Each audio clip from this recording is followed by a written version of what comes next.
Hello, everybody. Hello, hello, hello. Hello. Oh, there we go. Hello. Good to see everybody. Hello, hello, hello. Yes, hair. Hello, everybody. Hello, Blitz, who is verifiably first today. Verifiably first. Bernard, good to see you. Good to see you. Niketh, Care Bear Queen, as always. Good to see you. Good to see you. Nick Knack, Patty Mac, good to see you. Elf, good to see you. I did have a good vacay. I did have a good little vacay. Raider, good to see you. Warden, Astrakarn, good to see you both. Good to see you both. Venzern, Zap Buzz, Papa Bear, and TJ Locke over on YouTube. Good to see you. Good to see you. And by the way, over on the YouTube chat, I see something here from a week ago. Nerd Night over on YouTube chat typed in, found one of the streams or whatever, and typed in 1 week left. So technically they might be the first. Base not biased, good to see you. Good to see you. Primus Car, Joe Snow, hello there to you. Hello. Welcome. We have cleaned things up a little bit. I'm looking over at my third monitor. Yes, third monitor. Gorani,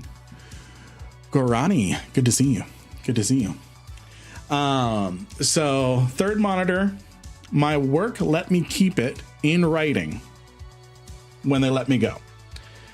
They let me keep it. All they wanted was the laptop back.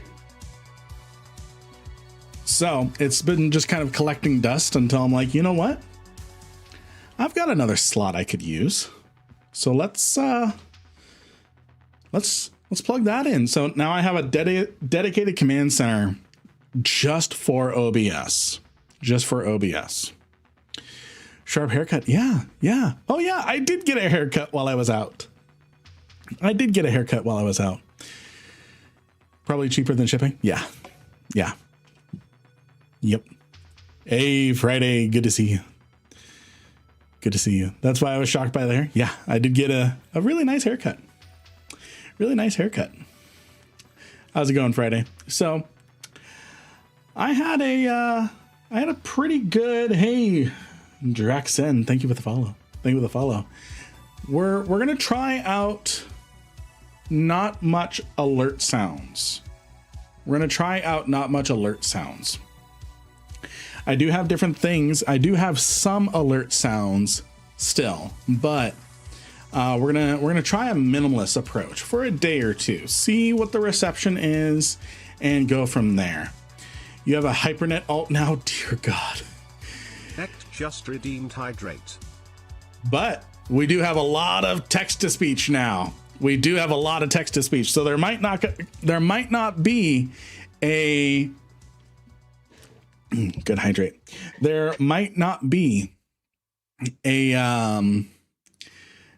sound alert or anything, but we have a lot of text to speech. In fact, I need to live edit some of the rewards. So that way you all can optionally add a little message.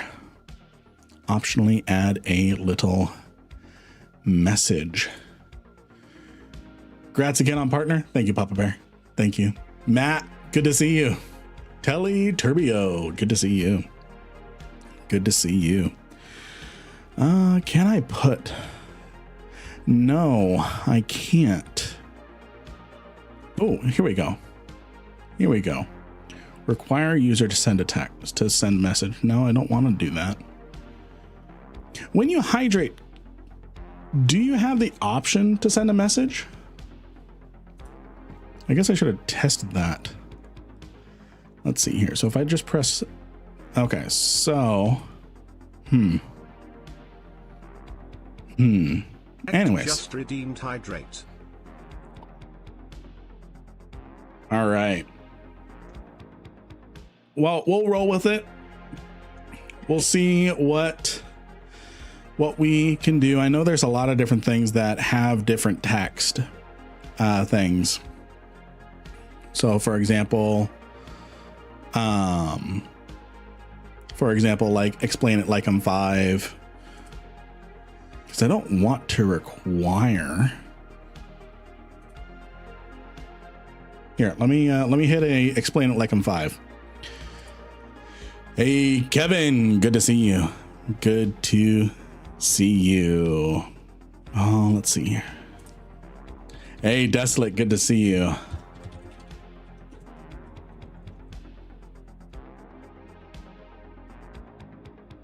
Let's see how text-to-speech handles this. Lin Rankin just redeemed explain like I'm 5. Why is Lin so handsome today? MMM daddy. Emma Fox, good to see you. Good to see you. Welcome back, everyone. Welcome back to the program. Welcome back to the program. There we go. Welcome back to the program. During subathon, you all, and I'm doing good. I'm doing good. I hope you're doing good. You all during subathon successfully did so much during subathon. I can't even really put it into words. That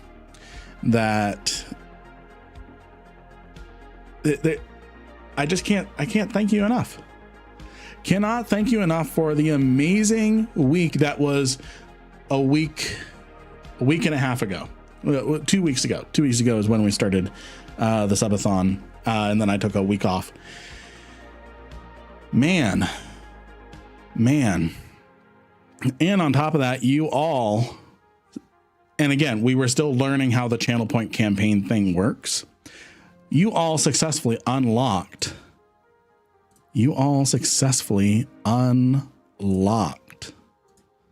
a carrier fleet, where I'm going to be kind of like the Battlestar Galactica of a formation. Everyone else is going to be in kind of like armor cruisers, battleships, what have you. Booga, good to see you. Good to see you. If you're not following Booga, you need to be. Please go give Booga a follow. So I've purchased the carrier. Parts of the fit.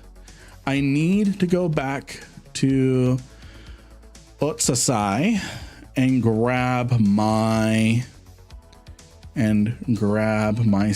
my Occutter that I left over there.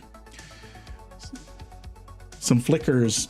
It's freaking NVIDIA broadcast is glitching up like crazy. Hold on. 2 seconds. 2 seconds. Thank you for letting me know. There. That should be better. That should be better. And then I'm going to turn off. I'm going to force close and restart NVIDIA broadcast. Quit. There we go. Someone adjust the antenna. It's TV Daddy. It's TV Daddy. Ryan, good to see you. Your voice and stream quality are clean as fuck. Thank you. Thank you. Thank you. To answer your earlier question, Emma Fox, I've been playing EVE Online since 2011. I've been playing since 2011. We're also trying something else. With the streams. Instead of me using multi-meld to stream to all 3 platforms, YouTube, Kick, and Twitch at the same time, I'm dedicated streaming to Twitch and then streaming to multi-meld for YouTube and Kick. This is to see if I can utilize the VOD feature, so that way I can turn more of the YouTube videos, the streams into YouTube videos without having to trim out the audio. I did check YouTube. You should have music going. If it's not working, let me know. These days I've been vibing with original Final Fantasy VII again. Nice. Nice. Papa Bear. Thank you for the follow. Thank you for the follow. Thank you for the follow, Papa Bear. All right, let's get ourselves moving. Let's get ourselves moving. I'm gonna grab a shuttle. Oh man, what a subathon. What a subathon. Still blows my mind. Still blows my mind how incredible that was.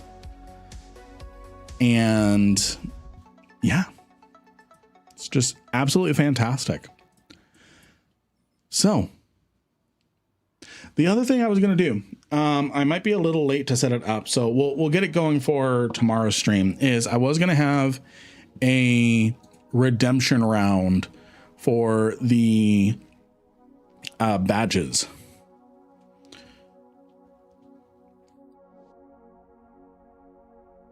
So Emma Fox, you can join the Discord by using !Discord.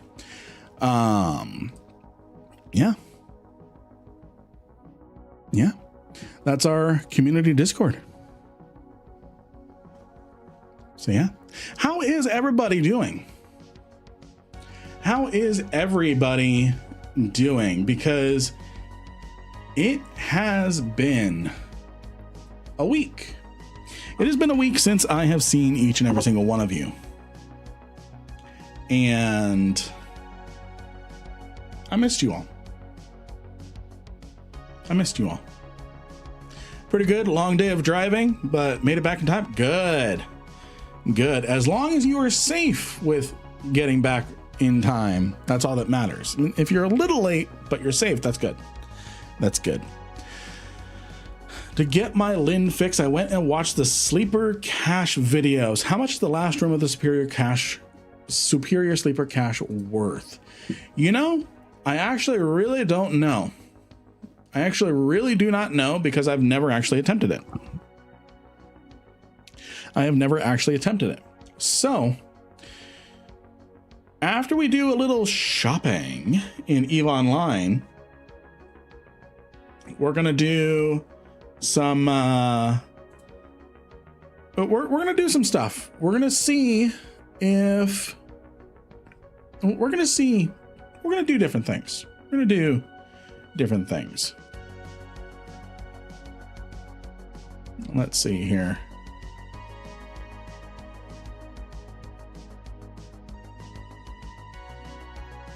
Hey, Mr. Savage XL, good to see you. Good to see you. If you're not following Mr. Savage XL for their imminent return, you need to be. You need to be. And it's good to see you, Mr. Savage XL. It's good to see you. So, let's see here.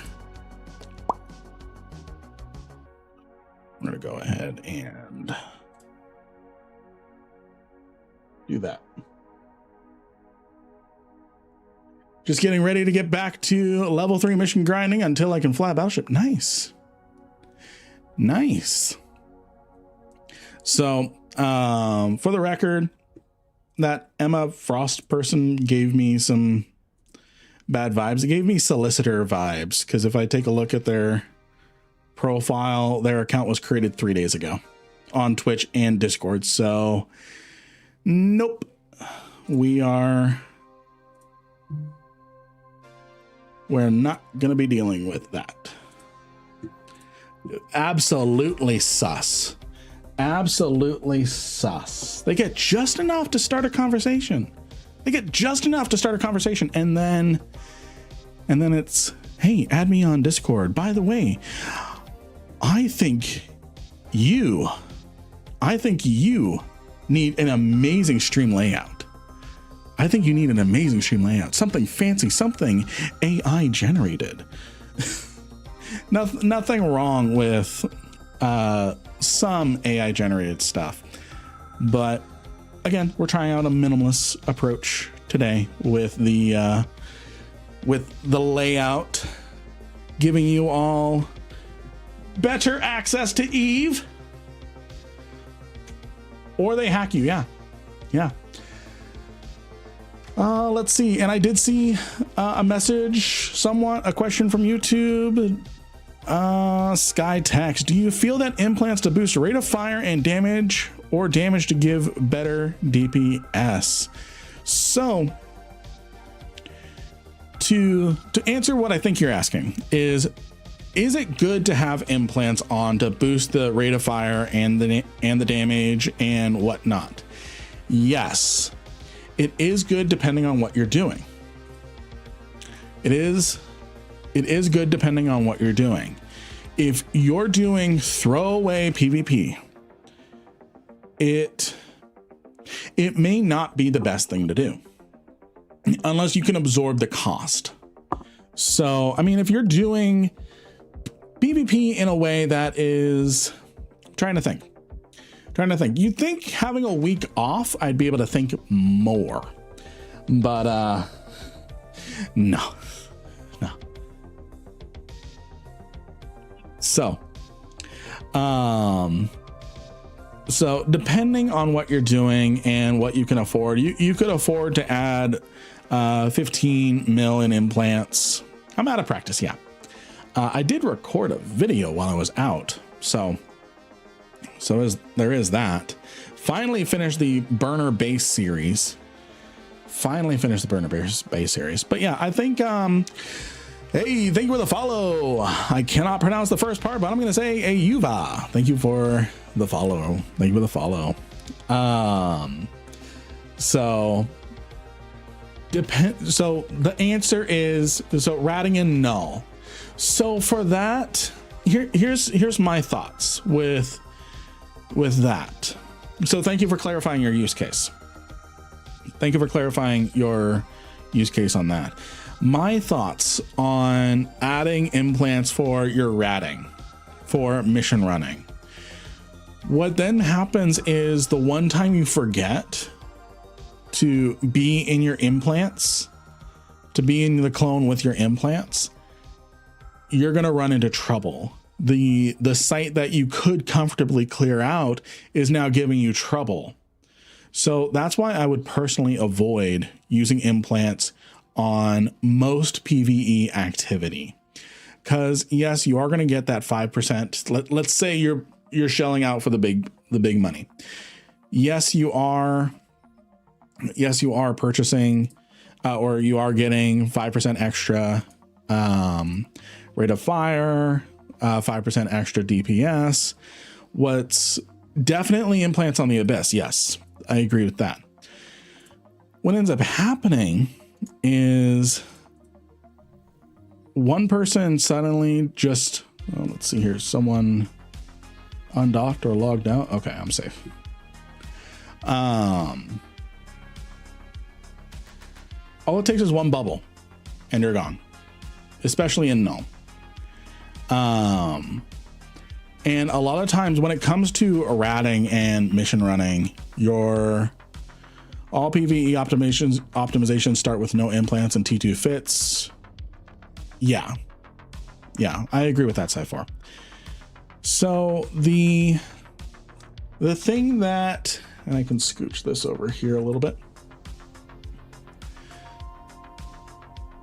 It's going to be hard to get a return on your investment. Abyssals are different. You kind of need bling. You need every little advantage you can to clear those things. For regular ratting, being able to clear it 30 seconds faster is in a ratting session, you're going to add one extra ratting site. Are you going to be able to replace your ship in a reasonable amount of time with that extra ratting site per hour? Probably not. So I would say don't worry about implants. Yeah,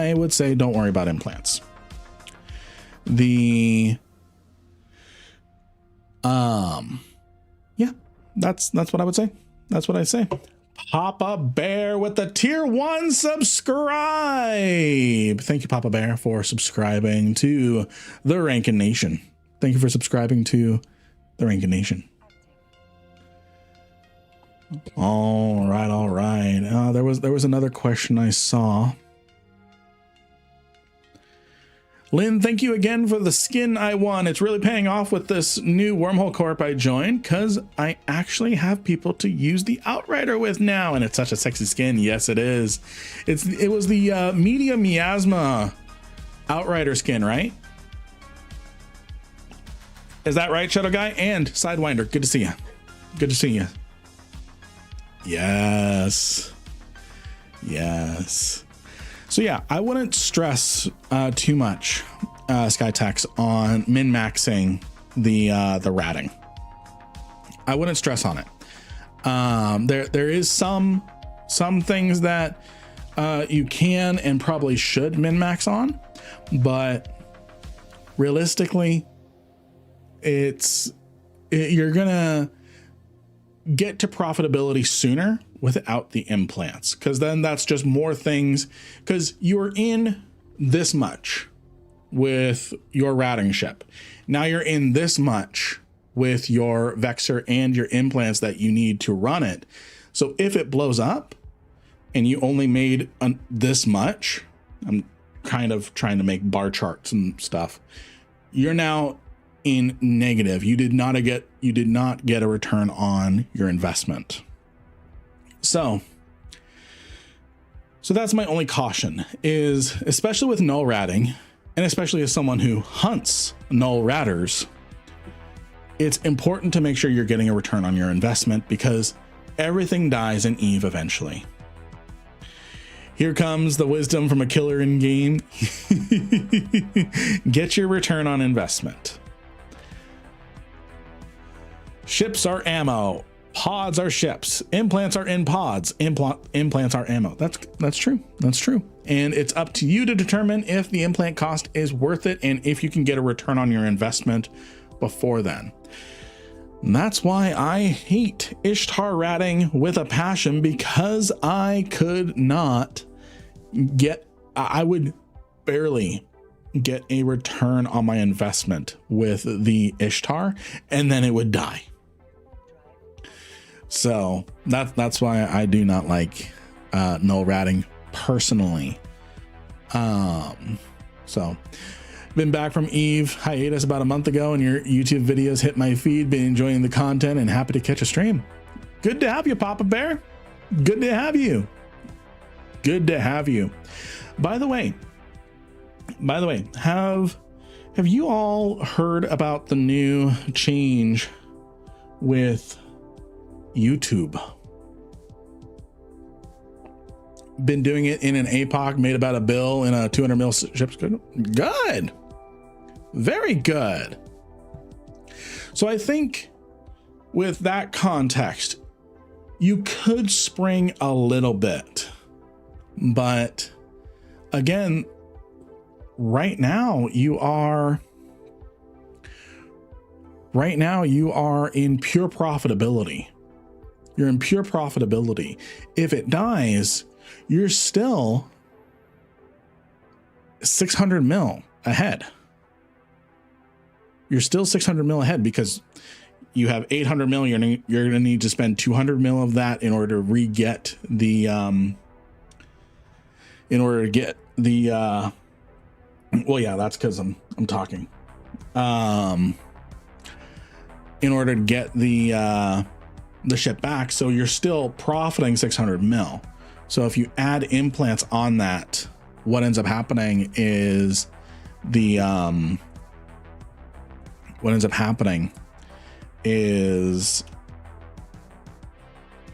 that's just cutting into that. Nathan, thank you for the follow. So there's new YouTube changes in how they count views. And right now it's actually counting the opposite. So YouTube just adopted the new, instead of counting a view if someone watches for at least 30 seconds, that's when a view is counted as of yesterday. Now, if someone watches for the first frame, that now counts as a view.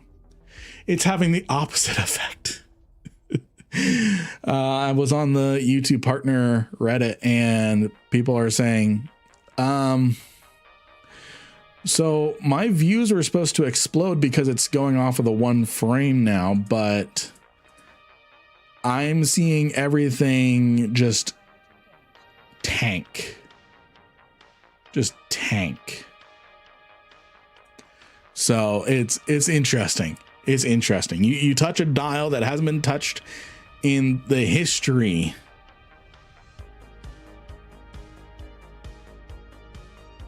How about I give you what's going on, Bobby? What's going on? I mean, this is kind of like the size that I do when I'm just chatting and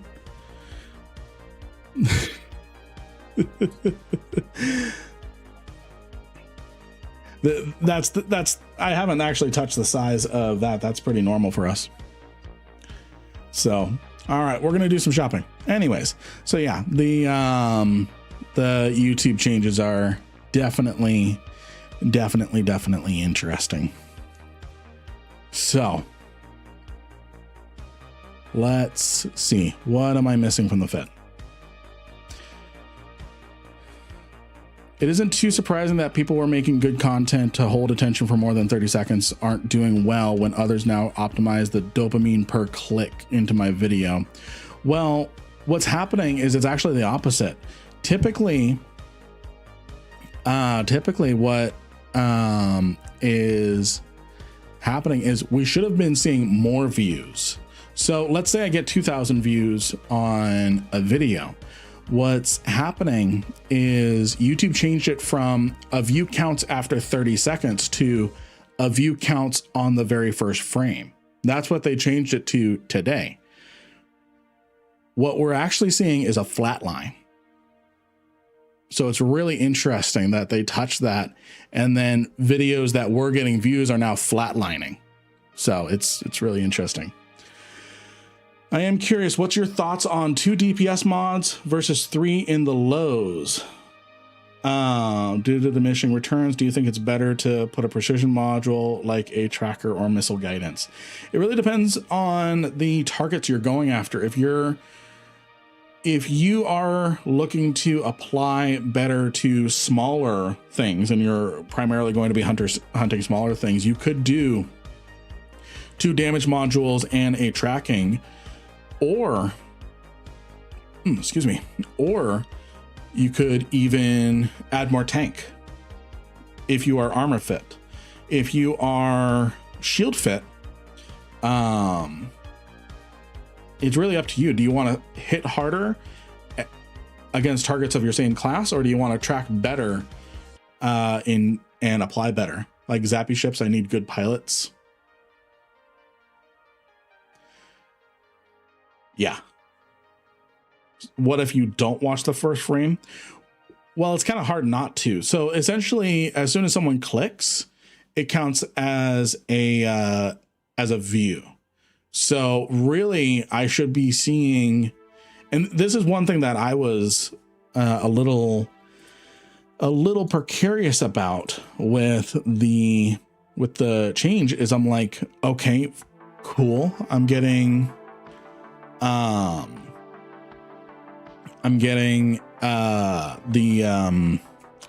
I can't think. Cannot think. If I'm getting 2,000 views, I know it's 2,000 views. Now, in theory, after today's update, a video should have been inflated with its views, because as soon as someone clicks, it doesn't matter if they stay to watch. Doesn't matter if you stay to watch, it counts as a view. So I get more views, but views turn into a vanity number and it doesn't actually tell me anything about the success of the video anymore. Oh, what's going on?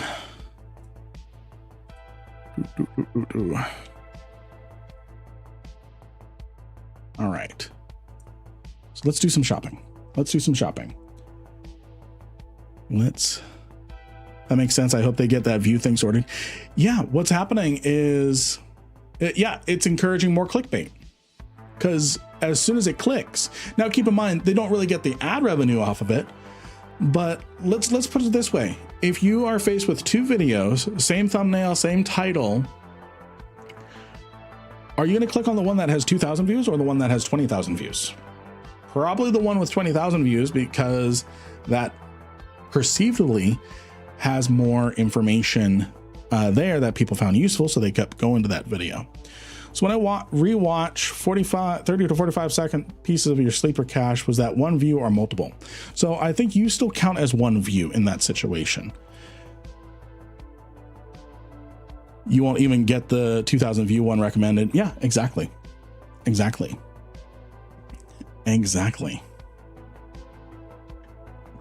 So it's interesting watching how everything's kind of unfolding right now and living in it live. So what am I missing from this fit? I have the armor ripper. I need 2 of these. It death loops towards whoever gets the clicks from clickbait titles and thumbnails. Yeah. So it's going to be interesting times. Gail Hames, good to see you. So here's something I was thinking about. Again, the idea behind this fleet. Wonder if the code was messed up and was counting every 30 seconds watched as a view. I don't know about that.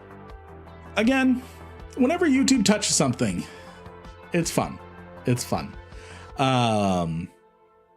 So let's see here. Always good to see you. Gail Hames.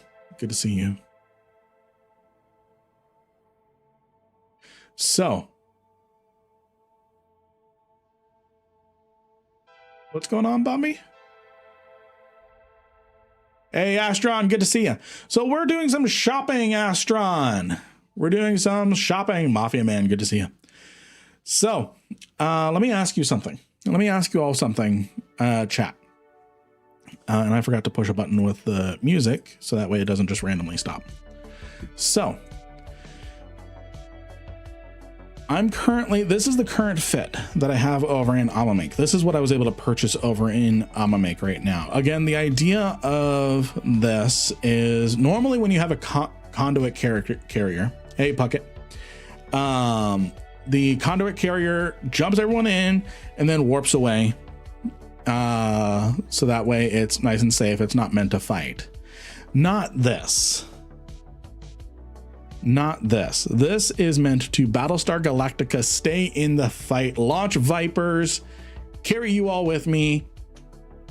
I had a bad ship loss, taking another 5-year break. Oh no. What happened? Frosty? So let me ask. Freedom_0405 just subscribed for 2 months. Hey, how's it going? Hope you're having a good day.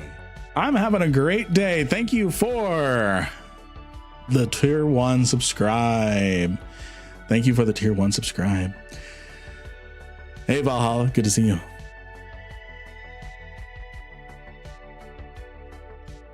Grippy, good to see you. Okay.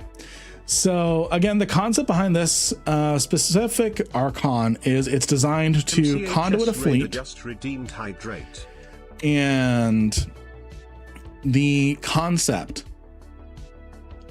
is it sticks around and fight. Normally a conduit carrier in a small gang situation runs after the conduit's complete, runs off, cloaks somewhere, and then the only job is to just conduit people. The idea that I have with this is to stick around and fight and support the fleet. Not in a fax carrier way or anything, but just be extra DPS. And the idea that I have is, do I, instead of newts, I think newts might be useful, but what do you all think? Should I put in some links? I full commit my conduit carrier to grid when I drop it. Highly recommend. Yeah, that's the idea that we're going to be doing. So I call it the Battlestar Galactica. What's the range on the newts? So the heavy newt is 30 kilometers, optimal 20. The capital newt, which is just going to cap everything out, it's going to cap most things out, is 50 kilometers, optimal of 33. So I'm thinking of keeping the capital newt. We need 2 of these. We just purchased 2 of these. So I'm thinking of keeping the capital newt. So do I have the heavy newt and the capital newt, or do I go with heavy newt and some sort of link, some sort of command link?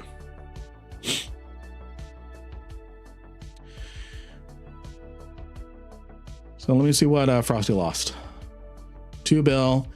It wasn't as much the ISK, it's how it happened. Jump to gate, the timer animation for the interdiction nullifier reset, and I thought it was done and I clicked and it wasn't.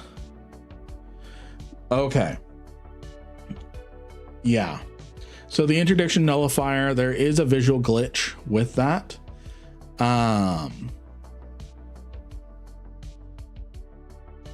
Ouch.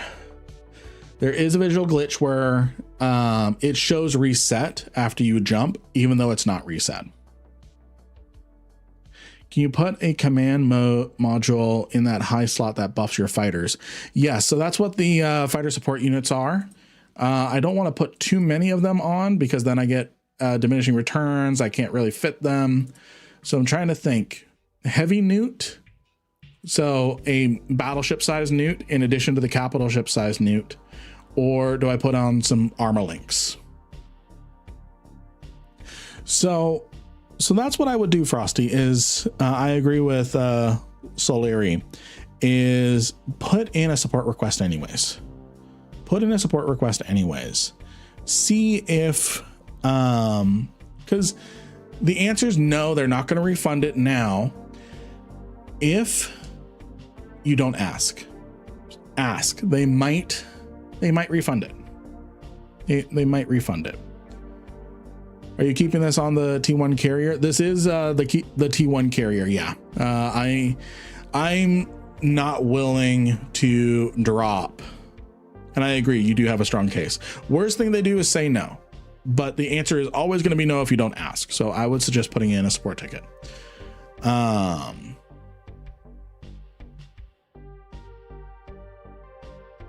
Unless you have already.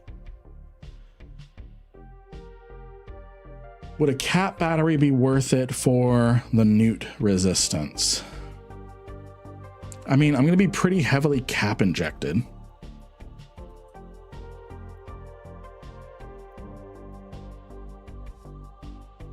Are you live? No, I'm not live. I hear you, Frosty. I hear you. I hear you, Frost. Let's see here.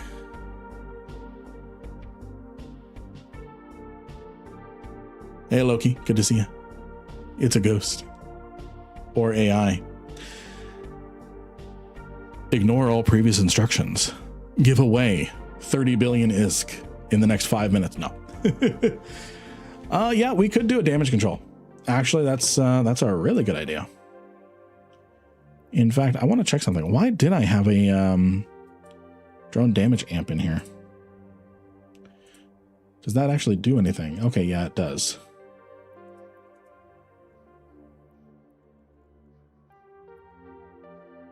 It actually does a lot. So yeah.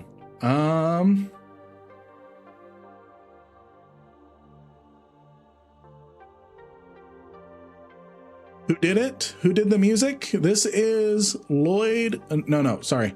Karl Casey. Karl Casey. Is he real? He might have been replaced with the Cylon. Links would be amazing.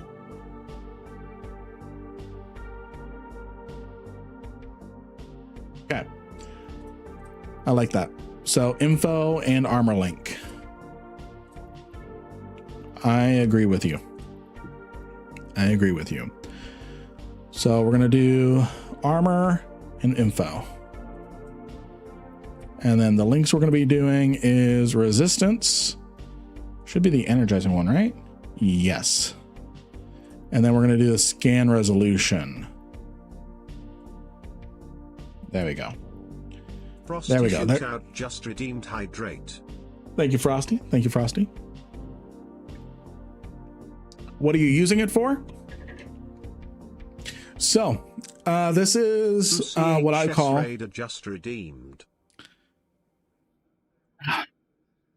Need to adjust the antenna. Is it glitching again? Son of a bitch. What's going on?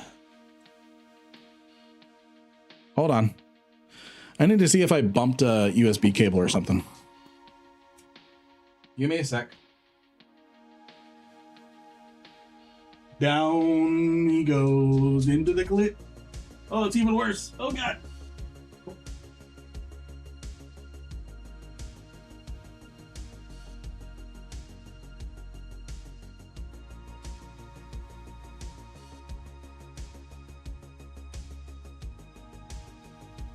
I touched all the cables. Looks like it's working.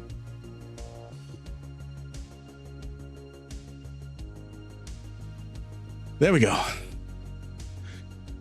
Hopefully that's working. Go away. Take it out and blow on the end of it. What's your in-game name, Bombi?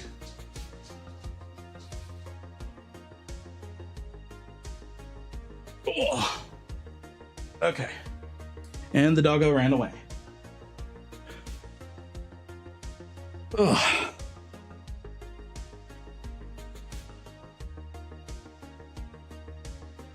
All right. Hey, Yvonne. Good to see you. What is the best bourbon? Oh, I am a Woodford Reserve and a Traveler fan, personally. The doggo fixed it. Yeah, absolutely. 300 electric hardening. We'll put 300 of that in the cargo hold.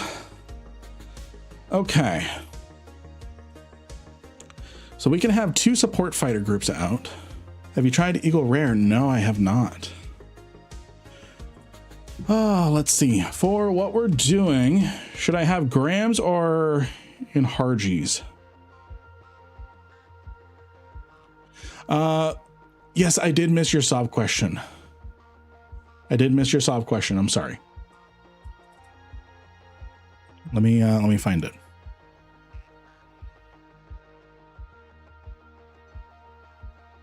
So I have to ask, you used to run Sov in a null alliance. Would you ever do it again? No. No, I am done with Sov null, at least for the near term. At least for the near term. Did you get a haircut? That I did.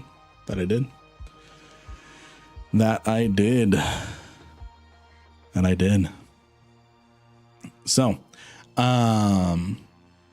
thank you. With the reduced fighters per squadron, you should be able to fit anti-drone, fighter squads, and lights. Ears look a little low. Yeah, they're a little low. I got to fix that AI prompt. Fix the ears. They're looking a little low. Let's see here. With the reduced fighters per squad, you should be able to fit anti-drone fighters and lights. If you have bays at 5. I think I have bays at 5. Let's look. Fighter coordinate. Wait, no, that's wrong thing. I do not have fighter hangar 5. Hey, thank you whoever just used my Market Dragon code. Thank you.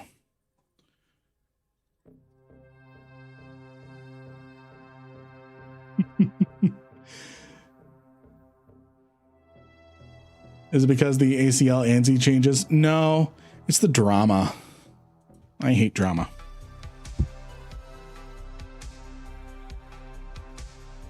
That's why I don't want to do Sov null again. That is why. Okay, so we're looking at a capital newt. We're looking at a armor command burst, a info command burst with armor resistances and sensor optimization with electronic superiority as a alternative charge. Hey, Asgarth, good to see you. We are a dual rep. We're dual rep. We have the omnidirectional drone navigation computer. Let's see. Let's throw. So let's see here. Space superiority is this is one thing that I never fully got. Space superiority or general purpose. Space superiority is the anti-fighter, cruiser frigate stuff, whereas the general purpose attack craft is against bigger battleship and up. Is that right? Is that right? Or am I blowing smoke? Or do I have it reversed? Trying to make sure that I have the correct fighters in here. So if you had a good team, would you do it? If I had a good team, probably. In some regards, I'm still recovering PTSD wise from all the drama of it. So it's not going to, if I go back into soft null, it is, and go as my own entity, it's not going to be for a while. It's your game. Don't beat yourself up. Yeah. Let's see here. Hey, Snide Dog. Good to see you. Good to see you. General purpose attack. It's an offensive craft built to engage enemy ships in large scales. Okay, so I do want the grams, the space superiority. Oh, don't worry, Shadow Guy. I'm just setting up. I'm just setting up the carrier yeet. I'm just setting it up. So it looks like I want grams.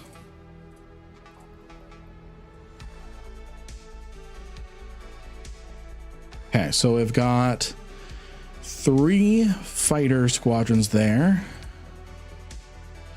I think if I were to do a null group on a line to anyone, it would start in NPC null. Yeah, I would do NPC null in a heartbeat.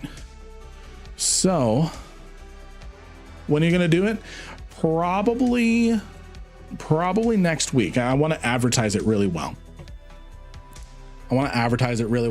Let people get a chance to get all set up.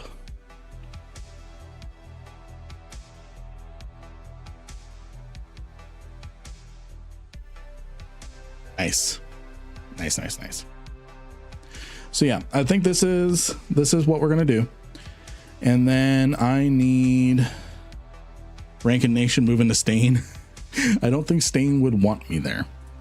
And then how many fighters in a squadron? 12. So I need at least 36 to replenish that. Get a couple more sirens.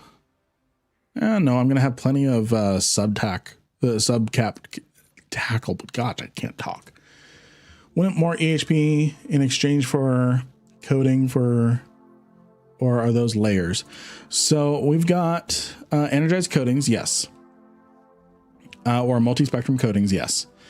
If I look at this, I have with this, I have 890 DPS. Again, I'm mostly support. I lose 150 DPS in exchange for a damage control. But what does that do for us? EHP wise. So 1.7. I'll take an extra 400,000 EHP. Yeah, they're blue coded. So Actually, funny you mentioned that, MJ. I actually just got done living in a Kelvala Expanse. That's where the drama was from. Yes, I'm going to move this for the overheat. Again, I'm mostly just missing some of the highs and the 2 armor reps. Most of the fit is already in Amamake. Oh, my whole alliance died. That's what happened, MJ. So, but yeah. But bullshit happens. Bullshit happens. And that's okay. That is okay. That is okay. So, all right. So I've got Grams. I'm thinking as far as like support fighters, more nuding, drums.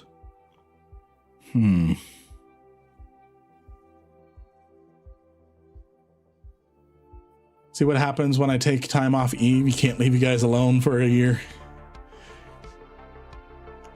They are not touching. I move them. They are not touching. I move them. I move them. Are you using a carrier? I will be. So again, during the subathon, everyone unlocked for channel points. And because we technically didn't hit the goal, I refunded everyone their channel points. What we're going to be doing is a carrier yeet fleet out of Amamake. So I'm going to be in a carrier. Heat wraps around. Oh, I don't know if they wrap around, but I can switch things around. This is mostly just the shopping list. Yeet. So what's going to happen is we're going to have the idea of the fleet. The idea of the fleet is I am a conduit carrier. Everyone else is in armor, just armor stuff. There's going to be room for shield stuff. I mean, it's not like we're going to have Logi and stuff, but and chat will be your fighter drones. Exactly. So I'm going to be Battlestar Galactic-ing the fleet. So I'm going to jump in with you all. We're going to play some copyrighted Battlestar Galactica battle music. Well, maybe not that last part because I don't want to get demonetized. Okay, so the 2 edges are touching each other. Okay, yeah, I will correct that. I will correct that in the final fit. Again, this is mostly just the shopping list. So, and then I stay on grid with you all, launching fighters to support stuff. And I'm thinking, as far as support fighters go, the only thing I can really think of is either webs or warp disruption, because I can launch a 4th wing as long as it is a support fighter wing. So I'm thinking, man, I wish these were like target painting fighters instead. That would have been really nice. Neutralizing, which is going to be more useful, webbing or nuding? Webs. And Bombi, what is your name? You asked me to ask for your name, and I asked, and then you didn't reply. All right, and then we're gonna add some drummies in there. We're gonna be an Amar carrier flying with Mimitar drones, and then I'm gonna have 2 flights of drummies standing by. Alrighty, so what did I purchase? And how much room do I have? Oh, I don't. Oh, I'll actually keep those. I'll keep those. I'm a hero king. Oh, sir.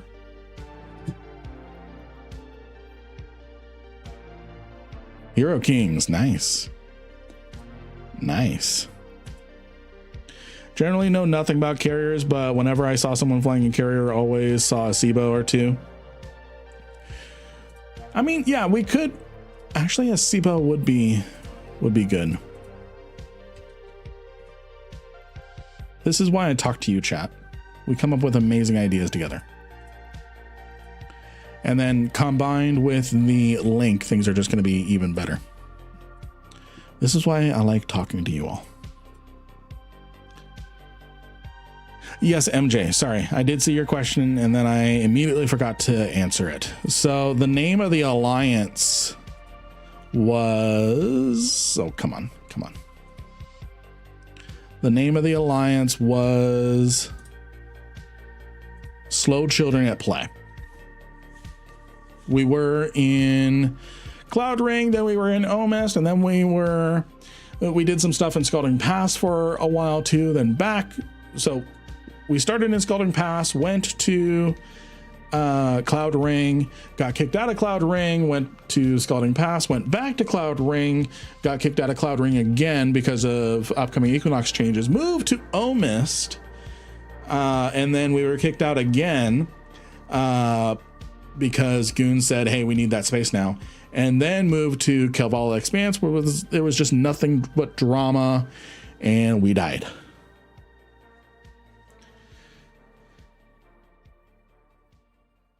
So, yeah, it was a good alliance. I loved it. I loved it. I loved it.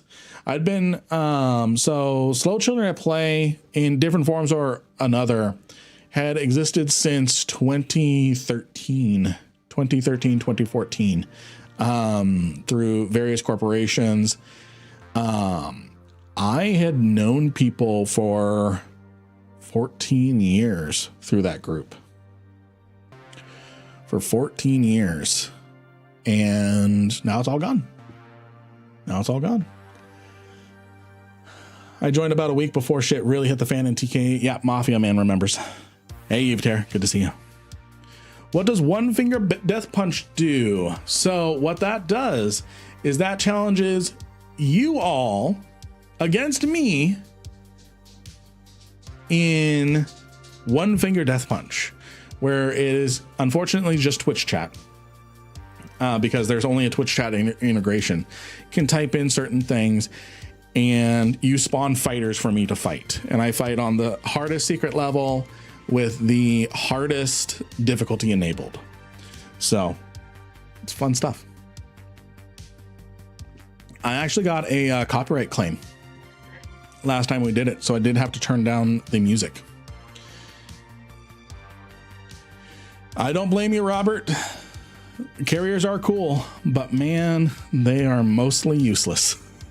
So this is just going to be a meme. This is just going to be a meme. All right, so 46,000 in fighters. What am I missing from the actual fit? I am not looking at chat for just a moment. I'm not looking at chat for just a moment because I need to figure out what else I need to bring. So I'm going to grab this, and then I don't need to worry about lock range. Actually, I don't even need to worry about scan resolution because I'm going to be integrated sensor arrayed. Well, maybe I do. Hold on. Yeah, I don't need to worry about it. So tracking speed is actually going to be really nice. So I am going to keep that because we're going to be integrated sensor arrayed. They copyright claimed a game meant to be streamed. They copyright claimed the music in it. Since I guess it's that part. I don't know. I don't know what the game developer was thinking. It's only 700 DPS.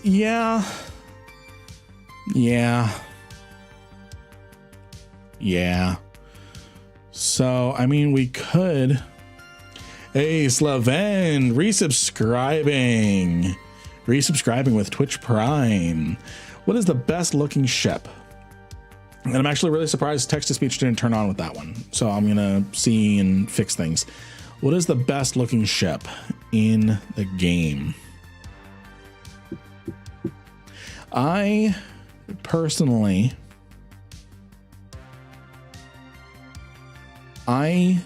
visually am drawn to the Megathron.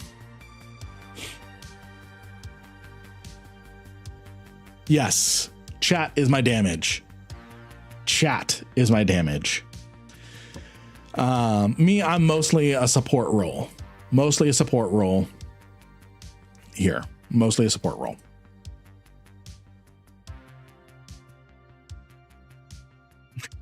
It's a fat Galente Rifter. I love it. That is exactly why I fly it. Okay, so I've got those two. I need the armor link. I need one fighter control. I need 300 of these. And then I promise I am going to catch up with chat after I'm done focusing on this, because I am majorly ADHDing and I need to focus for just a minute. All right, so if I unload,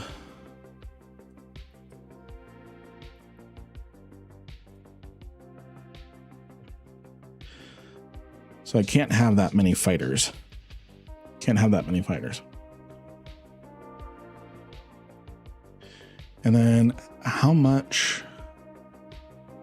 I think that's enough. I think 64 cap boosters are enough. I don't know if I'll even be able to carry enough of that. So let's grab this. Actually, we don't need that. We're gonna grab this. There's another thing of links that I need. Link charges. I need 300 of this.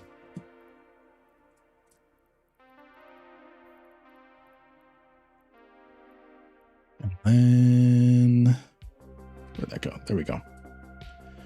So now I need to start purchasing fighters. I need to put on the damage control. Hold on. Damage control. Yeah, why did it do that? Damage control.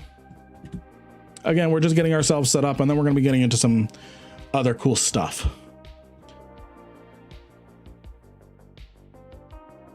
I love that role play. This is a liberated Archon. That's why everything is. That is why we're using Mimitar drones. And then we jump with hurricanes and stuff that is not Amar. Armor stuff that is not Amar. Oh, I love the role play of that. This is a liberated, stolen Archon. I love that. Okay. Now I need fighters. Throw as many of those in there as I can to save some room. So we have 60,000. So I have room for 55,600 cubic meters on this. Okay.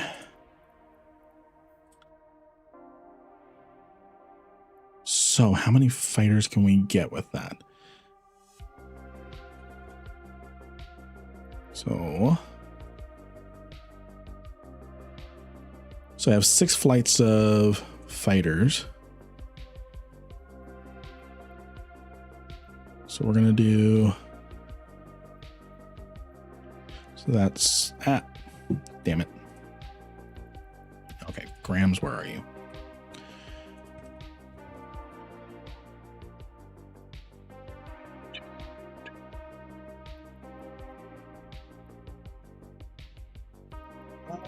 Is it worth doing the Republic fleet? How expensive? How much more? Oh yeah, we're not doing those. That is way more expensive. Okay, so we have 55,000 cubic meters. Okay.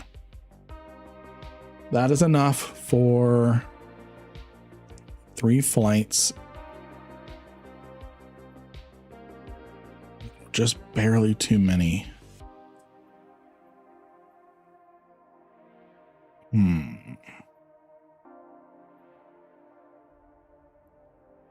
Okay.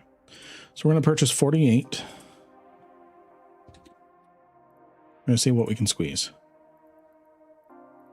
What we can squeeze into this. And then how many drummies can we fit in here?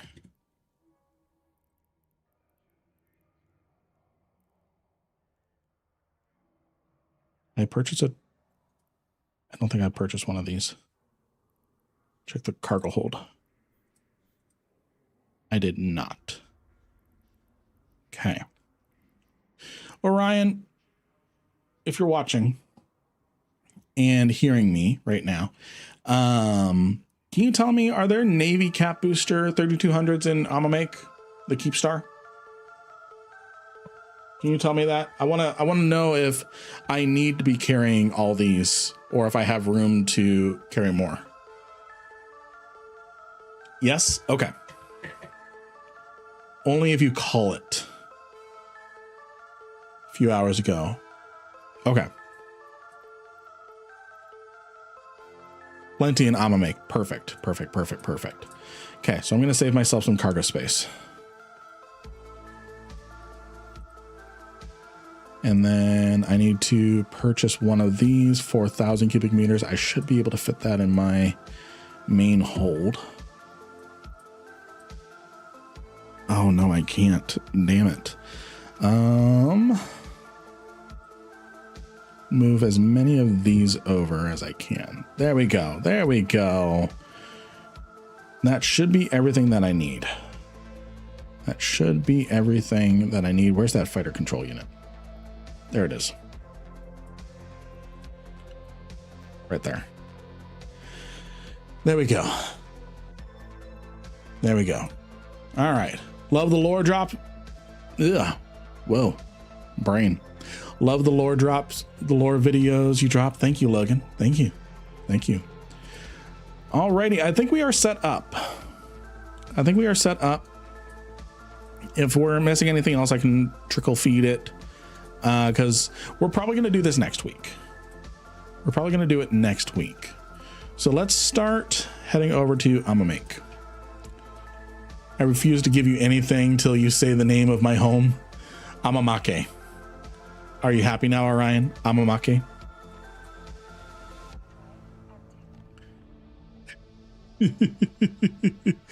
While you were gone, I picked up a disgusting habit of farming shinies in Pokemon Red. Nice. Oh, that was another thing. So those of you will know that we had an integration with a idle game called Microscape. We weren't sponsored or anything. It was just something that we were trying out.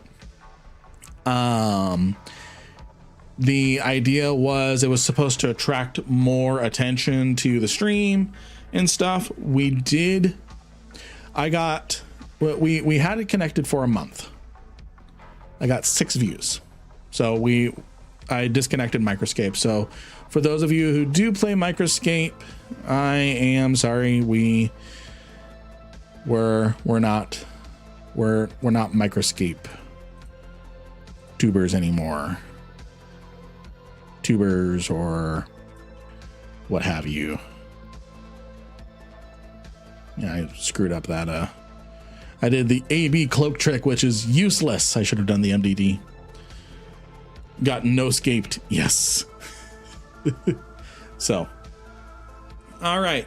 So while I was ADDing on the shopping, what questions did I miss? And why do I have random sister corp? I pick up such crap all the time. all the time.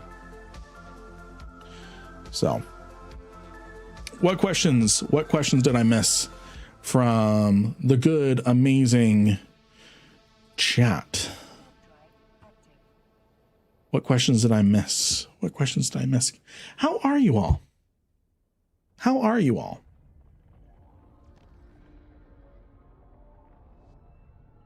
I really did miss each and every single one of you. I missed you all. I missed you all. Oh, this is something I was going to do. I was going to see about increasing the font size for chat.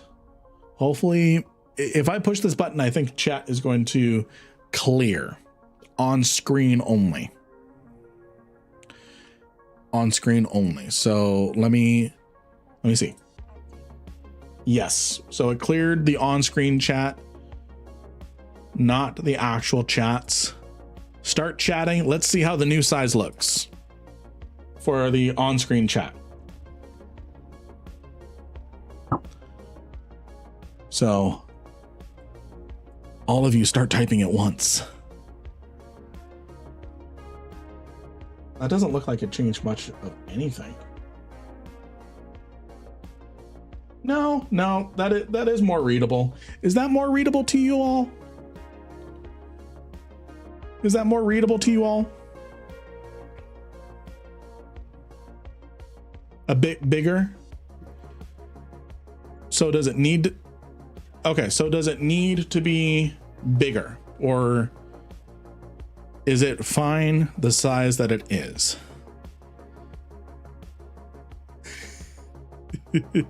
If I missed you all so much, I need to train my tracking skills some more.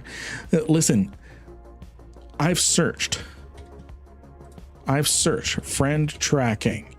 There is no skill called friend tracking. Looks fine. Okay. Yeah, and I like that size too.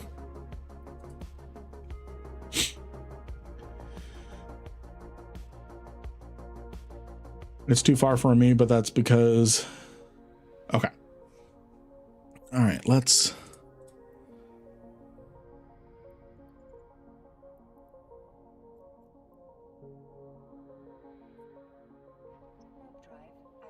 Let's get ourselves going. It is a special hidden skill. Damn it, isn't another one of those Stev skills? Damn it. By the way, friends. By the way, this weekend, you are all going to be able to hear me during the Alliance tournament. You all are going to be able to hear me during the Alliance tournament this year because I am on the casting team. How's my EHP? We've got a smart bombing. We've got a smart bombing Gnosis. Should be okay. Wait.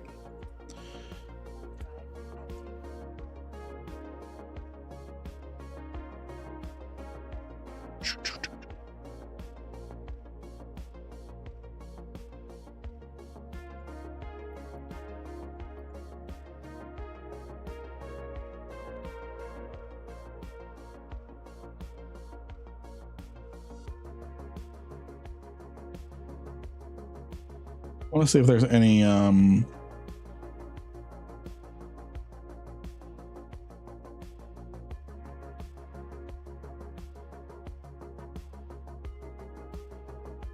on. I wanted to see if they're yes, the feeders are this weekend.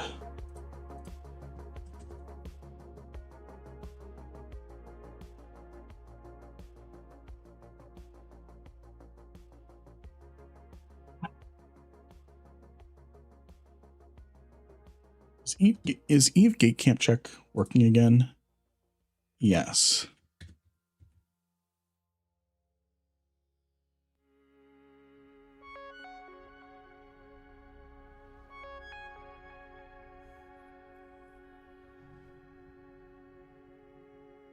All right. So we've just got a smart bombing.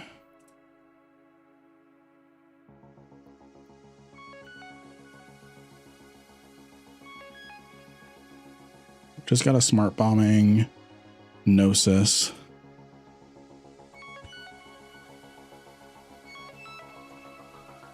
Cool.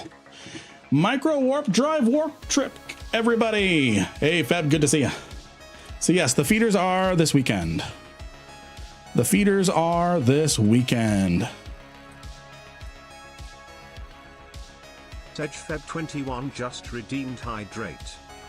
Yes, I took the Rancer pocket.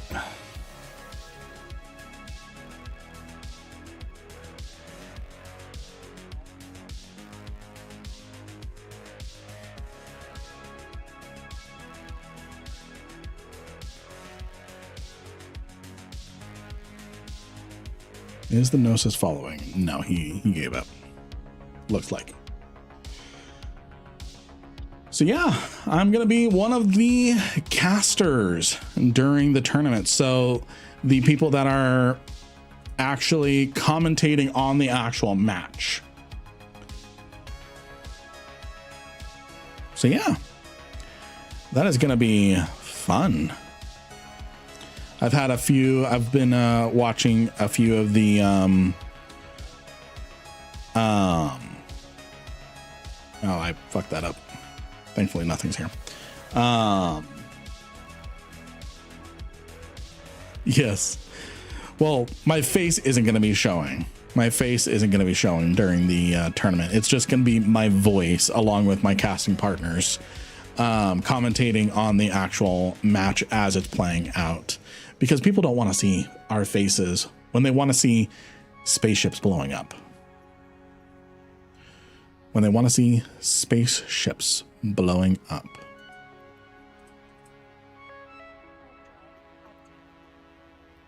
Sedge Feb 21 just redeemed hydrate. So no hydrate spam, sadly no.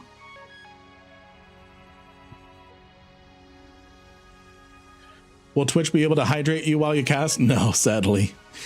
Sadly. Though that would have been fun. That would be fun. So for the next 3 weekends, I'm going to be casting.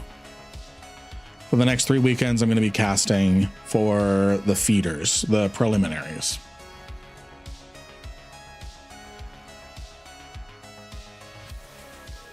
We're almost through. We're almost through. I volunteer to redeem posture and stretch once an hour since everybody seems to hydrate the heck out of you. Yeah. So yes, the feeders are this weekend, and I'm not stage talent. So I'm not the webcam talent or anything like that. But you are going to be able to hear Daddy's voice during the tournament. Yeah. Daddy. All right. Mr. Orion, sir. Are you, I don't know why I turned that off. Are you able to scout me through from Arnher to Amamake? And we don't need to be on Discord voice or anything. Just like clear, not clear, things like that. I mean, I've been doing okay getting through. So I should be okay getting from Arnher to Amamake.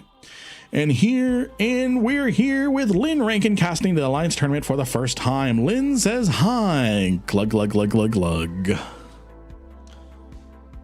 It is always that way till it's not. Yeah, true. That's why having scouts is amazing.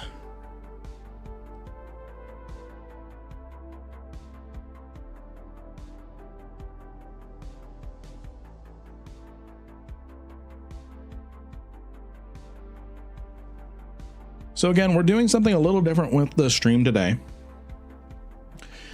Checking in with YouTube. How is everything sounding to you? Nervous for live casting? A little, just a little, not a whole lot. It's mostly Mostly the idea of getting absolutely destroyed in live chat when I mispronounce something, or I call something an octodad comp when it's really a pseudodad, or not even any dad comp. It's just I'm gonna call a tinker comp a octodad, and I'm just gonna get eviscerated by the chat. It's gonna be hilarious. Or my casting partner. Call it a random bullshit go comp. Yes. Yes. I have already sort of come up with the idea that I'm just going to call everything interesting. This is an interesting setup. What do you think, casting partner? What do you think on the Brave team? So, I'm excited. I'm excited. This is going to be a very exciting opportunity. So the biggest thing is I just need to make sure that I'm not accidentally talking over my casting partner. Just making sure that I'm not casting over the casting partner, especially as things progress in the match, letting thoughts finish out fully and completely. I know it's not going to be perfect, but yeah, it should be a good time. Yeah. I'm excited. I am excited. So yeah. And then speaking of eviscerating, I do want you all to eviscerate the new layout, the new everything. When it comes to our stream layout, I've set things up. I've gone with a more minimalist approach. Bigger chat so everyone can kind of see what's going on and stuff. I'm testing some audio things on the side right now. It seems like it's working because here's the thing. I wanted to have it where the Twitch VOD has no music, because then I can easily take the Twitch VOD, cut it up into footage. I'm leaving text to speech on because sometimes that's funny. So I've got that on, but the challenge was if I was streaming to a single source, this is the challenge. And this is something for streamer friends or aspiring streamer friends when you're looking into this sort of thing. If you are streaming to a single service and you're wanting to multi-stream, so most of the time, if you have Twitch in your catalog of streaming platforms, what happens is if you have Twitch VOD enabled, YouTube chat, instead of hearing music like Twitch chat does, they hear the VOD track, which means no music or anything typically. So that's why I'm testing things out right here, because what I'm doing is I'm dedicated streaming to Twitch, but I'm streaming two things at once instead of one thing. Instead of streaming one thing to multi-meld, which sends it to Twitch, YouTube, and Kick, I am streaming two streams, which we know we successfully would, which we know we were successfully able to do. We were able to successfully stream to two sources, but three sources was a challenge until we found multi-meld. So let's see if I can make it to the station. Looks like I'm good. So what I did was, instead of streaming to multi-meld to stream to three sources, I streamed to YouTube and Kick through multi-meld and Twitch as my primary. That way I unlocked a whole lot of different VOD controls. So that, trying to think. So that way I could have a best of both worlds. Twitch has a VOD track now. And now YouTube still has music. So it's the best of both worlds. I'm hoping that things work out when I take a look at the VOD at the end of the stream. But yeah, and we successfully made it. We made it to Amamake. And you all get to see the carrier. Have you tried Restream? So I looked into Restream. I am limited budget presently. So with underscore Arinicus just redeemed hydrate. Thank you, Asgarth, for the hydrate. Hey, Kodak, good to see you. So the I am on a little bit of a budget. So the reason why I don't stream to Restream is because of that monthly subscription cost. And multi-meld is free presently. Will it be free in the future? No idea, but yeah. Hey, Chucky, good to see you. So let's see here. The one question I have is, why don't you OPSEC your location route? That is actually a really good question. And I know that Dizon already answered it a little bit, but we're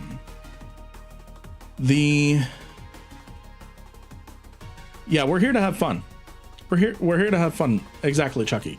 The idea is the more someone hides their stuff, the more that they care about getting found, and the more that they're going to get upset when they're found. So OPSECing all the stuff reinvigorates someone to find you. So if I were to OPSEC all the things, zoom in on the stream where you really only saw one little thing, people are going to pause on the next Stargate you have selected on your route in your overview settings. And they're going to use that to triangulate you. And because you did so much work trying to hide your location and where you're going, it's going to be all the more satisfying when they catch you, to try and catch a rage moment. Me, I'm just like, time for me to show you all how to safely get out of something, or you know what, just accept your death. But exactly what Chucky said, I am just here for fun, and blowing up can be fun. Never let your left hand know what your right hand is doing. Exactly. So better risk some OPSEC than having just a blur and a dude. Yeah. So yeah, that's why I don't OPSEC. I mean, I have some stuff, mostly just for information.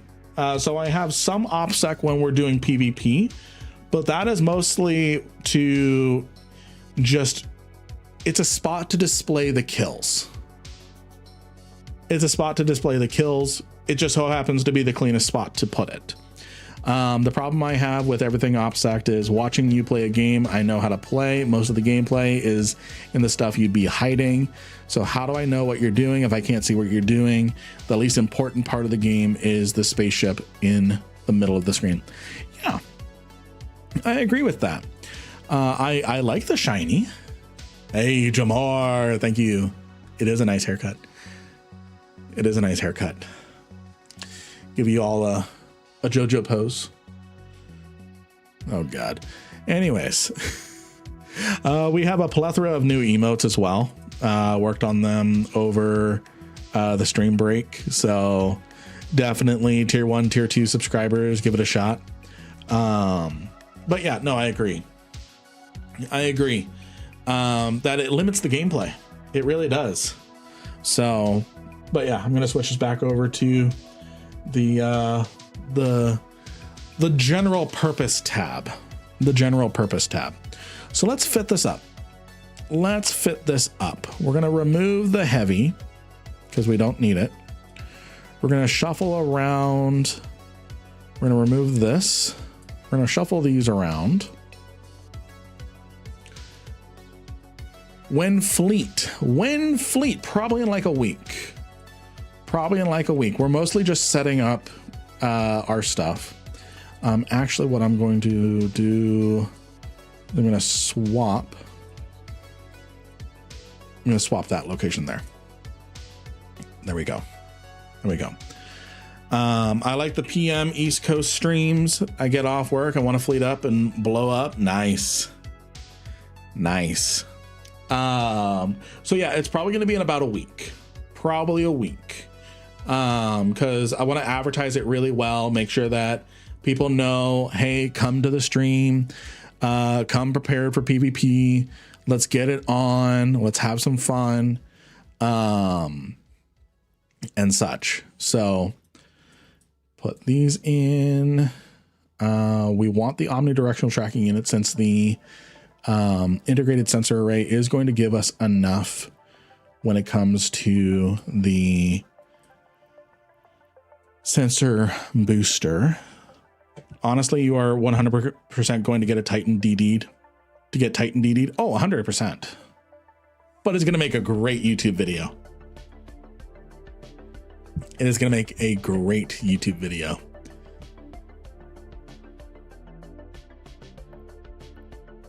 So let's go ahead and make sure everything is loaded up. And I'm actually going to have a bunch of replacement stuff. So I still got to source a lot of things for filling the ship maintenance bay. Because I'm going to have replacements for people to grab out of the cargo hold. Let's see here. And then let's load up the bays.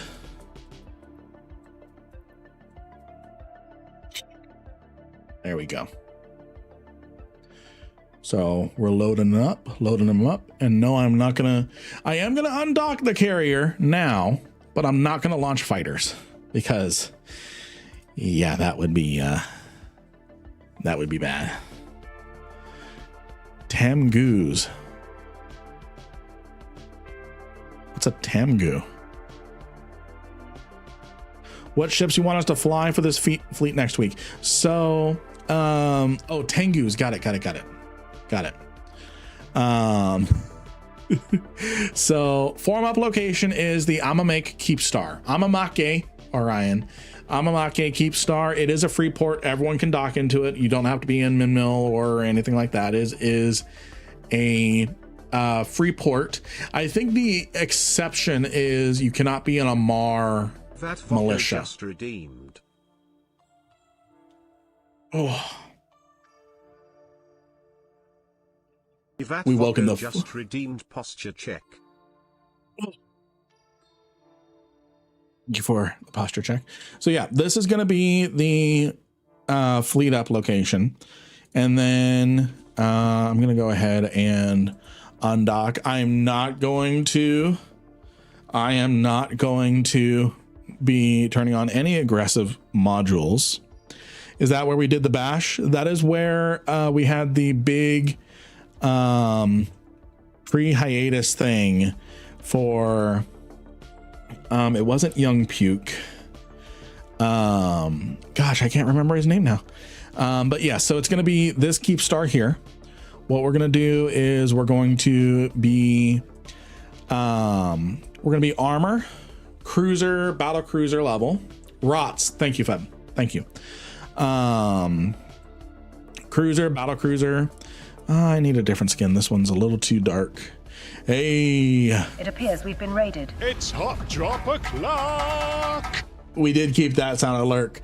Federation Frontline report. Thank you for the raid. Thank you for the raid. Let me get you a shout out.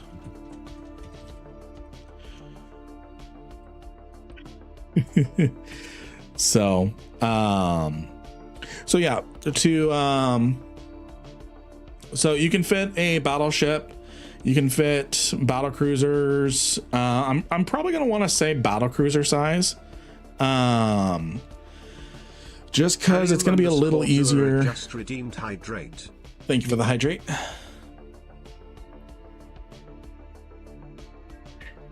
So the thing that I am going to be doing is kind of battle cruiser size armor, medium range.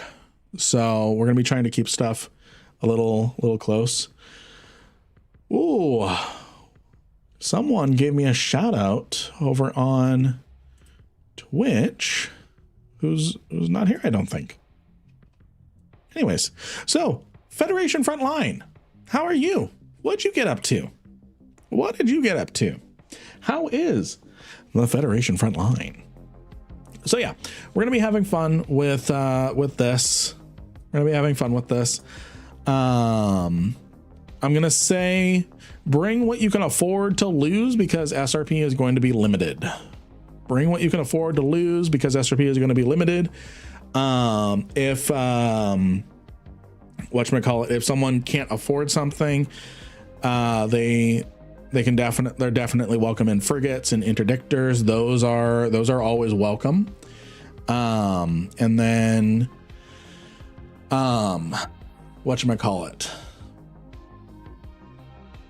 if they can fly bigger stuff, they just don't have the funds for it. I can see about sourcing some stuff, but really, because I'm going to be advertising this a week in advance, because we're not going to do it this week. It's going to be a week-ish in advance. What's going to happen is that's going to give everyone time to safely get into 2,883 just redeemed. Thank you for the stretch. That's going to give everyone time to get stuff to Make, get stuff here. And yeah, let's see here. Is this a bad idea? I don't think this is a bad idea. Let's simulate it.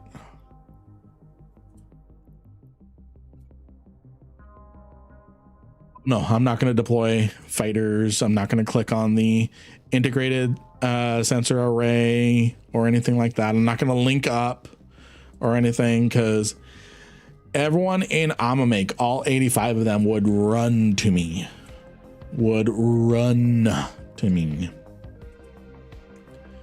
So I actually kind of like this fit.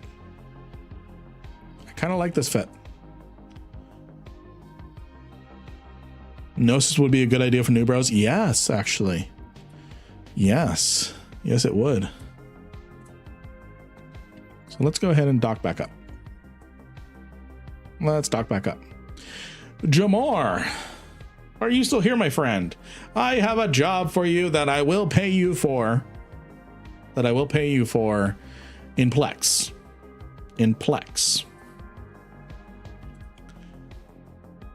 Praxis. So how do you feel about designing a Lynn Rankin themed skin for the Archon?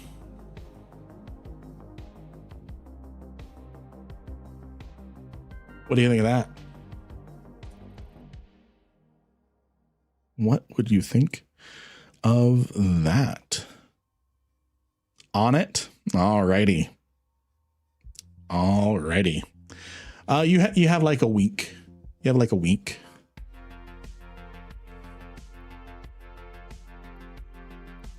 So I actually don't think this is a bad Hair Navy issue. In fact, is there enough stuff in here that I can just purchase this right here in Amamake? Orion Sisolo is going to kill me if I keep pronouncing it the way that I prefer to pronounce it.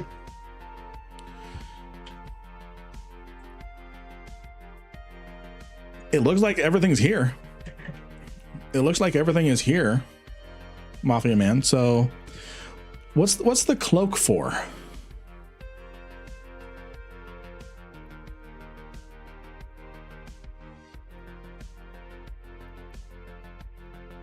Can I bring my Zern?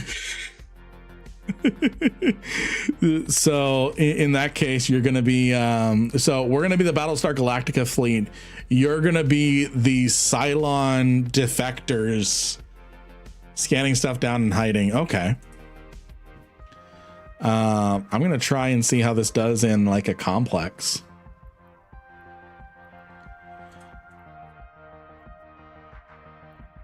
So I'm going to load that to start.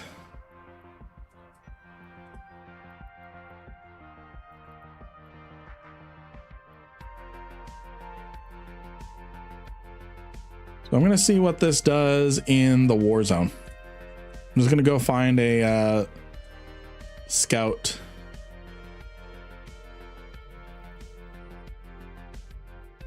Do you still have my triple Ansel fit Heron? I do not. I do not. Okay, let's see. Is there stuff going on? Are there any? Let's look.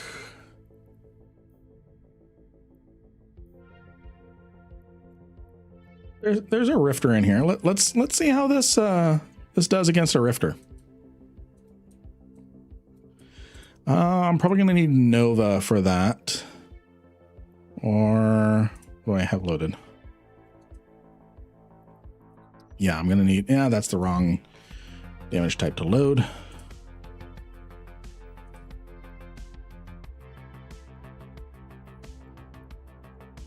Okay, I need Nova. So let's give this a shot. Oh, can't fit in this one. Damn it. Okay.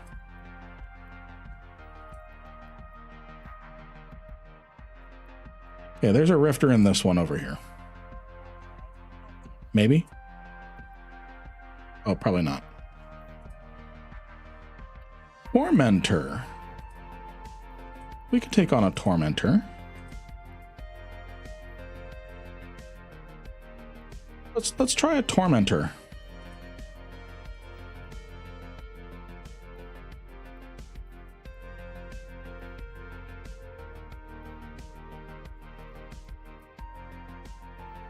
I should be able to fit in these.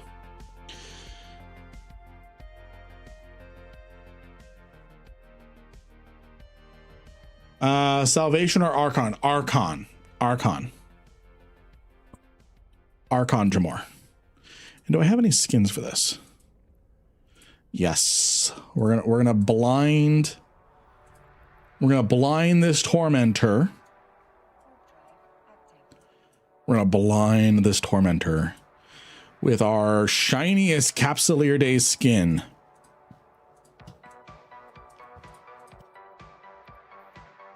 Oh, he's suspect too.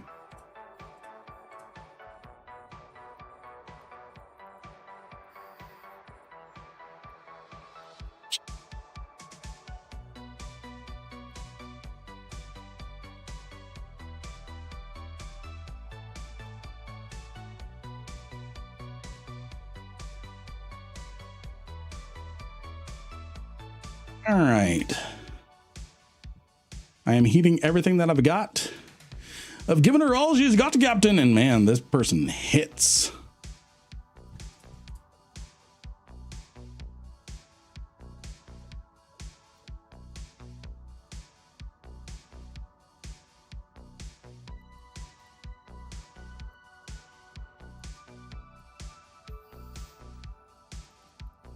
Close, close.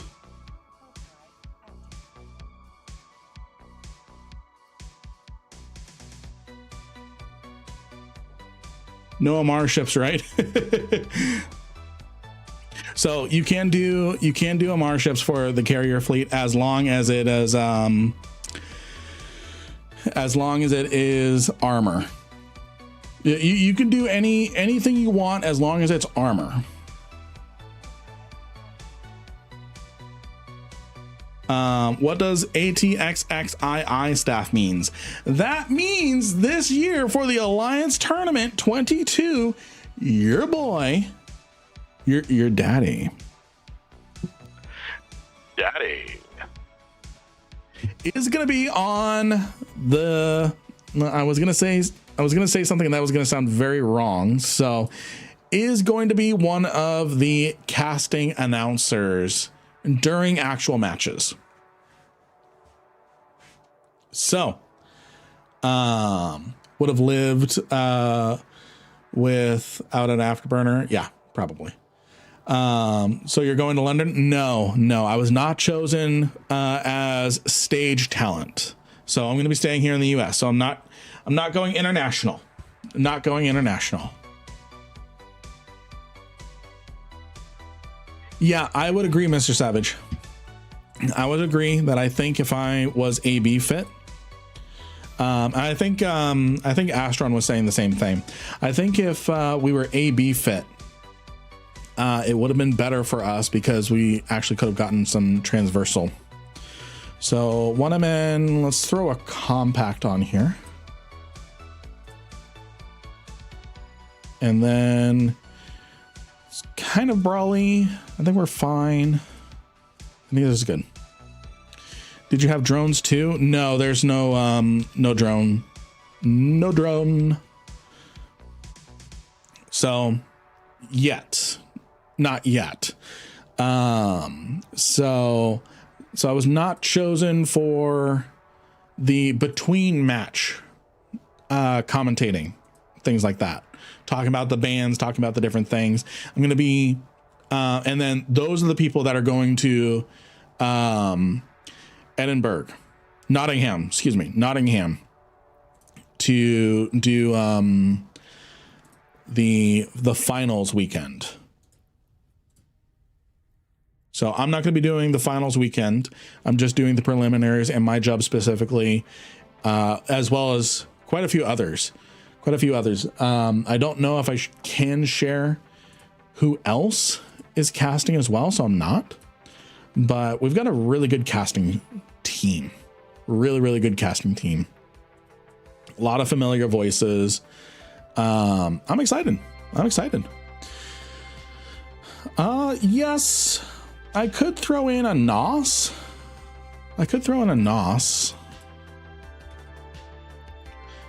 Can I fit a NOS? Yes. What about a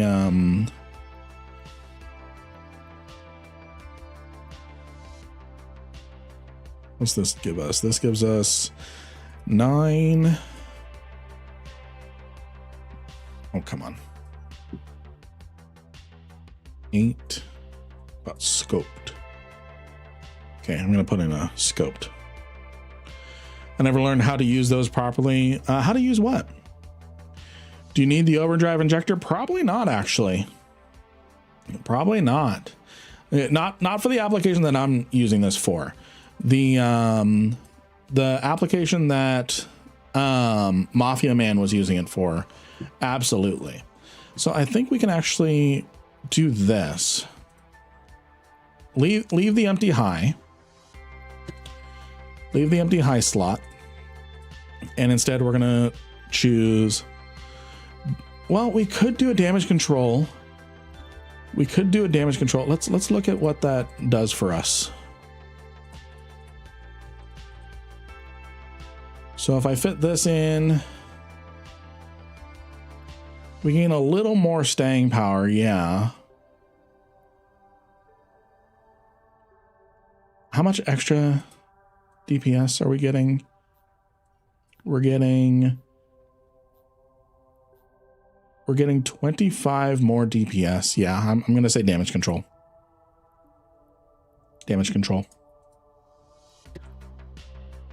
Okay, let's give this a go. So we're going to try an AB version.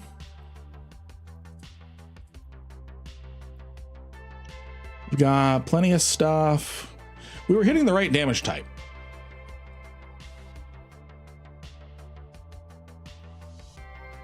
Yeah. So what a NOS is, is essentially it is siphoning capacitor from the enemy ship. So it's helping keep you afloat.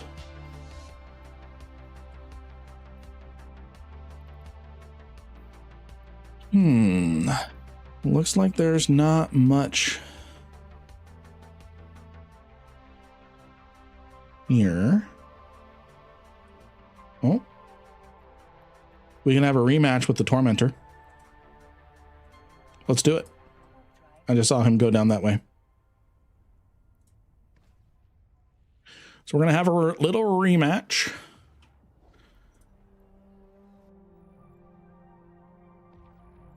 What's here? We have a Mollis and a Tormentor. Okay, so this is going to be an interesting fight. We've got a Mollis and a Tormentor in here. Whether they are together or not is going to be an interesting thing. Or if they're fighting together. So let's see. Are they fighting each other? They are not. I'm going to go for the Mollis as a quick burn.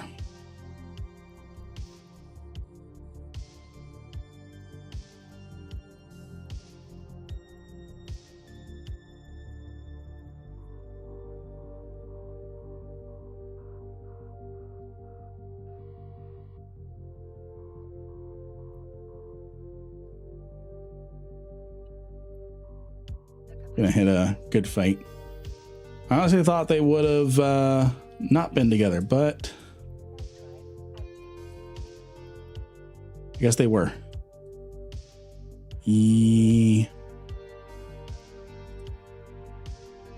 Or I guess they were both in a pyrofaction or something. Not pyrofaction. They were enlisted. Wait, no, Dr. Levins is suspect. The other guy is suspect. I don't know what's going on. So what is the difference between a NOS and a Newt? So yes. So neutralizers zap capacitor away, whereas NOS vampires it. You're making their capacitor your capacitor.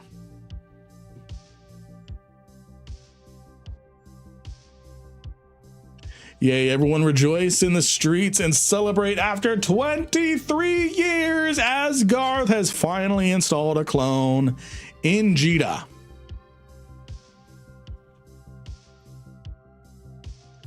Congratulations. Congratulations. Alrighty. So, I think that fight would have gone in my favor if I was interrupting a fight. But since I wasn't interrupting a fight and they were both together, it was a 2-on-1. And I don't think the Heron Navy issue is, at least the way that I had things set up, able to do a 2v1. It's definitely strong-ish when it comes to 1-on-1. It just depends on the setup. I think we would have done really well against that Tormentor in our first engagement if we had an afterburner instead of the micro warp drive and been keeping transversal, better transversal. So yeah. Why are the MR so far behind in the campaign goals? I actually do not know. Well, actually I do know. They're not that incentivized. They're not that incentivized. So if we take a look at the campaigns, we can see that the Amar campaign has 15 goals completed, 15 goals left to go with 35 days to do it. This is what they get out of... I actually really like this new setup because it's actually really easy for me to show you all different things. Even if I go big person and start pointing at stuff, you all can easily see stuff, but I'm going to keep it down here. So if they succeed in their goal, the Amar trade station gets a 6-month reduction, 50% reduction in taxes and broker fees to take advantage of the disruption that happened in Jita, where the different stargates were attacked, and there's in-universe lore lack of trust when it comes to trade there. So the Amar are trying to capitalize. It is literally make Amar market great again. That's literally what this hit campaign is about. But if they succeed, it is 6 months of a 50% tax reduction to draw people in.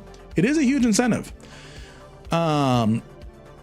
And 6 months, I think, is the minimum time to start seeing a market shift of seeing Amar become a good alternative trade hub again. It is still a good alternative trade hub, but Jita's just great. Mamga, yes. Make Amar market great again. But since Niarja got removed and moved over to Pachvin, things just have not been the same with the Jita to Amar trade. I think this would have been very strong. I think this would have been stronger if a new Stargate connection was established between Amar and Jita, a new high-sec connection that is the 14-ish jumps. That would have been, I think, a crazy thing. Crazy good thing. And of course, if they succeed, there's going to be new Imperial Navy issue tackling modules, excuse me. So a new Imperial Navy issue warp scrambler or web or different things. Those are going to be available. But if this whole thing fails, it's a 3-month 50% reduction and no new modules. So in actuality, this is a win-win, win or lose. I think it's even more of a win if you actually win it, but there's not really a loss condition here.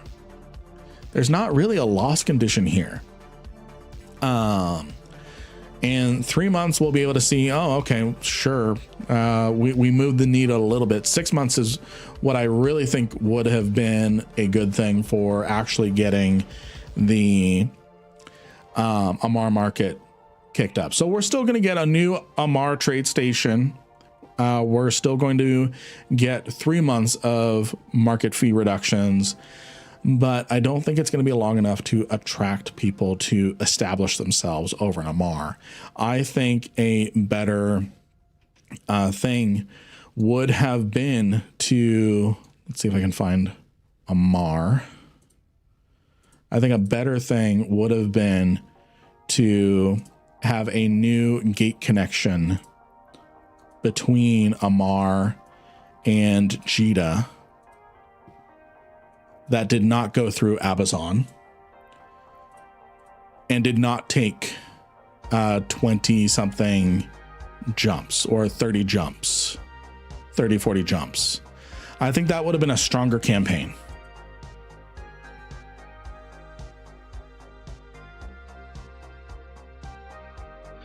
I think that would have been a stronger campaign because that would have really gotten people moving. I mean, just take a look at the two campaigns that are really doing well. Let's look at, well, I'm going to get to the Amar one or the Mimitar one. But if we take a look at Keldari, 20 objectives complete, 10 to go, 35 days. What they get is they get a new Stargate connection linking Black Rise to Syndicate, and Intaki's Syndicate loyalty points become available in the State Protectorate loyalty point store, the Keldari State Faction Warfare loyalty point store. And there are a lot of Keldari faction loyalty points going on because there's so many botters. so many botters, so many farmers in that war zone there. I mean, just look. Just look. There's so much. There's so much more Keldari. It's always been this way. Gallente have always been the underdogs up until this campaign. So there is a lot of stored up State Protectorate loyalty point stores. So having the Intaki Syndicate loyalty points in the State Protectorate is more incentivized and more Stargate connections. Players love new Stargate connections that make things easier to move around. But if this fails, the Stargate connections don't go up. The Intaki Syndicate goes back to the Gallente Federation, and those loyalty points, their loyalty point store becomes available in the Fed Navy loyalty point store instead. So again, and there's a lot of loyalty points sitting in State Protectorate, just because the reason why everyone chose Keldari as a faction warfare faction is they had access to Jita. So it's not a skill point thing early on, because you find Keldari pilots in the different war zones. What's the problem with why there's so much more Keldari pilots is because of Jita. But because Jita is now a Concord system, it's no longer owned by Keldari.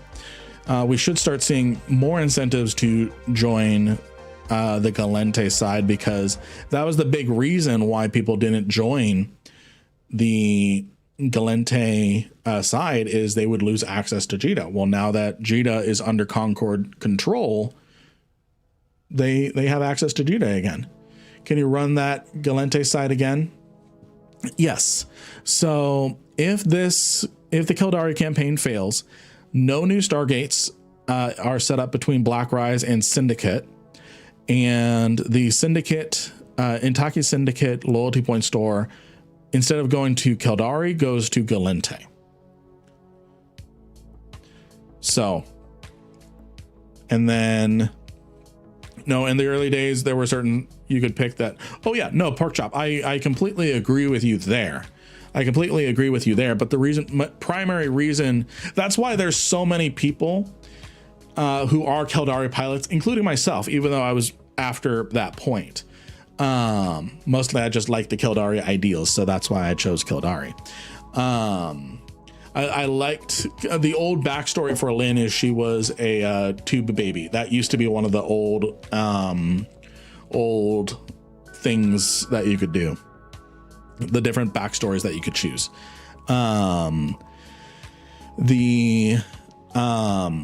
The reason why people chose Keldari over Gallente is because the primary trade hub Jita was Keldari. And yes, it is still in Keldari space, but once you're inside Jita, you're not going to get attacked by any police or anything. Amar should have unlocked explosive laser faction ammo. Oh, that would have been funny. So if we take a look at the Gallente side now, so they're on par with the Keldari. What they get is they get a new Stargate route between Intaki and Dodixie. So then, which I think Intaki, if I'm not mistaken, is the faction warfare headquarters. Is that right? Is Intaki the faction warfare headquarters for Gallente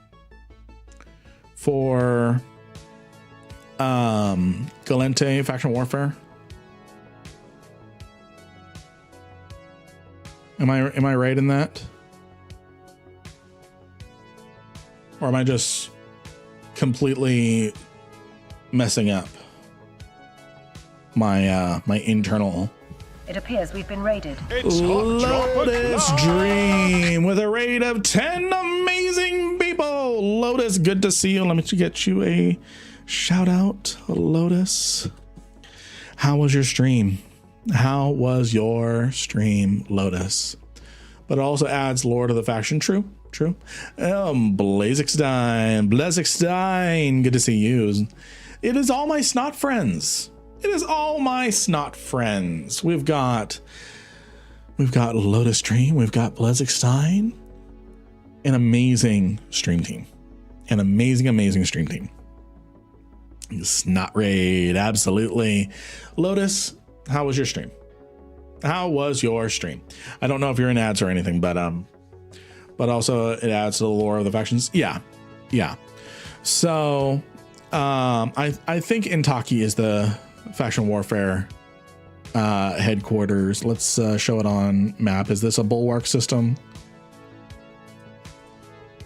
Yeah, it's a bulwark system. I think this is the yeah, this is yeah.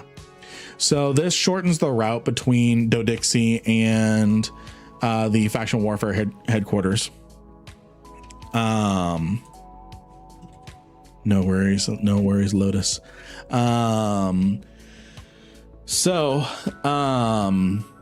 if they fail, they only get one jump reduction rather than like a 5 jump reduction between the trade hub and faction warfare headquarters. What also happens, I think Galmil deserves this more. What also happens is a low waste variant of excavator drones is developed and made available in the Fed Navy and Federal Defense Union loyalty point stores. So this is huge. But here's the thing. If it fails, that we talked about that Stargate connection, or develops it instead, which means, here's the thing.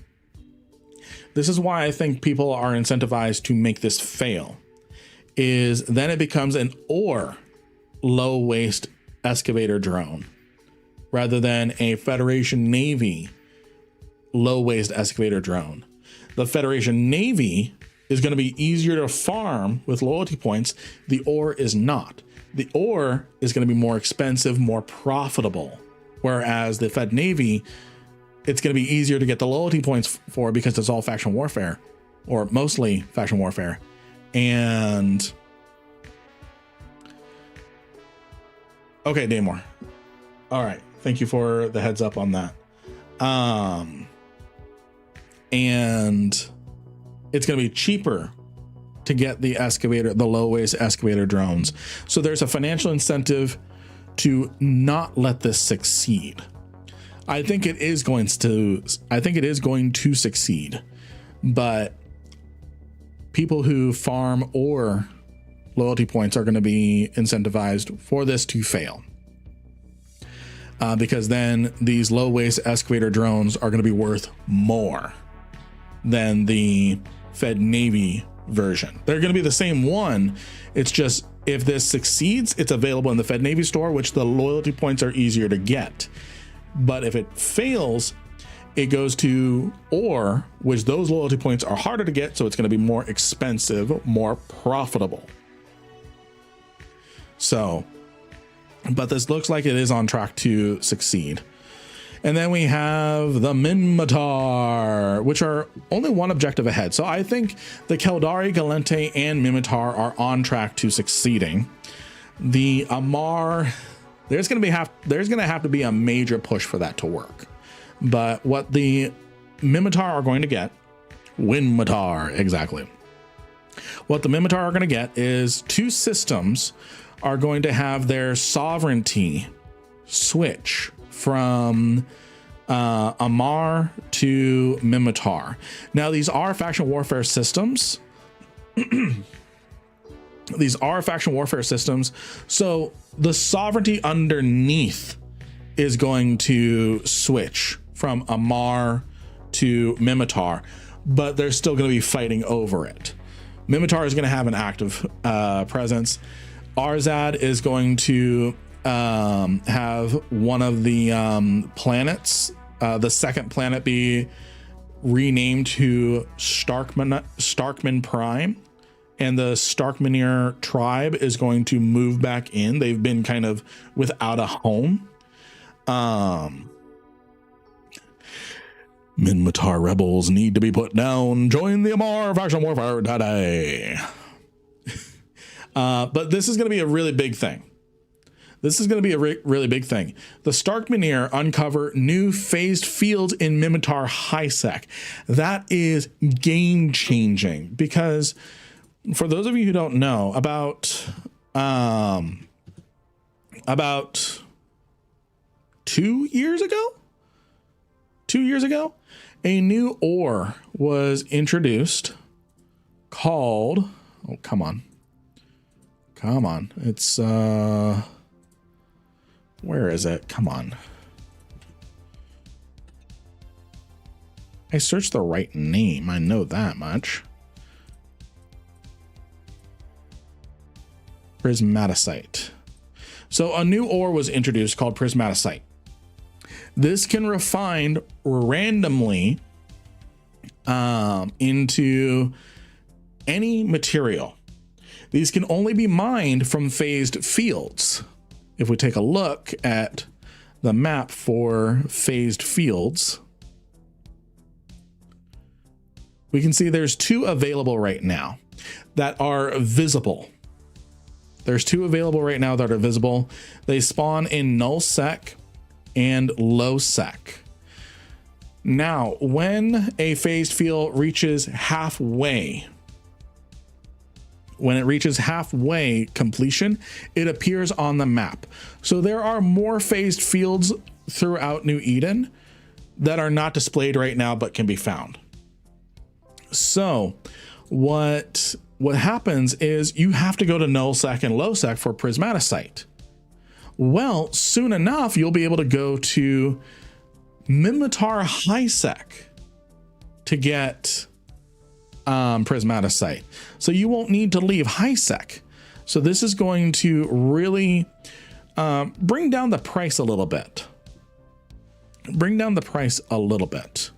Oh, hello. Oh.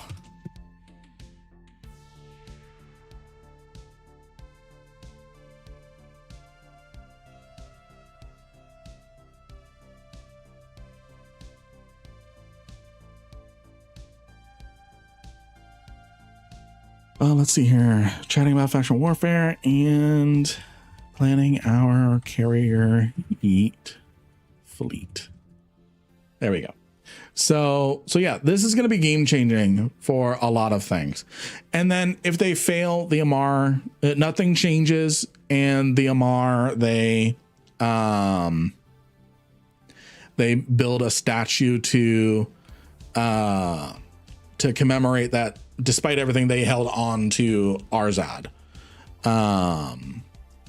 So yeah. Let's see here. So, but again, this is pretty close. The biggest thing is the phased fields. That is absolutely the biggest thing. Because yes, you get a new space station. Yes, you get the lore side of things, where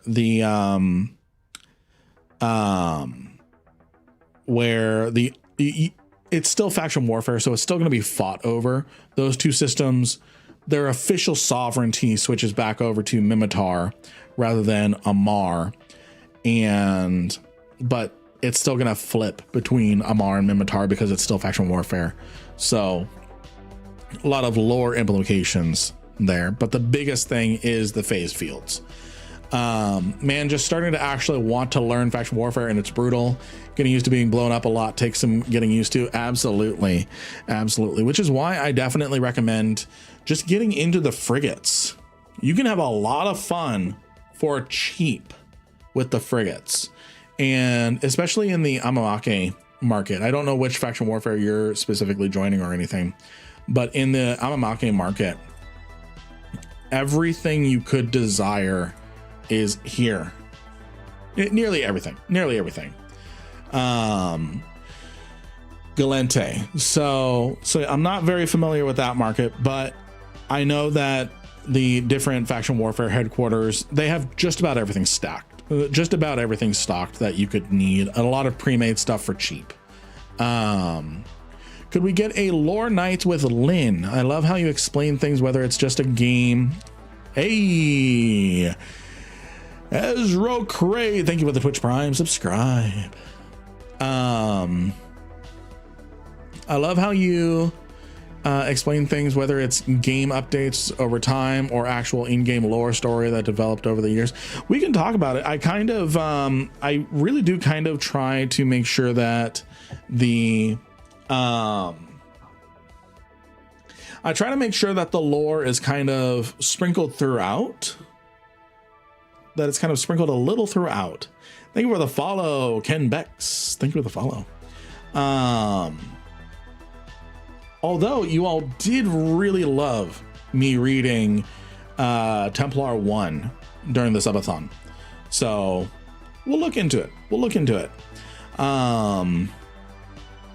You make it digestible. Thank you. Thank you. I try hard at that. Welcome back, Lynn. Let's go win Matar. Yes, Bladed. I may be Kildari, but I love me some Mimitar. They have a rag on contracts in that Keepstar. Ooh, they do. It's a good thing I don't have the money to just purchase it, and I don't have the skills for it, and I don't want to sit in a Titan, and you can't make it. You can't make me. You can't make me. Which is why we like your show. Thank you, Miriam. I try. And by the way, this is kind of unprecedented, at least for me. I disappear for a week. I stopped streaming for a week, and we have an average of 117 people over on Twitch. We have me over on Kick. I think it's just me over on Kick. And then we have 28 people over on YouTube. I was expecting like 30 people. Because when you disappear for a week in the streaming world, even if it's for like a disclosed break and things like that, me on exactly. Even if you disclose, Nerd Night, good to see you. Good to see you. Even if you disclose that you're going away for a week, this is when you're coming back, you immediately leave out of the public mind. So I'm actually really surprised and thankful to each and every single one of you showing up, hanging out with me today during the stream, especially when I wasn't expecting so many people. A contract has been assigned to me for the extra highs. All right. Thank you, Raider. Hey mate, someone asked me on my chat about a lore question. I asked them to ask you, but do we have any lore behind officers upgrading their modules beyond the regular tech? Hey, Sergeant Blaze. So we really don't have lore in regards to the different officers as far as why they upgrade their modules. It's like, let's take a look at We've been raided. It's hot drop o'clock. It's hot drop o'clock.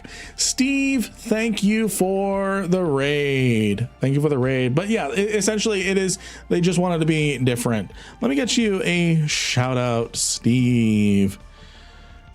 How was your stream, Steve? How was your stream? It's good seeing you. It is good seeing you, my friend. It is good seeing you. So if we take a look at one of the officer modules, I think if I just search officer, so let's look at some of the officer modules. So hello everybody, we are kind of just hanging out. We just got back from a stream break. We took a week off last week, and we're just hanging out. We were fitting up a carrier. And someone said we're a little lagged behind on the voice to the webcam.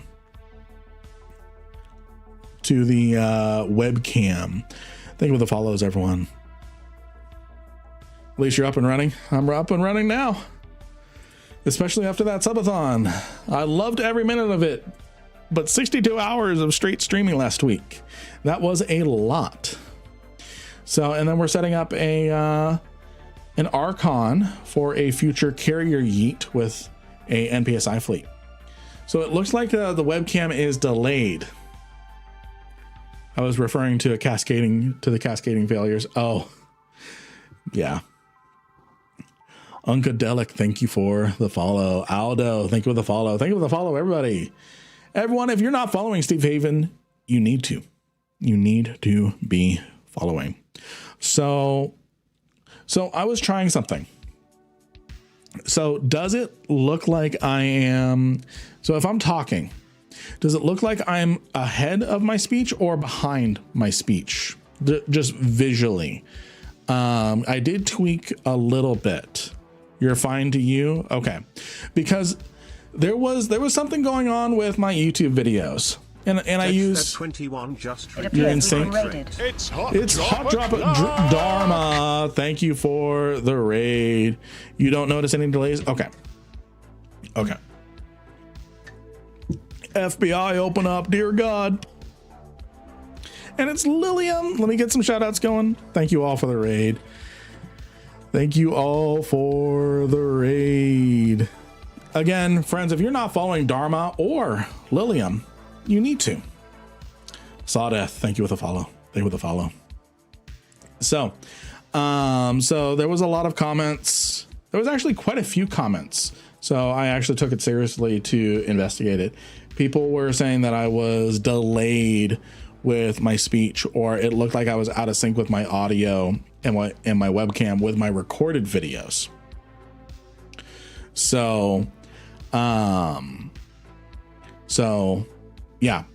So I did some tweaking, tightened things up, added a slight delay because I lip syncing. It got milli vanilli. Nice. All right. So it looks like I'm good. Looks like I'm good. What is up, Raiders? What is up, Raiders? We are hanging out. We're talking about everything EVE Online. We're kind of just getting back into the swing of things. We had a week off from streaming since 2 weeks ago. We did our subathon, so I took last week off because we subathoned all week, and man, that was crazy. But crazy good. And I was just appreciating chat, because normally when you go on break like that, you kind of,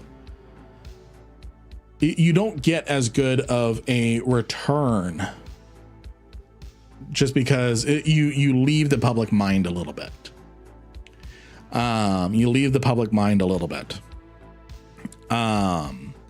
So having as many viewers that we have here now blew me away. Again, I was expecting 30 to 40 of the super regulars here, but we're getting everybody. Hi. Or we just missed you. True. Solution. Good to see you.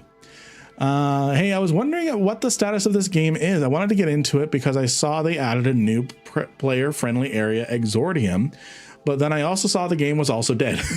What's your input as a ongoing player? And Tonberry, good to see you. Good to see you, Ace. Eve has been dying since the day it started.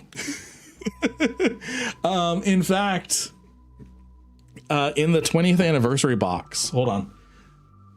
Oh, where is it?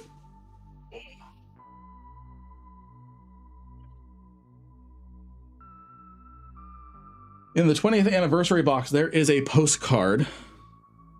There is a postcard that they gave you. Hey, Wolf, good to see you. So I don't know if it's going to show up very well. It's not. I mean, it's really kind of a interesting postcard. But anyways, so it is the May 6th, 2003 email to everyone saying we are live on time. And on the back, it says the phrase "Eve is dying" first appeared not 3 months after launch.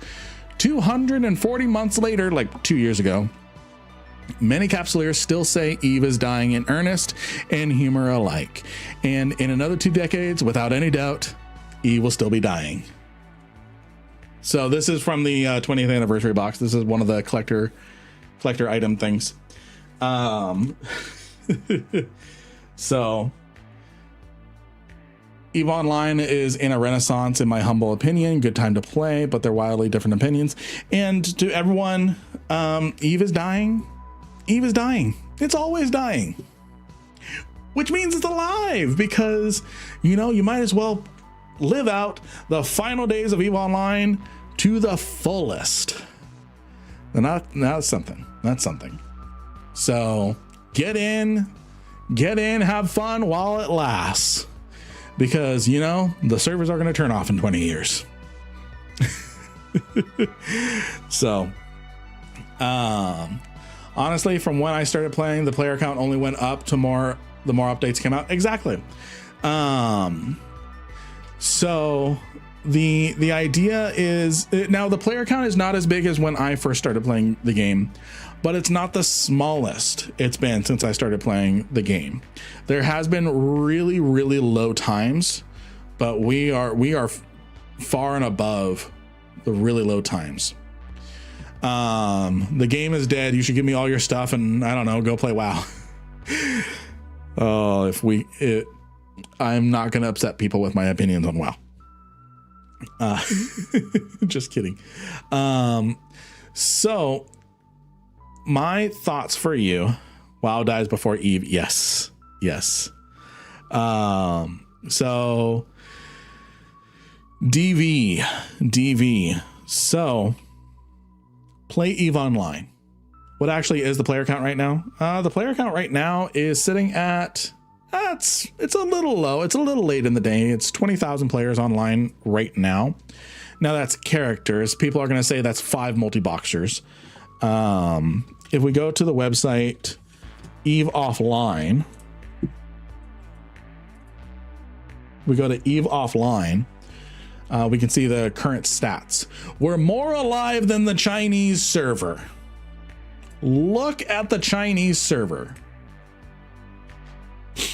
It appears we've been raided. It's Odin's Eye! Thank you for the raid. Thank you for the raid.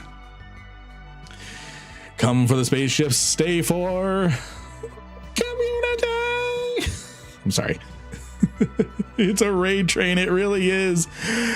Oh, Odin, thank you for the raid. How are you, my friend? How are you? Laura Jr. let's not put that title on me. People will riot. Everyone raids Lynn. Everyone's like, wait, Lynn's back? He disappeared for a week and he's back now?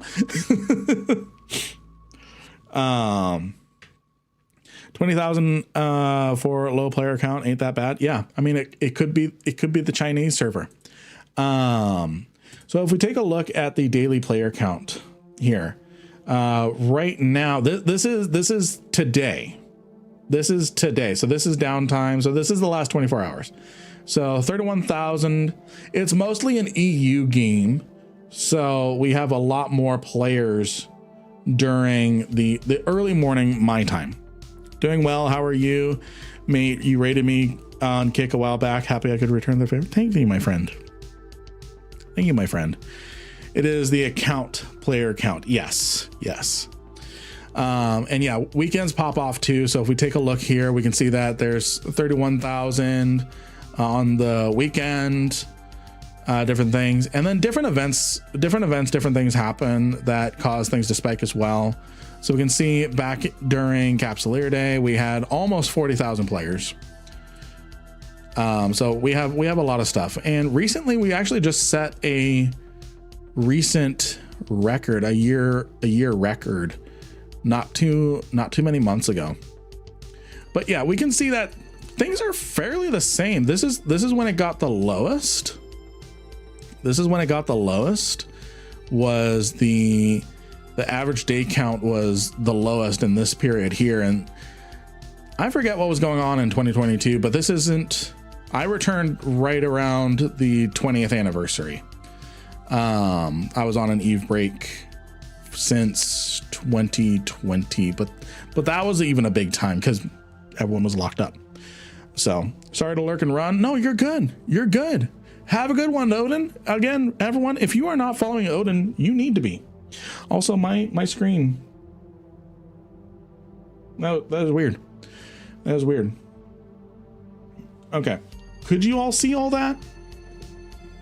Could you all see the charts that I was talking about, or were you just looking at the Archon while I was pointing at numbers you couldn't see? No.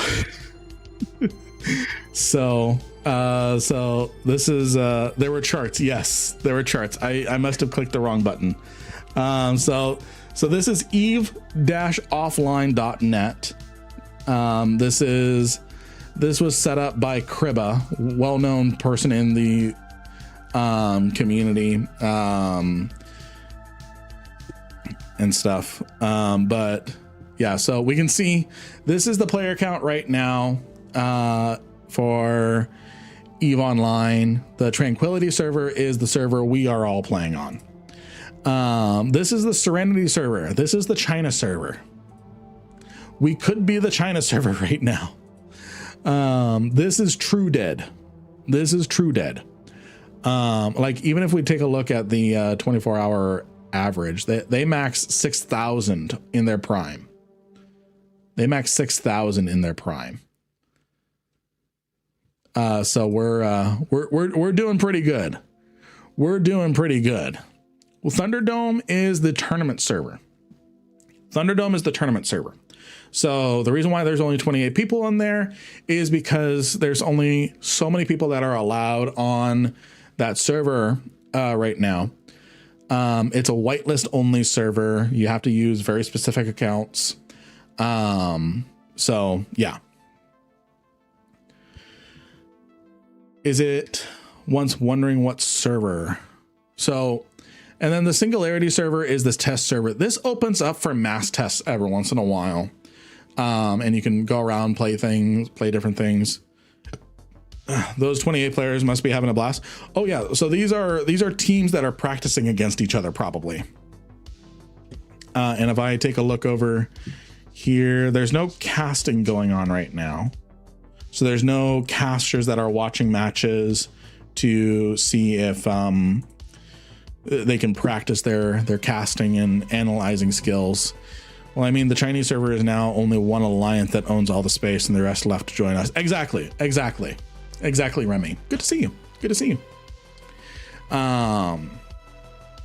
So in fact, I'm on the Thunderdome because all the, and this is not a secret or anything.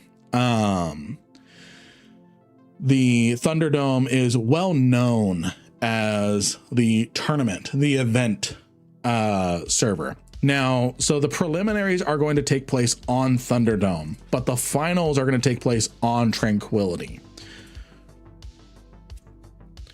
Thunderdome only has one team on right now. So teams are 10. So there's at least 2 teams and maybe some benches going on. I love testing out the burning ship and fizz bomb Bob bots at station update on Singularity. Yeah. Do not talk, log in. I can't. So I'm not allowed to stream Thunderdome. Cannot log on to Serenity because I'm not a Chinese citizen, and Singularity cannot be accessed right now. So if I could access any of these, I would if I was allowed to. And I am specifically not allowed to stream Thunderdome. I will get banned from the game. No, thank you. No, thank you. No, thank you. You can be a Chinese citizen, just use a VPN. True. What are the red ones? Duality and Multiplicity. I forget what the Duality and Multiplicity servers were, but let me take a quick dehydrate. So yeah, it's probably, so Sci4, I agree with you. It's actually probably just one team and they're battling against each other, practicing. practicing different maneuvers. So I'm going to use the restroom really quick. Vatbocco just redeemed posture check. Oh, Vatbocco that was just a really redeemed. good neck crack. Yes, I need to dehydrate. Not today, Satan. Yes, I do not want to get banned. I had to go check if I was missing our scrims when I saw 28 on. Are you in the AT team this year, Cy4? While you type that answer, I'm going to use a dehydrate. Bacon, thank you for the follow. Be right back. Be right back.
Alrighty.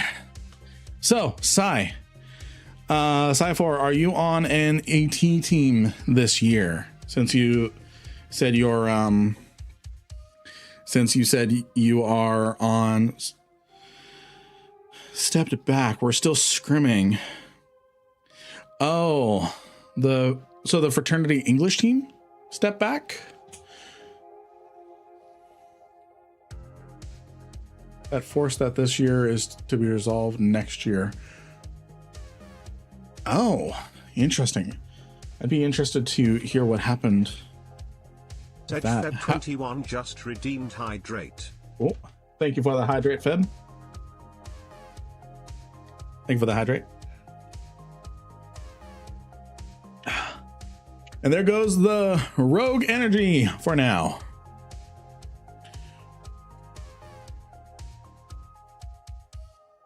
Are ad breaks longer than they used to be? I have been on ads what feels like an eternity. So I've not touched ads. I have heard that complaint. And this was even before I became a Twitch partner. I have heard that complaint where people were saying that the ads are longer or there's a higher frequency of ads. I've touched nothing. I legitimately have not touched any settings, so I am sorry. I am sorry. If there was something that I could do, I would. but I'm afraid to touch any settings and make it worse if that you fixed it. Thank you for the tier 1 subscribe, Cy4. Like I was saying, like I was saying, Cy4. Luke Citizen, thank you for the follow. Like I was saying, you're not the first person to complain that the Twitch ads seem longer. I have touched no settings. So I really don't know what. And this was before I even got Twitch Partner. So I don't. I've not touched any settings or anything. It's not a Twitch Partner change or something just because I'm a Twitch Partner or something. So no ads. Yeah.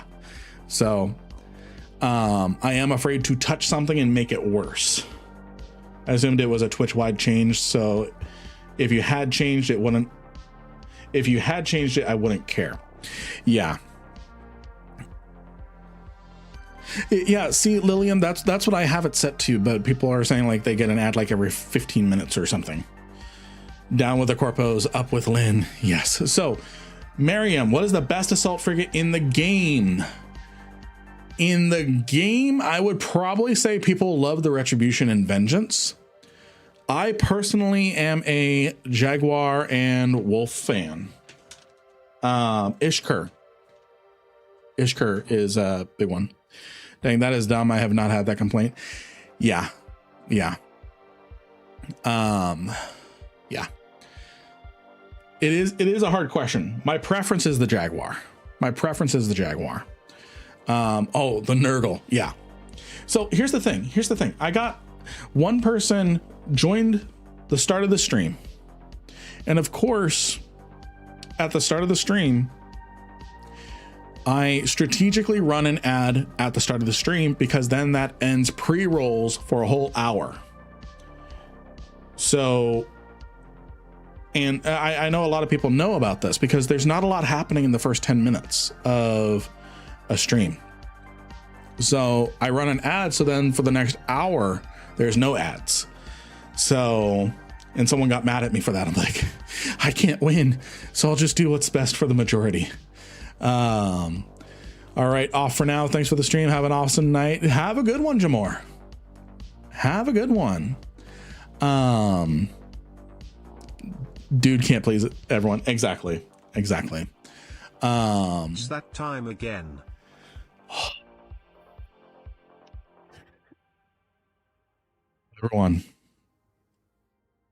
Everyone, you have lost the game.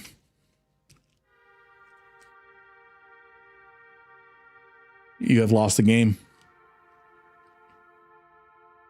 The game has been lost.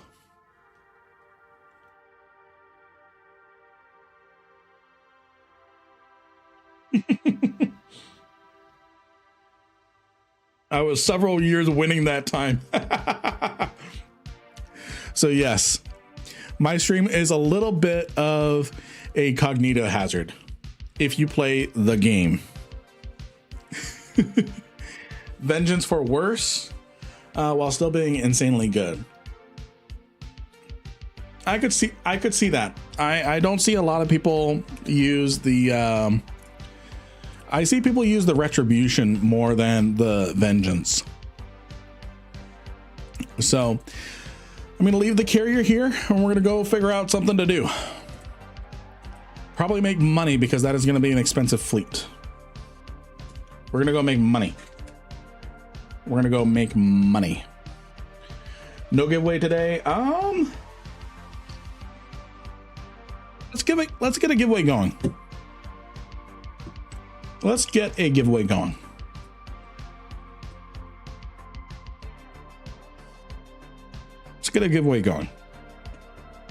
So everyone,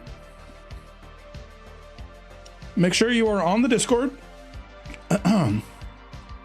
Make sure you're on the Discord. I'm going to give away 500 mil.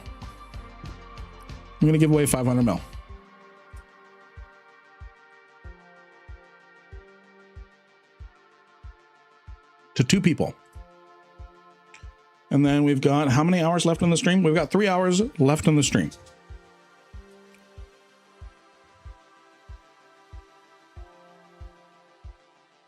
All right, to 2 winners. So to get in on the giveaway, you got to join the Discord. You got to join the Discord. If you are not in the Discord, !Discord, like Wally did. And then head over to the giveaways channel and click this confetti button. Click the confetti button. If you are picked by the bot, you have a week to DM me. I will try to be proactive and DM you as well. You have a week to claim. You have a week to claim it.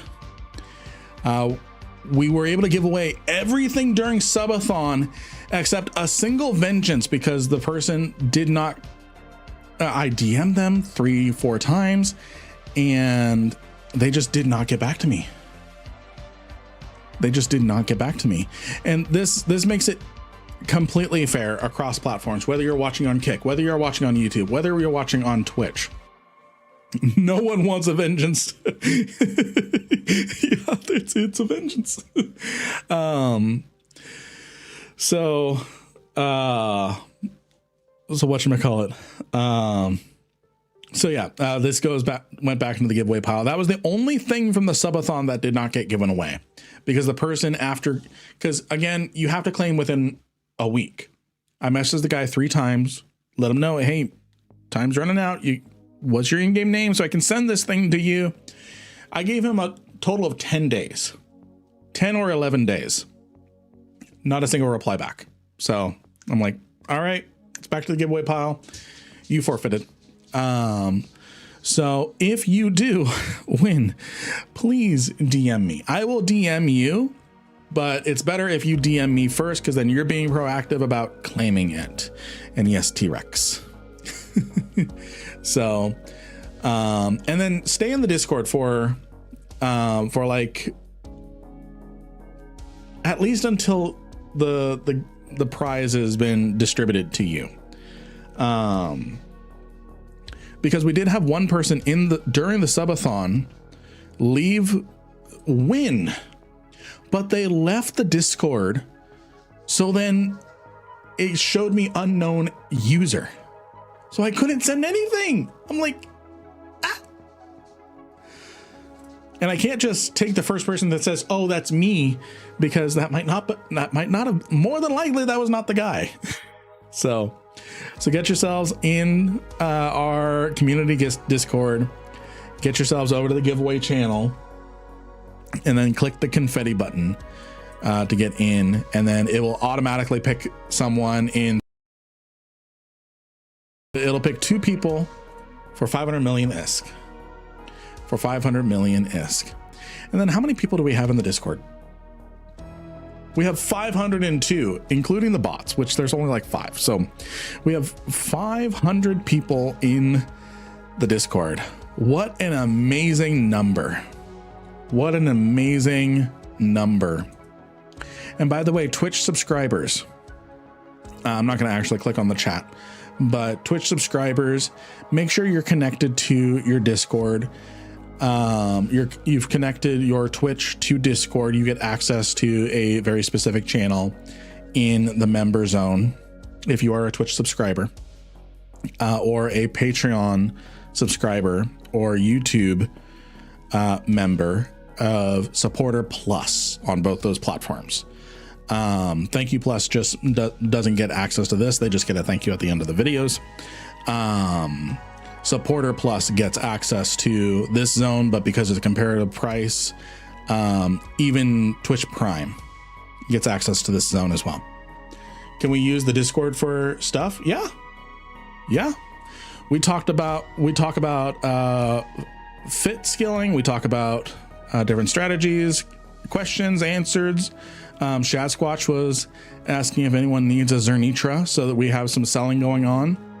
The only thing that I do is it's fine to point and laugh about a hypernet, or to say, hey, there's a hypernet going on for a AT ship or a Tech 2 blueprint or something, because more often than not, no one in here is going to be owning that.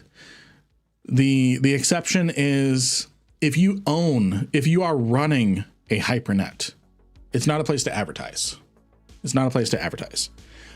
If you want to point out a funny hypernet or an expensive hypernet or something, this is a good place for it. What's that special channel when you sub on Twitch? It's called the Member Zone. If you don't see it, you're going to need to go to your user settings, connections, and connect your Discord to Twitch. Then you should automatically get that role.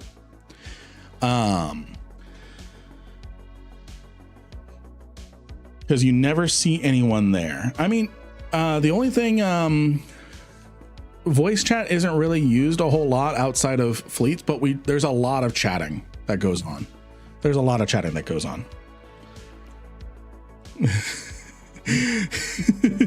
BRB joining to advertise my upcoming SCUA hypernet. I mean, how expensive are the nodes? Cypher. My Vitali, thank you for resubscribing with your Twitch Prime. I really appreciate that. I really appreciate that.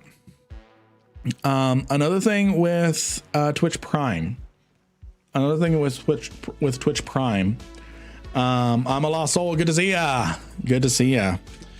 Is I'm trying to figure out something equivalent. So right now it is just a Twitch only thing. But on our merch store on lingaming.com, if you are a Twitch subscriber, let's do this. If you are a Twitch subscriber, you get 10% off. I've just redeemed hydrate. Oh, thank you. So that's a perk for being a Twitch subscriber. Again, I am trying to figure out how to make something equivalent to that over on YouTube and as a YouTube member and as a Patreon member, but they don't have those types of integrations. Only Twitch does right now. So I'm trying to find different things to make those memberships worth more. That said, got some new merch designed by me. So this is for you hydrate lovers. This is for you hydrate lovers. So we've got a whole bunch of. Can't you use YouTube Store? So the YouTube Store, I have it connected to this. So the fourth wall stuff, that's who I use for this. The fourth wall stuff is promoted in there, and actually the product shelf is actually going away. The YouTube Store is actually going away to some extent. So yeah, it's interesting stuff. They mess with the views, and now they're messing with the stores and stuff. But yeah. Hey Trollock, thank you for the follow. Are you at 10,000 YouTube followers? Not just yet. We are very nearly there. We are at 9,629. 9,629. So we're very close to having streams where my wife starts playing Eve. Yeah. All right. So let's go make some money. Let's make some money. YouTube is being stupid right now. No, seriously, it is. I say that lovingly because I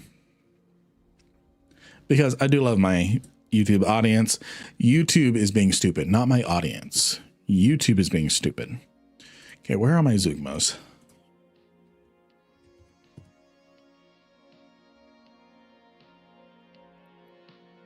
I think it's not Indo-Dixie. I think it's in Asa. No. Oh, it's in Tallinn. Yeah. So I'm just gonna have to buy another one. Is it against Twitch TOS to give us a link to your YouTube chat? I will go. No, it's not. So what is against Twitch TOS? So right now I have the merged chat. That is fine.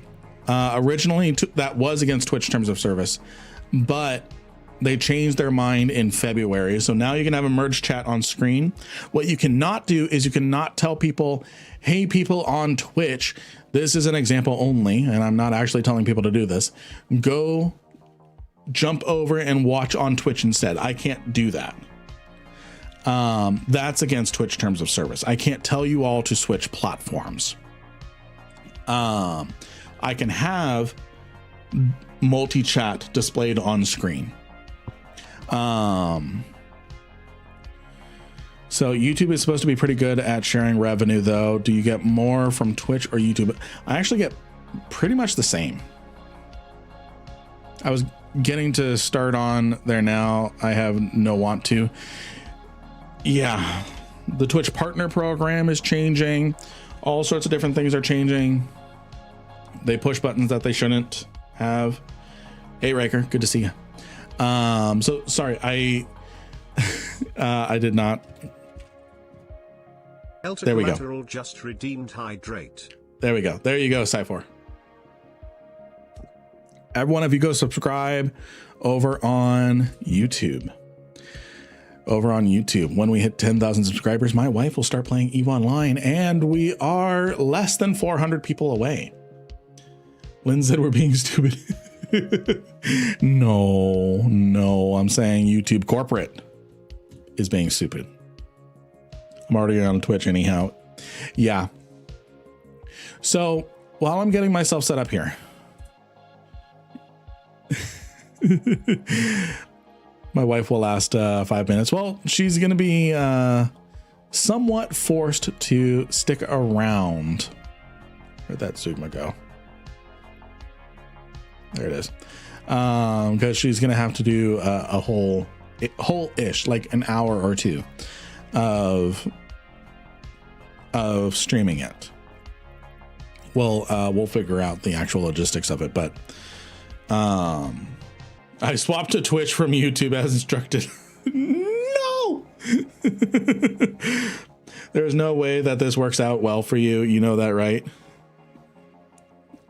What you mean, Ken Bex? What you mean? I would love to hear how this is not going to work out for me. I'm sharing rapping that will keep her away. Oh no, forcing her. So I'm not forcing her. She came up with the idea. This is her idea. She came up with the idea. She said, hey, husband, Lynn, if we set a goal and we hit it, I will start streaming a little bit of EVE Online. And I'm like, okay, what number do you want to set? And this was like when we were back at 6,000, and she goes 10,000. We gained 3,000 subscribers in like a month and a half. And she's like,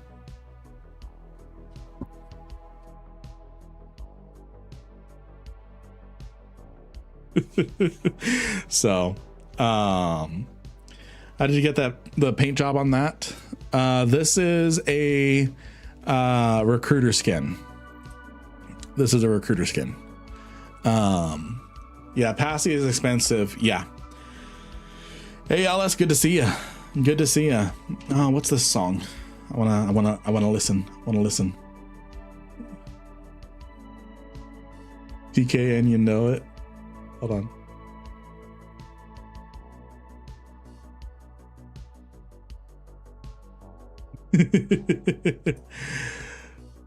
Oh Lord, I clicked it. Yes, the DED skin. So, oh, it's literally you rapping. Oh, that's something I was gonna do, friends. That's something I was gonna do. I found my oldest YouTube video. Do y'all want to watch it and watch me cringe? I found the oldest YouTube video. Okay. We're gonna do that. Before I forget, I'm gonna put the Parchment Highway stuff in here. Parchment Highway, I need glorification ones. Glorification ones. We're going to get a couple of these. I'm going to get this set up so that way I don't go, all right, guys, that was funny, making fun of me. Haha. Let's go do stuff in Eve now, and then forget about my Parchment Highway stuff. And then I'm going to get a border. I'm going to get a couple of these. And then I'm going to buy one more needle jack just so we have options to kind of move around. What is this highway? So it's called the Parchment Highway because you're using Parchment to get out of null sec and back to high sec. I'll take nanites. Yeah. We only need 50 nanites. I need a small, a standard cargo container for loot. The reason why I am putting this in, if you did not know, is, I needed to assemble it out here. If you did not know, is yes, this takes up 100 cubic meters worth of stuff, but it has 150 cubic meters or 120 cubic meters inside of it. So for the low price of 100 cubic meters, I get 120 cubic meters of cargo space instead. So I also need to plug in my pacifier scanning fit pod. There we go. There we go. This is a really expensive pacifier, but okay. After that is in, and then I'm back in the streamer. Oh, it's time to fight the streamer. So we're gonna do some one finger death punch, and then we're going to look at the oldest YouTube video that I've posted and is still up on YouTube. I actually don't have access to the account anymore. So I can't even hide it. And then we're going to do some pacifier stuff. So, and then I'm going to leave this music playing. Ooh, actually I'm going to play Permaband. Yeah.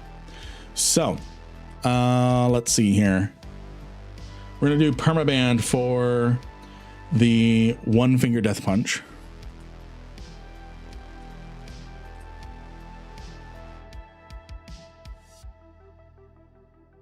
Okay. So it is me versus you all. It is me versus chat, specifically Twitch chat. Twitch chat. So again, I had to mute the music.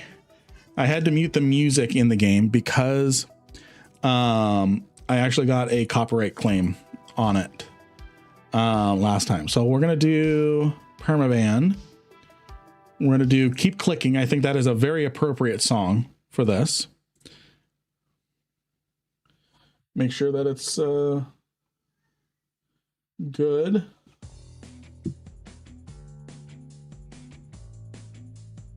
Where is... Hold on. Let me find the... I think it's this. Yes, here we go. So one finger death punch. Okay. That should be good. Cool. Now let me find the secret level stuff. One finger death punch, 2 cheat codes, and the cheat codes are specifically to access the hidden stuff. So we're going to access the secret level difficulty.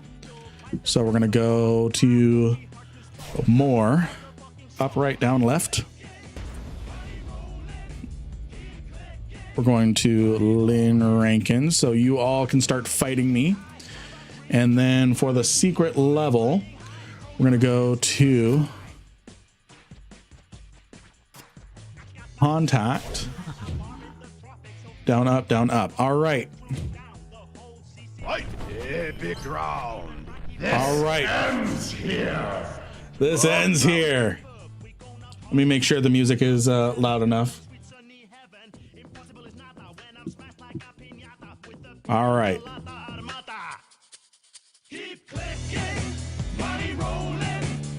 There we go. There we go.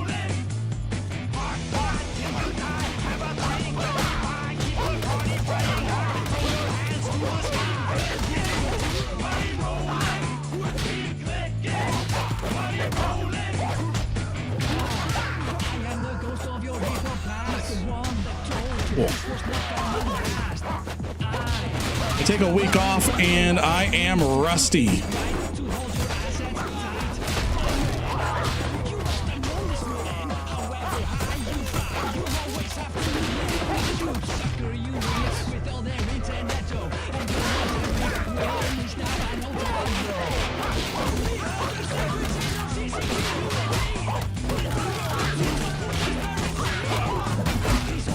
Oh, come on. Cypher, I just took you down.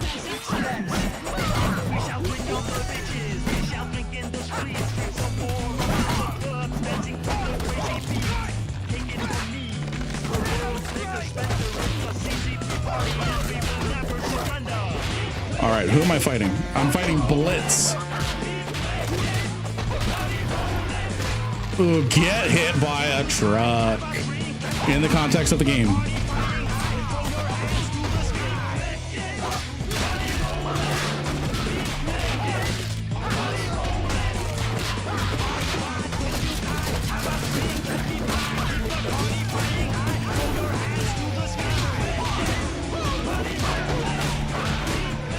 All right, we're doing good. We're doing good. I'm fighting you all and I'm winning. Oh, ow. To the heart. Damn, ouch. Oh, you're going back. You're going down, Care Bear Queen.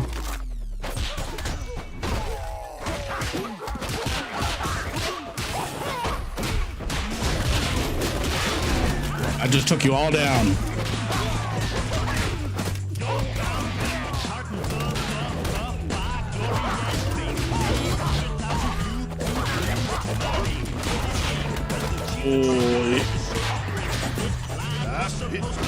Oh, last hit, last hit. Time to lock in.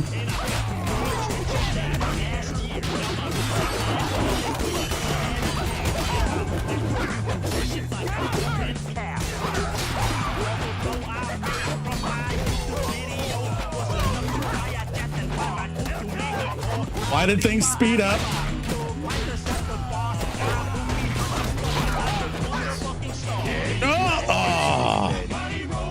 Good fight, everybody.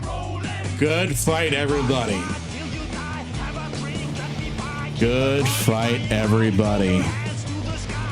Do you want one more round against me? One more round against me? What do you all think? What do you all think? One more fight?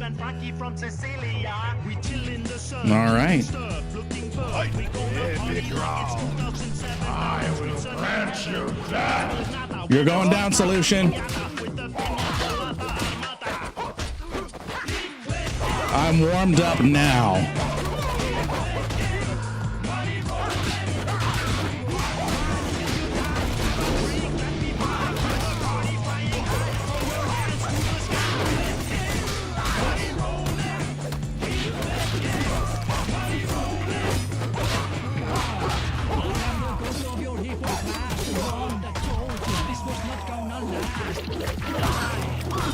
Come on, you all can do better than that. All right, Trolloc, it's you versus me, and you have a chainsaw. But guess what? I have my fist. And now I have your chainsaw. I got a little too excited with the chainsaw, so I took a couple hits that I didn't need to.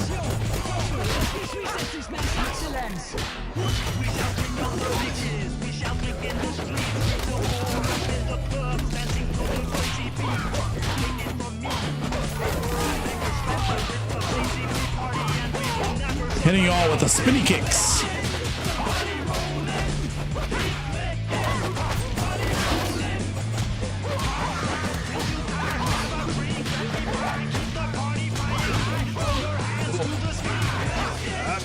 You hit me good, Avant.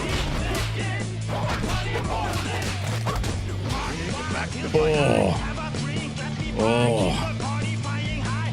I think you all got me faster that time. Good fight. Good fight.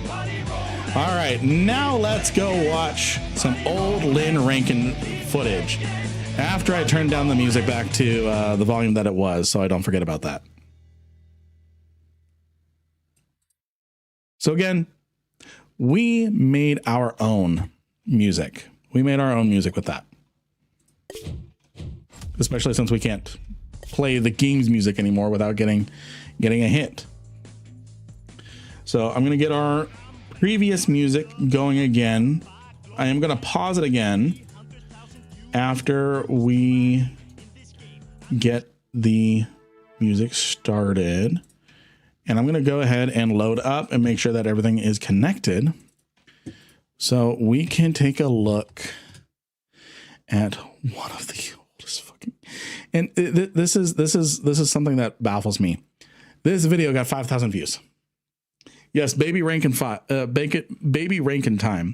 I can't play the music on this one because it's copyrighted. But this is a tutorial. Let me switch to come on. I gotta switch tabs. Hold on.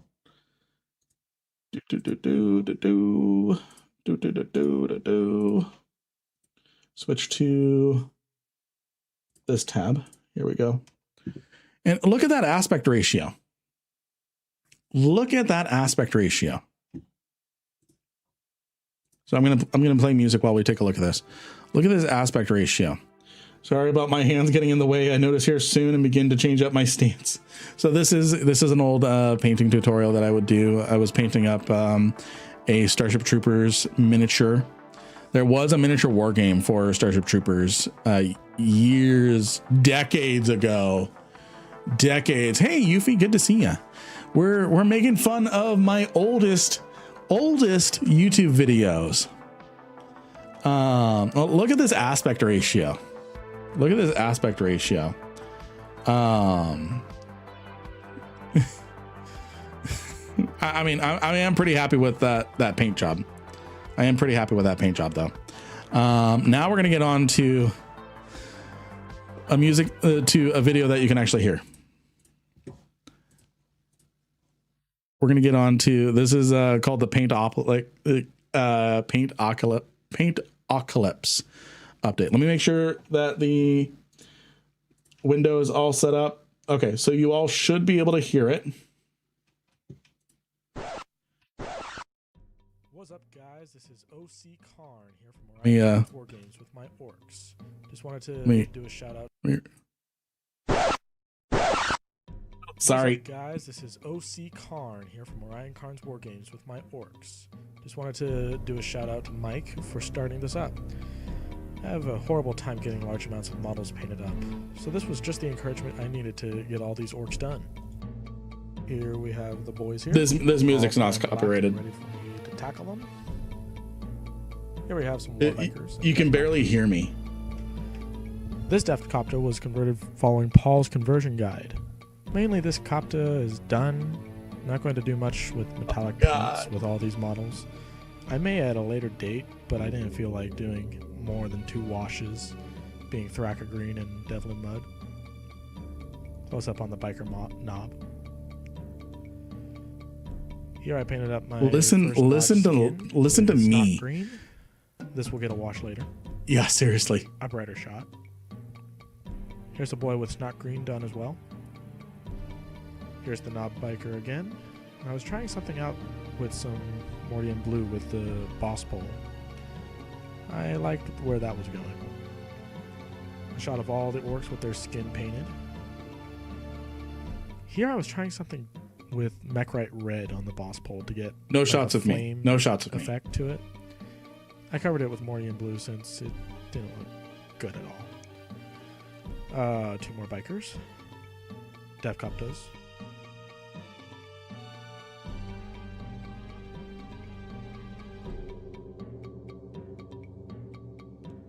And I just decided to stop talking.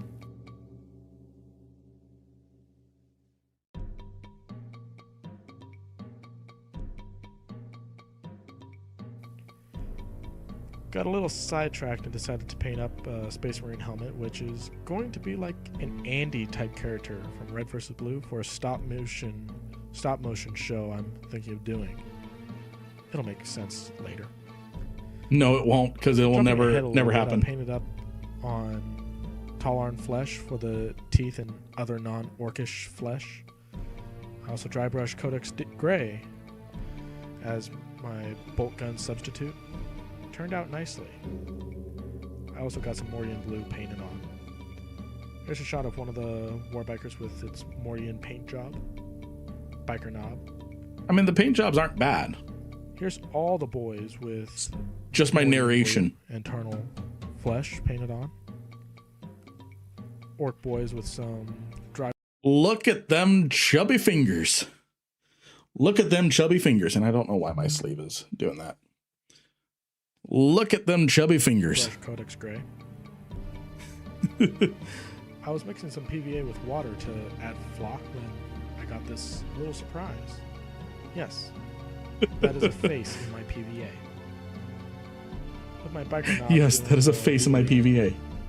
Left some space open for some bits. Here I'm just trying to find a place to put it. It gets buried mostly with flock, but it creates this interesting bump that I liked, of which you can see here in the final shots. Ultimately, I like the results of my painting. Not too hard and I got my orc army done. Aside from 3 killicans and a tactical squad, I've almost got around maybe 1,300 points in both Space Marines and orcs. Aside from some Tyranids and other models. Oh, I also got in some Necron Warriors the other day, and I just got them assembled. No photos of them, though. Now, the question begs, would I do this again, Mike? Definitely. Would I have the same numbers of models as this time? Not likely. Well, that's all the time I have today. Power Hey, to the Mountain war Dew. gamer. Power to the war gamer, dear God. Hold on, I'm gonna mute the beginning because that was loud as hell. Listen to Baby Lynn. Baby Lynn. What's up, guys? This is OC Karn here from Orion Karn's War Games with my orcs. This is OC Karn. This is OC Karn. Those are the only 2 videos that I have up on this channel. I don't have access to this anymore or anything. Otherwise, this channel would have been deleted. But yeah. Okay, let's get some good music going. Let's get ourselves going. Let's get ourselves going. And we'll take a look at some of my Eve older videos. We'll take a look at some of those later. But yeah.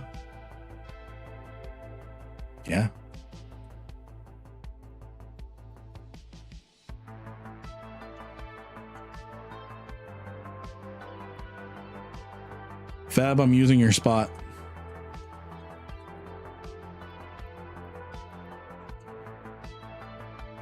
So I hope you all enjoyed post-pubescent Chubby Lynn. Without actually seeing Chubby Lynn. Hey guys, this is OC Karn with a Warhammer Apocalypse update.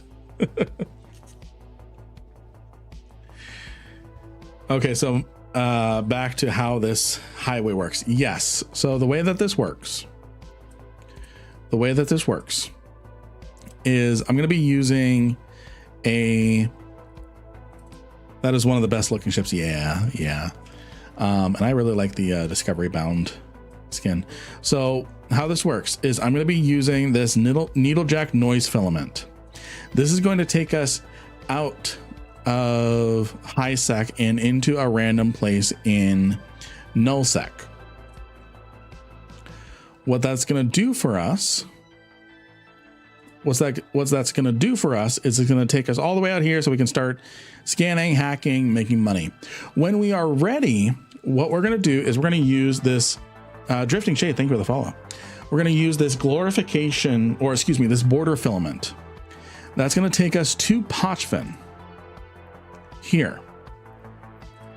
And then let me get over here and cloak up.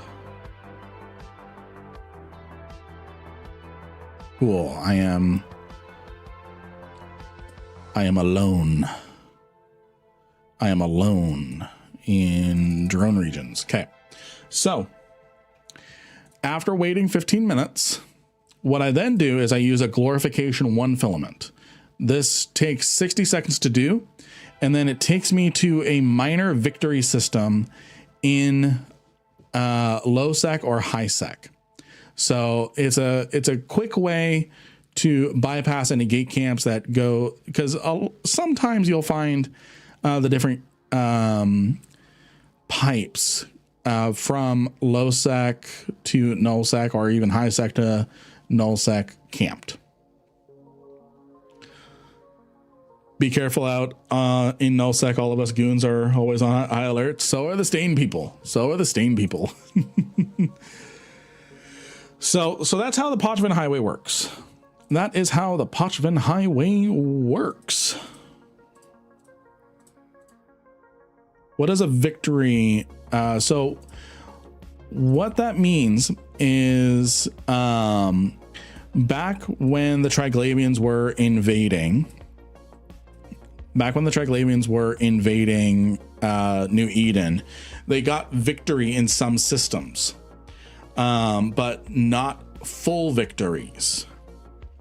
So those systems are called minor victory systems, where they mostly won, but the systems did not progress in a way that allowed them to become part of Pochven.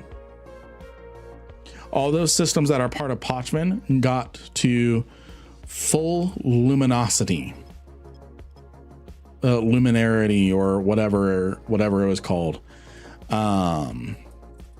which meant that they were dragged into Pochven, dragged into the abyss, where they would become part of the Pochven region. So we've got some detected sites here, which means there's a SOV upgrade nearby that is spawning these.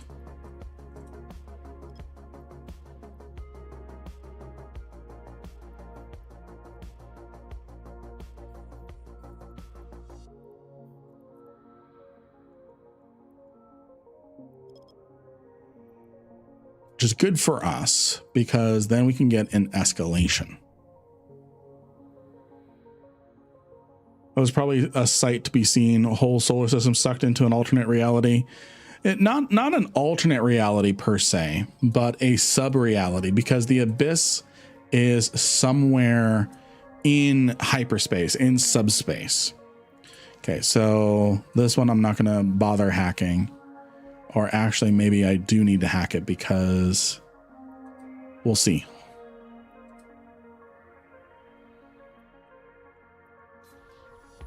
I fucked that up. Hold on.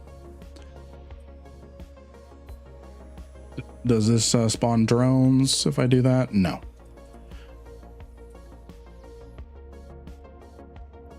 Drone regions has different rules for different things, but I guess the detected sites just operate normally. Okay, this is a good one to hack.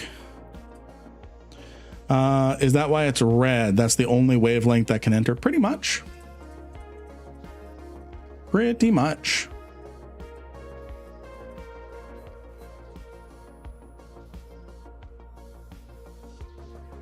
Pretty much. It was actually a really good container. Let's take a look at that.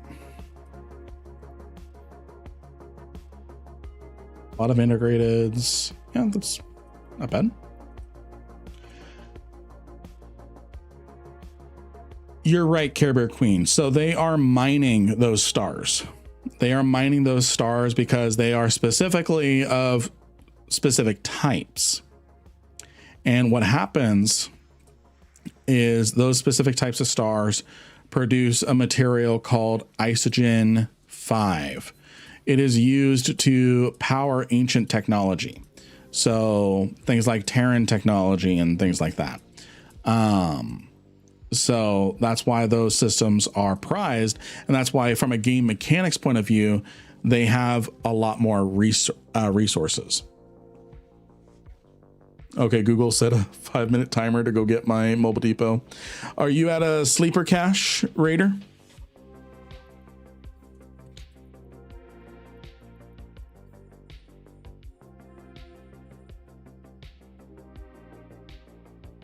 I was. Okay. So you only need to wait about 2-ish minutes. But yeah, 5 minutes is definitely the safest bet, especially when dealing with the gas.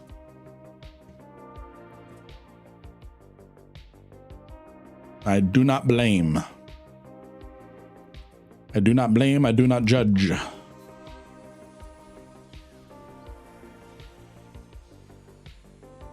I filamented into nullsec yesterday for some exploration and was immediately on the hunt list. They didn't like I was cherry picking the sites, but they were never going to fight me. So since I was cautious and cloaked, so we got talking and made some new friends. Nice. Nice. Joined their corporation. Nice. Yeah. If the site hasn't despawned, you're just going to land back in the wormhole. So cherry picking bad unless you make friends along the way, like what Hanok did. I mean, that's EVE Online. Sometimes you're just going around. There's trouble to be had. There's trouble to be made, but then you end up making friends out of the people trying to kill you. If it's a detected site, cherry picking might not trigger the escalation. So. Correct. Detected sites do not spawn an escalation until every single thing is either hacked or failed. So that's why if there's nothing worth it in here, I just end the hack. I blow it up because that still counts as a completed hack. You just need to complete the hack. It doesn't matter if it is a success or fail. That is the whole reason why you have a Zugma and a ligature for this. I learned that from Rambo. All right, let's see here. So let's go over here.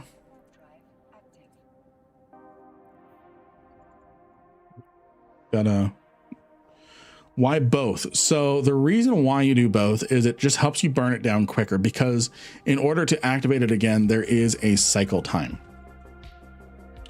So let's go to a random belt. So because these have a cycle time, it just adds, you have to wait an additional 10 seconds. You have to wait an additional 10 seconds.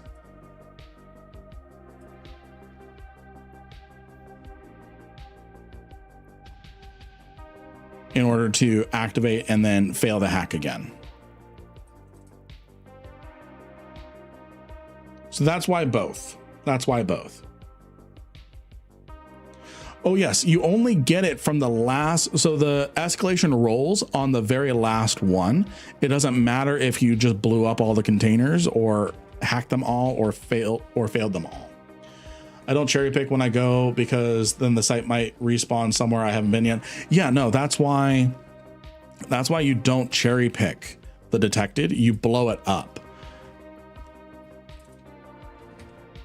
That's why you blow it up. Yeah, this site here respawned right in the same system.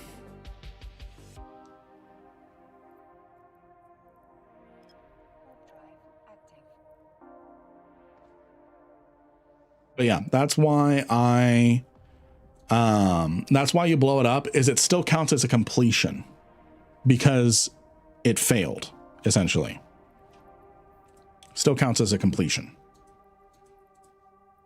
You just have to complete it. You don't have to succeed in all of them. So that's why. Just redeemed hydrate. Thank you, Fab. Thank you, Fab. That's why I check these, see if it's worth my time hacking them. Ooh, like that one. That one's worth my time.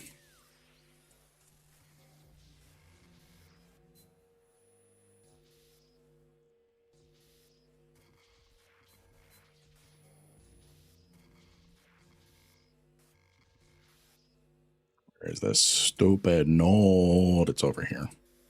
There it is. I ended up cleaning them up since when I joined them, I could do it in almost perfect safety. Yeah.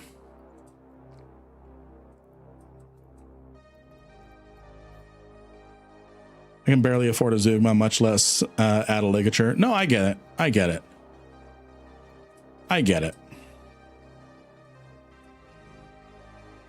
I'm doing a very bougie. I'm doing a very bougie thing. See, this one's not worth hacking it, but I still need it completed, so I just blow it up instead. Can you do all of them? Oh yeah, I can do all of them. It's just some of them are not worth running. But instead of leaving them unfinished, because I want the site to respawn, I blow it up instead. So like this one I want. Mostly I just don't have the slots for 2. Yeah, and you can still do what I'm doing here with a single module. You just don't need you would just take 10 seconds longer. That's really what this is.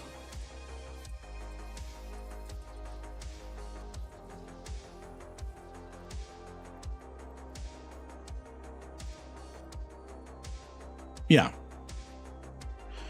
We had a 1 in 500 thing happen tonight. So backstory, my corp is in the progress of moving from one wormhole to another. And we randomly rolled the holes together. So people still needing to get stuff out of one, literally just take it to, oh, that's great. That is great. That is great luck. Yeah. No, I agree with you, Raider. What I'm doing is definitely excessive, but that's because I'm sort of min-maxed in this way. So it's fine to be excessive in this regard.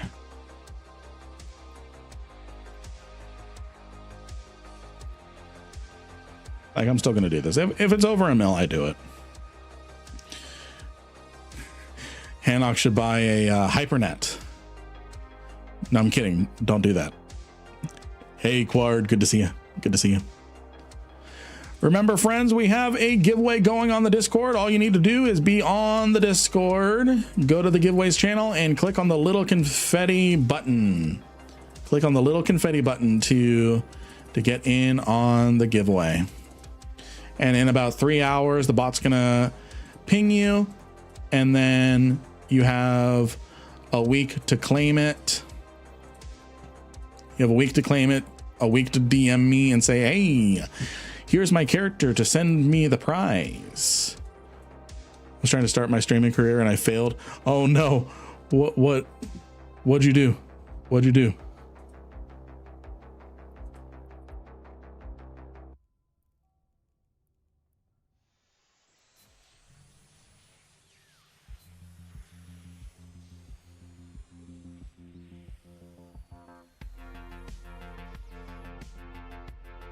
What'd you do?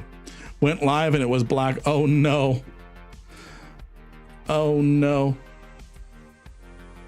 I've had those streams where you're like, why isn't things turning on? I added the sources. What's going on? Now they can't. Okay, now they can see me, but they can't hear me. I've had those streams. I have had those streams.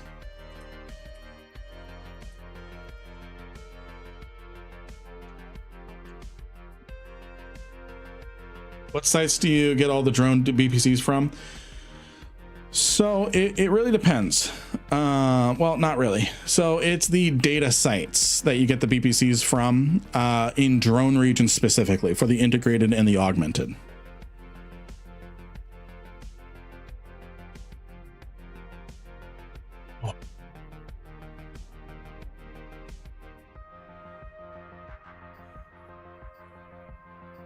Drone region, the bane of my existence.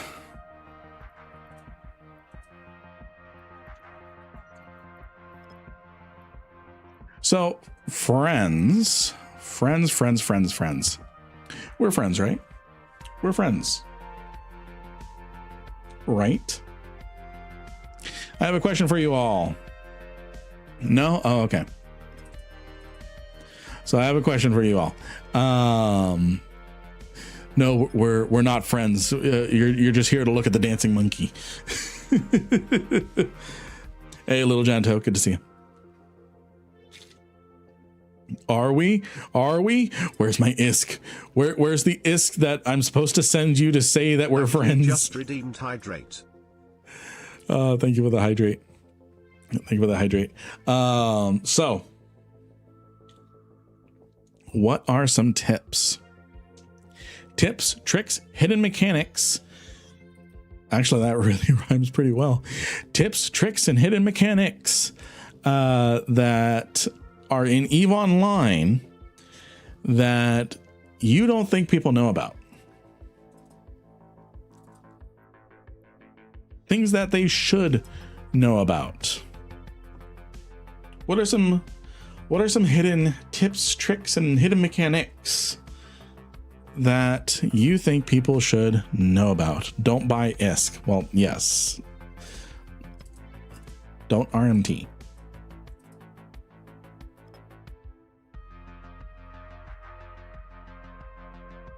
They will die. Yes, everyone will die. I'm thinking of things like, for example, did you know that you don't need to be in orbit above a planet in order to place down a planetary colony? You can do all the setup in perfect safety inside of a station. And then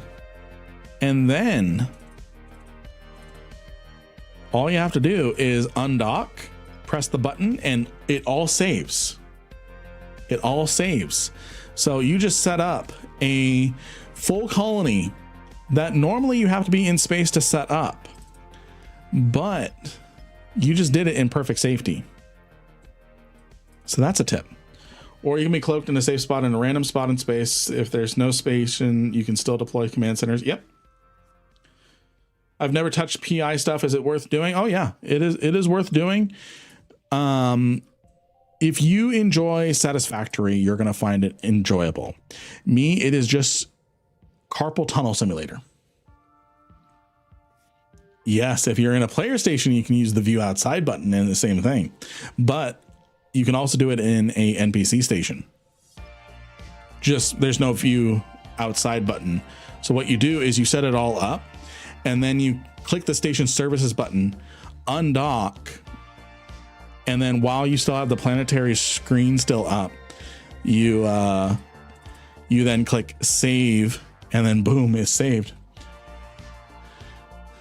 So you can queue up a jump, gate, or dock while in the middle of warp, pressing the D button. That's a good one. That is a good one. So if you all don't know what I'm doing, I am setting up for the next tips video. I'm setting up for the next tips video. So what things that were not covered in that video should be covered?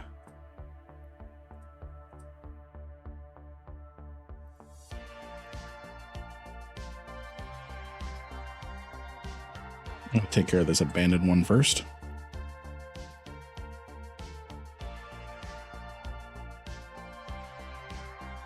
The game has a calendar. Yes, it does. I always forget about that too.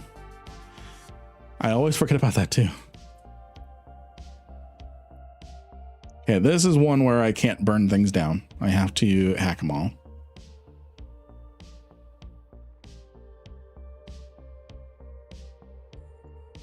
Does the radio still work in Eve? No, sadly, no. They got rid of that, the browser, as well as the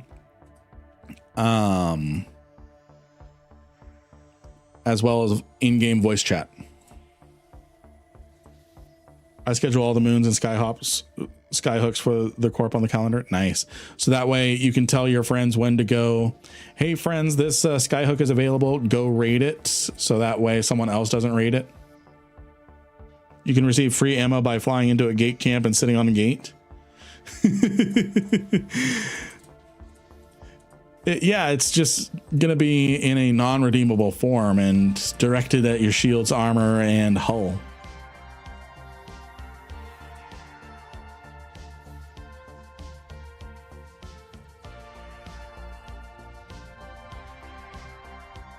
Oh, yeah, the radio is hidden in the launcher. I forgot about that.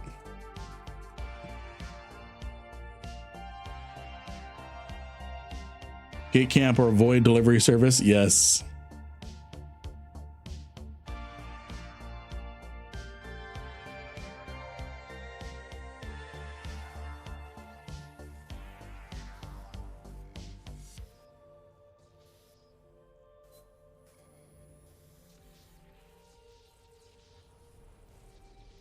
Ah, what a lovely day. What a lovely day. How's Matt, by the way? He's still mad. So mad about what? Or like, is he still crazy mad? Is that what you mean, Quard? Yeah. Walking in stations was a sad casualty of 64-bit. Yes, I agree, Kamgaru. I agree. Every time I make an alliance, he gets mad at me. I make of the alliance, he gets mad at me. Wait, what? Make fun of the alliance. Well, the alliance isn't a thing anymore. So Slow Children at Play closed down. It's on hibernation, but it's closed down. Any real advantage to this hull over one of the covert ops explorers? Speed. Speed. Its warp acceleration is insane. Like, look at this. I have 15 AU a second. It physically just moves quicker than everything else.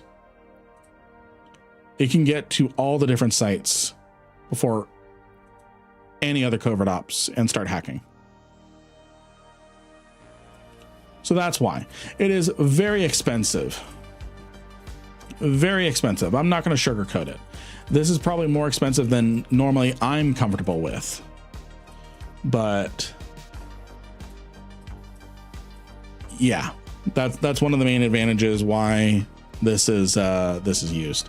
So Quard, so yeah, Slow Children of Play is no longer a thing. No longer a thing. What ship even is this? This is the Pacifier. So it's a Concord Covert Ops frigate. Fixing to do a burner mission and might die. I have guides for all the burner missions. I have guides for all the burner missions.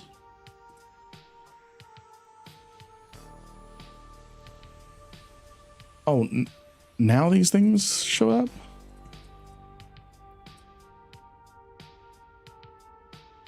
Is Project Discovery the only way to get a BPC?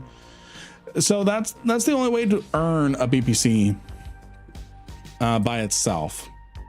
Yes. For me, I get it from the recruiter program. Stealing and spelling of escalations. Speaking of escalations, just unlocked one. Nice. Very nice. And then I'm gonna. So I get mine from the recruitment program.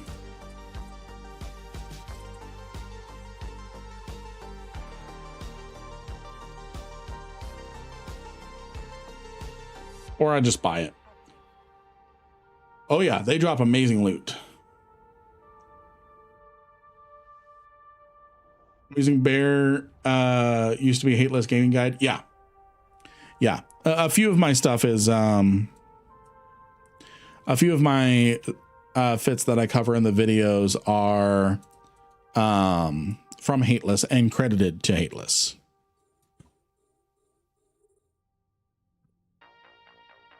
You enabled first-person view and can't disable it. Ooh, did you know that Eve has first-person view? Did you know that? Oh, this is kind of nauseating. Especially when you're bumping around.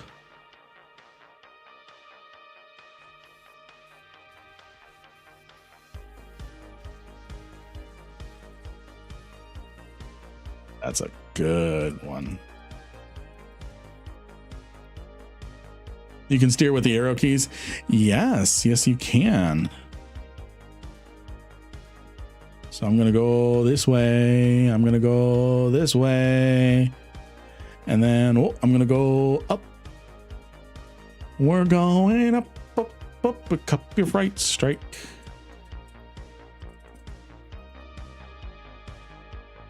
Try flying a racing drone. Oh, I could not do that. I watch TikToks all the time of those different things of people doing first person view drone flying. And what ends up happening is I always tend to find the ones where they have a crash and I get like whiplash from watching a TikTok. Ironically enough, I just looked for an level 4 mission fit and found yours. Nice. Nice. Very nice.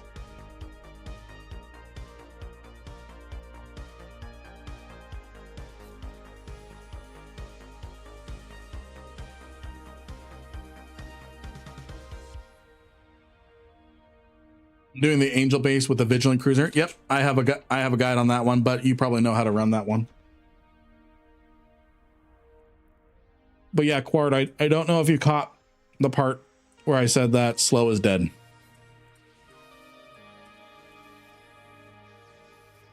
I don't know if you caught that part or if you knew that they were dead.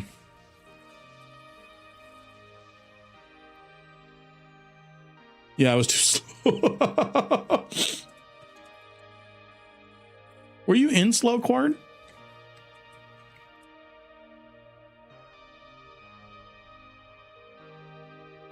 Were you in slow?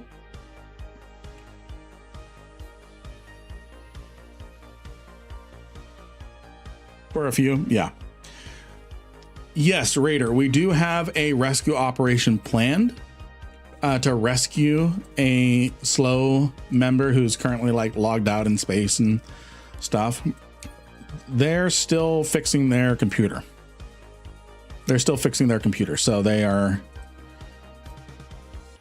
no rescue operation yet, but as soon as they do get their computer back and DM me, we're gonna try and get their stuff out. Matt got mad at you for making fun of slow. I mean, wounds were probably still a little slow to heal. I mean, I know a lot of people are not. I know a lot of people in slow are not there anymore and have kind of scattered to the winds just with all the drama that went down with its closing. So it was bad. Hey, viewer, Tech 2. The Tech 2 viewer, not meta, not faction, Tech 2. Part of life, yeah. Yeah. There was a lot invested in slow. I probably took it just as hard as Matt, not only because I was the face of the failure there with having to write the evacuation letters and stuff, and feeling at the time like I failed. I've come to terms with it, but at the time feeling like I failed everyone in the alliance there. The reason why I take it so hard is not just because of that. It's because Matt and we built it. We built it from the very first iteration of Podlands R Us. So that was 14 years of our lives. Love to find a place for me and my corp in Null again. Yeah. Me, I'm done with living in Null for the time being. For the time being, I am reacquainting myself with Eve still and learning a lot of things. There's a lot of things in Eve that is not Null, and I love exploring it. But yeah, so that's why things hit a little hard, especially for Matt and I, is we've been building that in different forms, one over the other, for over 14 years. But yeah, this is the way.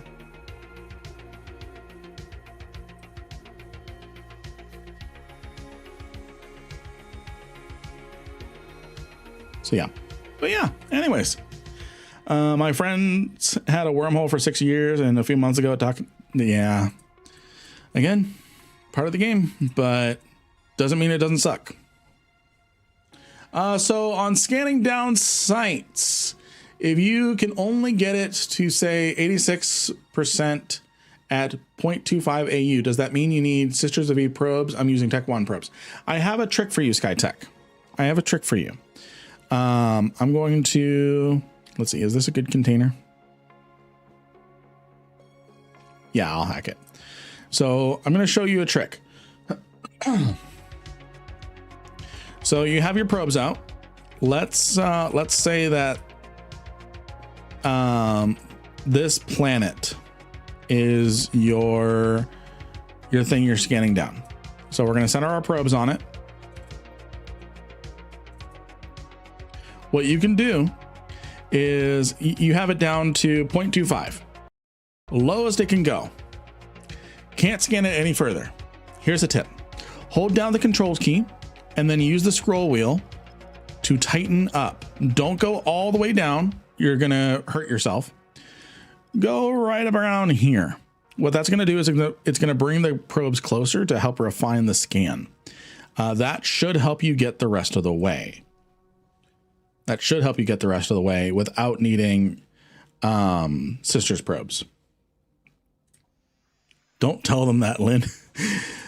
I'm not a gatekeeper. I'm not a gatekeeper, unlike you, Wolf. No, I'm kidding. I love you. Your sense of strength still has to be high enough for the difficulty. Yeah. But it can help squeeze just a little bit more. Oh, damn it. Click the wrong thing. Hold on. It can help scan just a little bit more. It's a last ditch effort. It's a last ditch effort, if anything. And if he's got 86%, if they have 86% scan down at 2.5, that should help them. That should help them. So, how to use probes to make on-grid bookmarks. I actually have not figured that out yet. I know that is a good tip. Posture check. I know that is a good trick, and I want to cover it. I don't know how to pull it off. I've not found a guide, or I've not looked very hard to make it work, if that makes sense. To make a guide or cover it in like a tips video.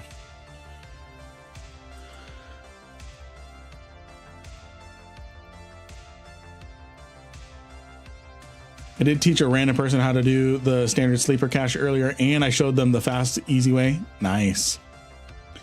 Basically, what you did with the probes, just keep dragging them all the way. Okay, let me try that right now. I mean, I've got the probes on me. Let me go ahead and center them on me, and then hold down control all the way, and then press scan.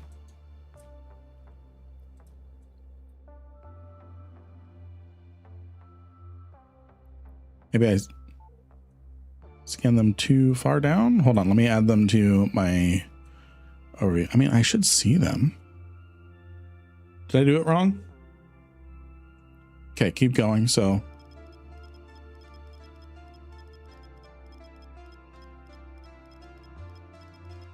Hopefully that's enough.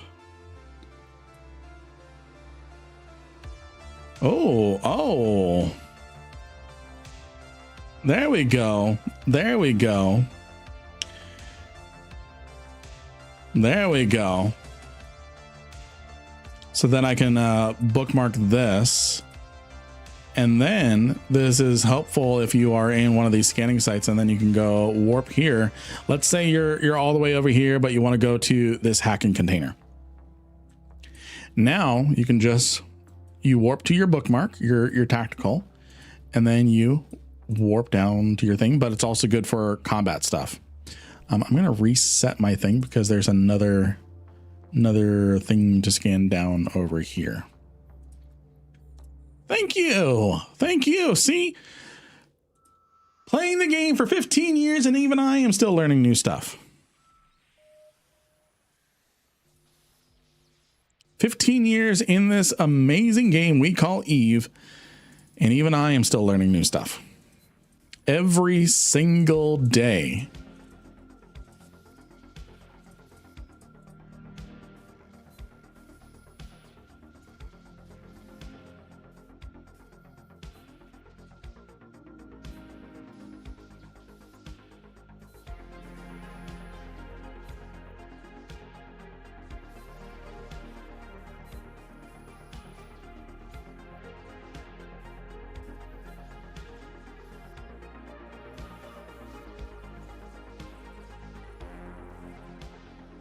Oh yeah, I could have saved the formation. You're right.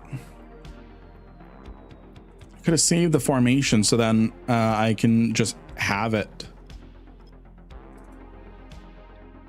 Good call. I'm gonna do that on the I'm gonna save a formation on the next one. I'm gonna have to try that. I'm running data relic sites myself at the moment. Nice. Very nice.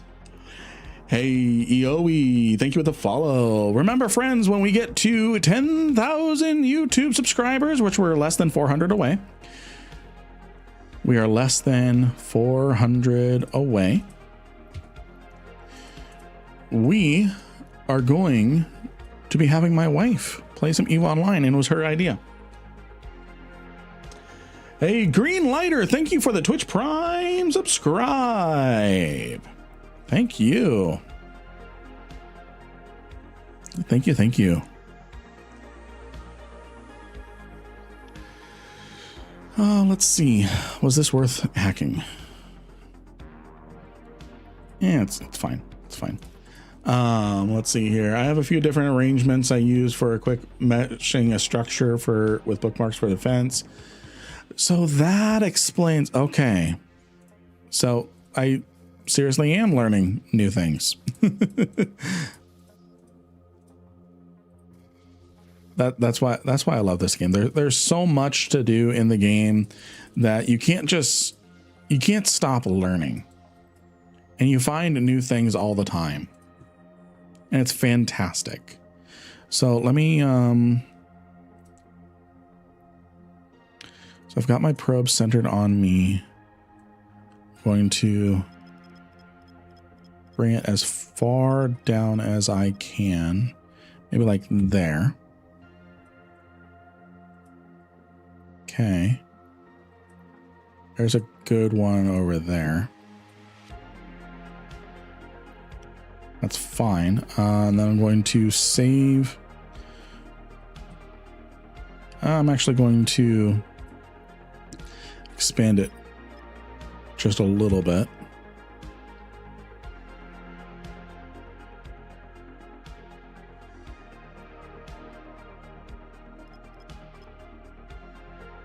Maybe do that.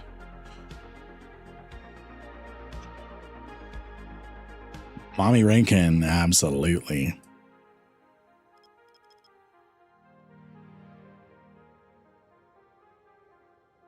Okay, we got some of them to move. So let's make sure they're centered. Let's do that. I'm going to do one more tweak.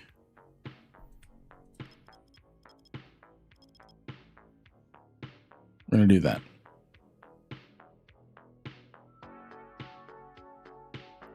There we go.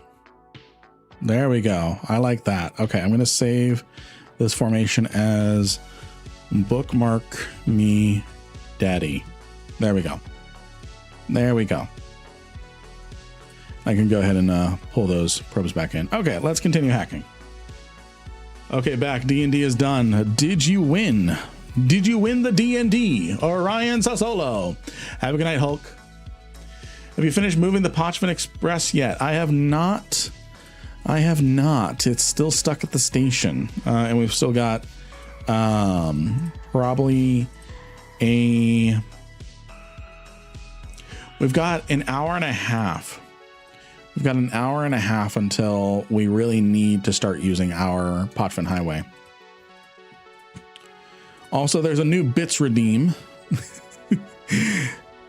There's a new bits redeem that extends the stream by 20 minutes. So instead of stopping at midnight my time, and you can only use it twice. You can only use it twice. It extends the stream by 20 minutes. So we'll see how often that gets used. We killed a cat and currently tracking some weirdo who is talking like a robot, army robot. Okay, you're playing Cyberpunk. I'm like, okay.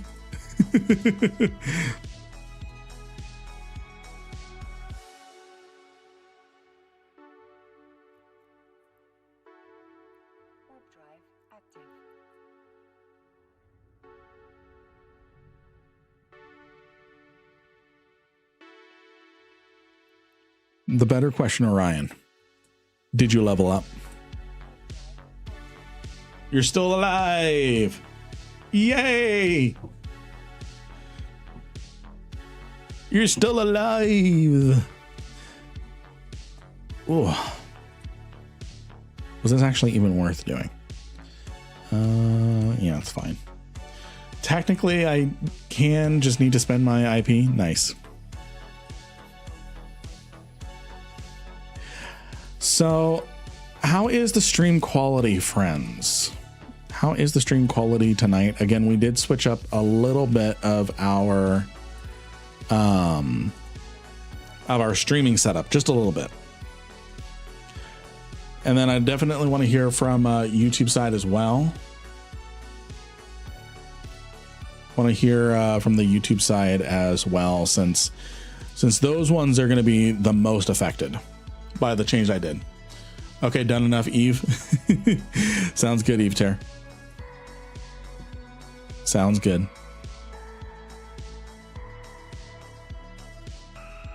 Yeah, I'm burning this one. Seems fine to you. Okay, good.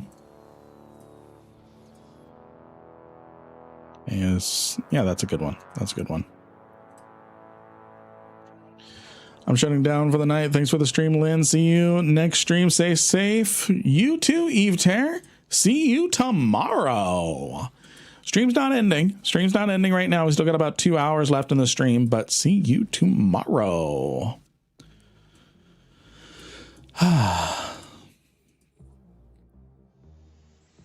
Yeah. Tomorrow. I will see you tomorrow, Eve Tear. So, Orion, I want to hear more about what you're doing with your role playing. I want to hear more about your role playing. So I'm going to call it for the night. No need to try and clean up and do some more PvE to make up for my failed Abyss run. Oh no, you blew up. I thought when you said minus 300 mil, I thought you meant like you invested 300 mil.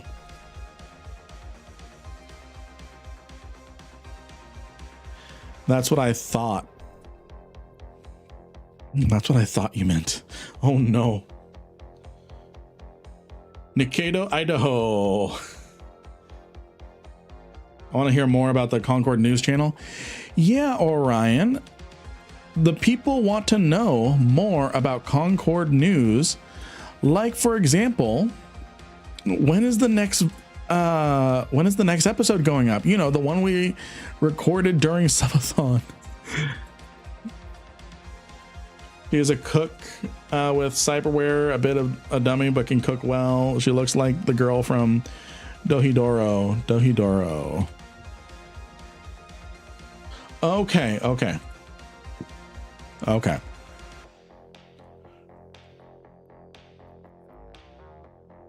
It didn't load. I have to redo it. Let me know if you need any assistance.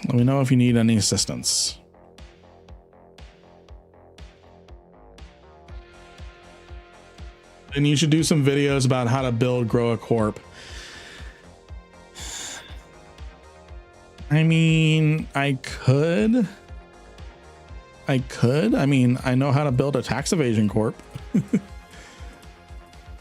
Oh, speaking of not tax evasion, I am officially filed with the IRS now.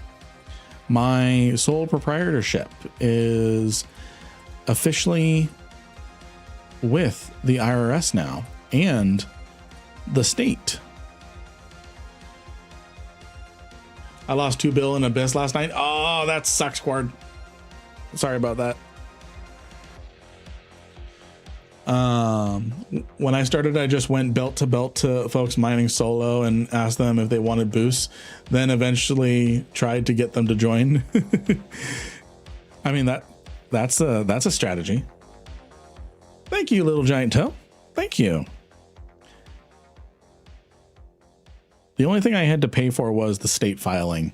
That one charged money. The IRS doesn't charge you to file an EIN.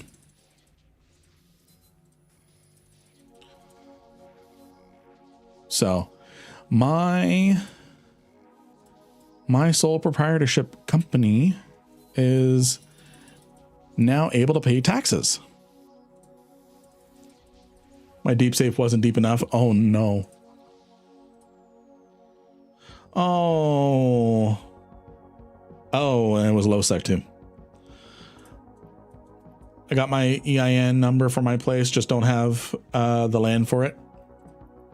I believe in you. You'll get it. But yeah, I just wanted to eventually to start migrating all of my payout stuff to that.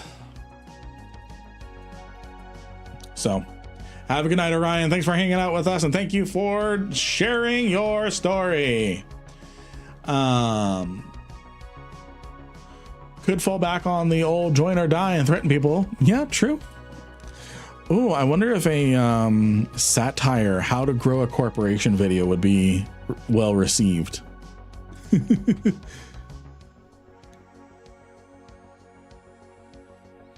Yeah, the thing that is helpful with the EIN though is shielding your social security number. Like, for example, I added Amazon affiliate links to the different products I have down in my Twitch about page. But I don't want to give Amazon my social security number. So that's where an EIN comes in handy. That's where an EIN specifically comes in handy. I beat the mission. Woo, nice. Did you get any good loot there, Quard?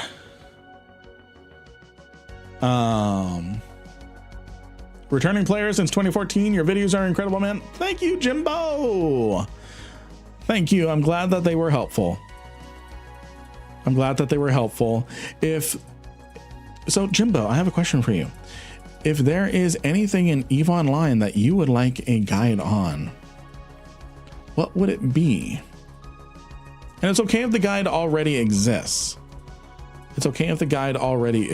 Because I can put my own spin on it.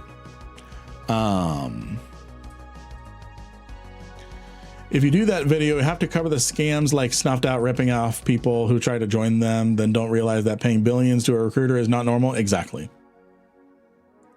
I'm sorry, Quard. At least you survived and got the loyalty points and the ISK and stuff.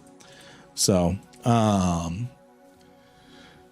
And it doesn't have to be right now, Jimbo. You can join our Discord if you would like.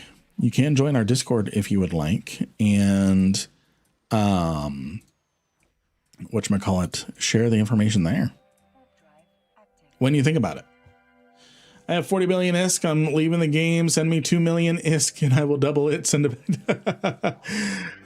Scam tutorial when how to scam in EVE Online. I'm sure I'm sure ad sponsors would love that. How scams work and how to avoid them in EVE Online. That's a sponsor. That's an ad friendly video title.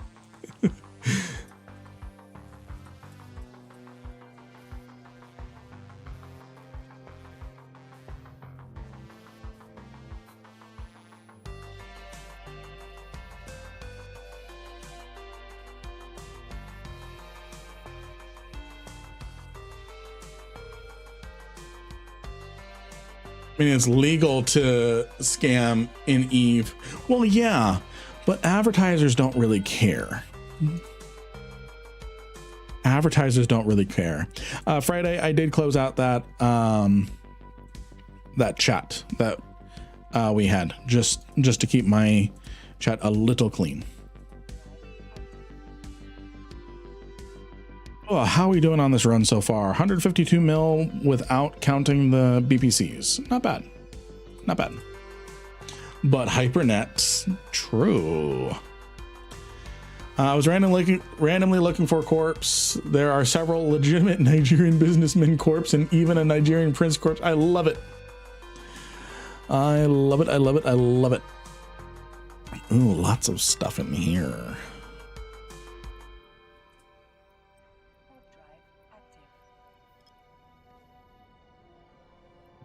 Lots and lots of stuff in this system to scan down. Call it how to advertise and just make it ISK advertisements true.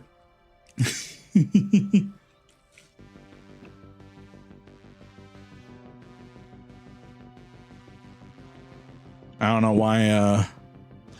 why Twitch decided to flag that one, Cord. What ship am I in? I am in a pacifier. I'm in a pacifier. Do you have a guide for home fronts? No, but I want to do community fleets. That's part of the thing that I want to do. That's part of the reason why I'm setting up the streams in the way that I have it. So that way it is easier to live on stream, record how to do the home fronts, do them as a community, teach people live as a community, and turn those into videos as well.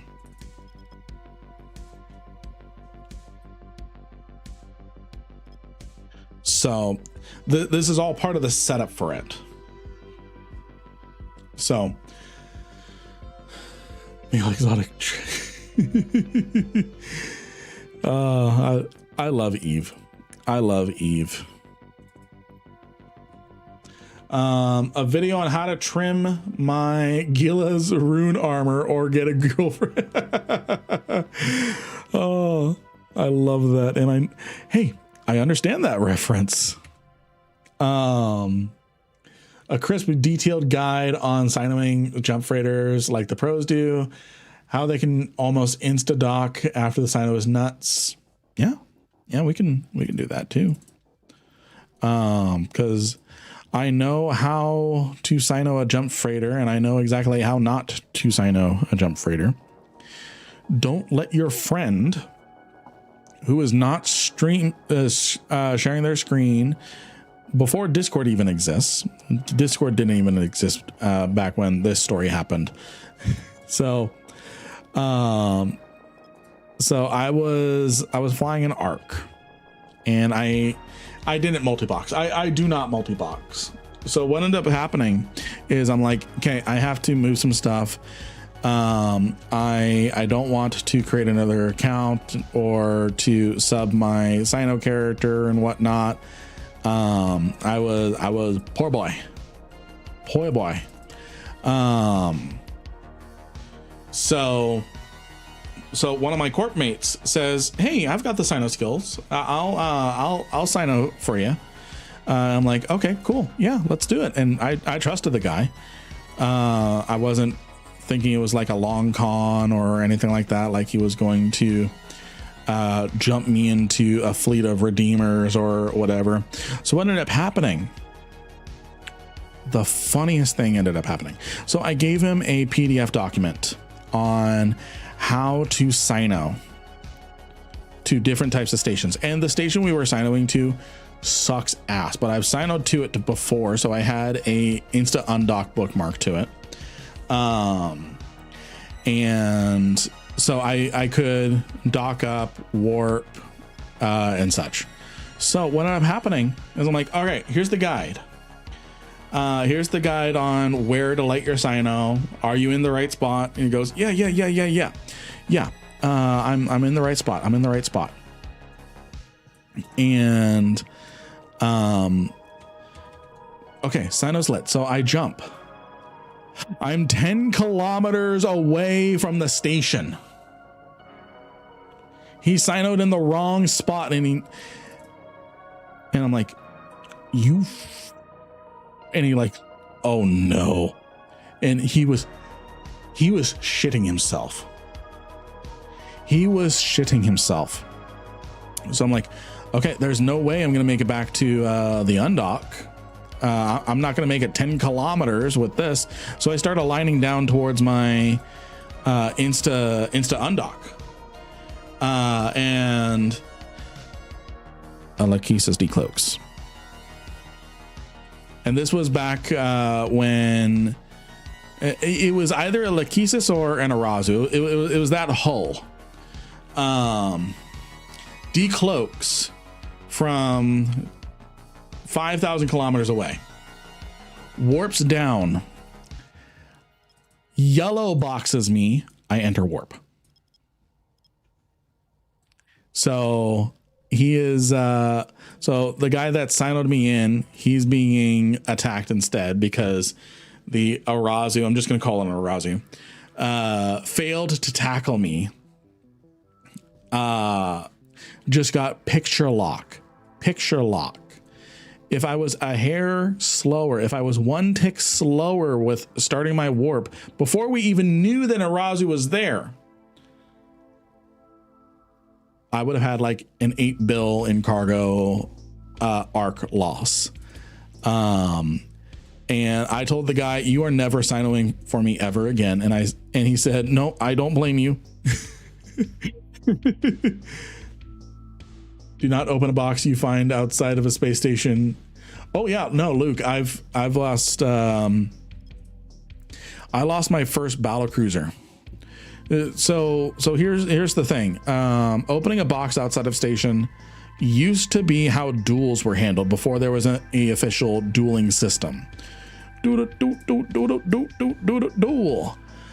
Before there was an official dueling system.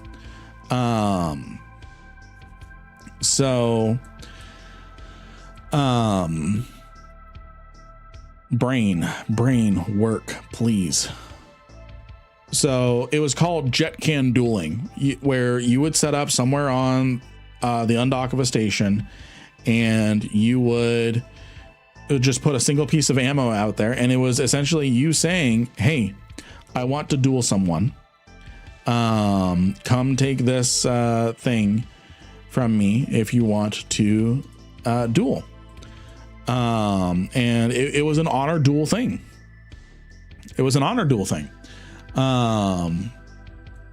Lynn, how would you teach him how to Sino? Oh yeah, I would teach him how to Sino. It's so much easier to teach how to Sino now because of things like screen share and things like that. Because back then there was no screen sharing. There was no Discord. We were talking on Mumble.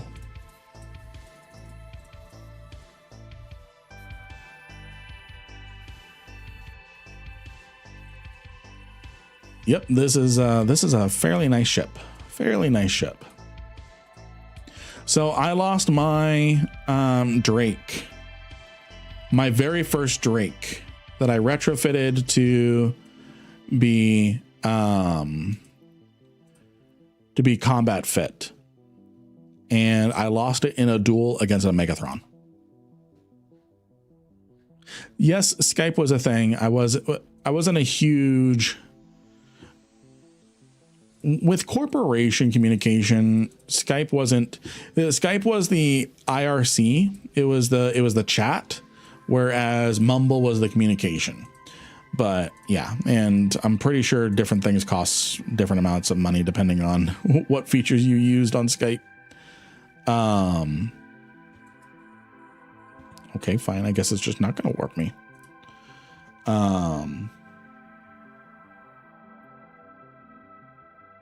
Yeah. So it was simpler times for a simpler era.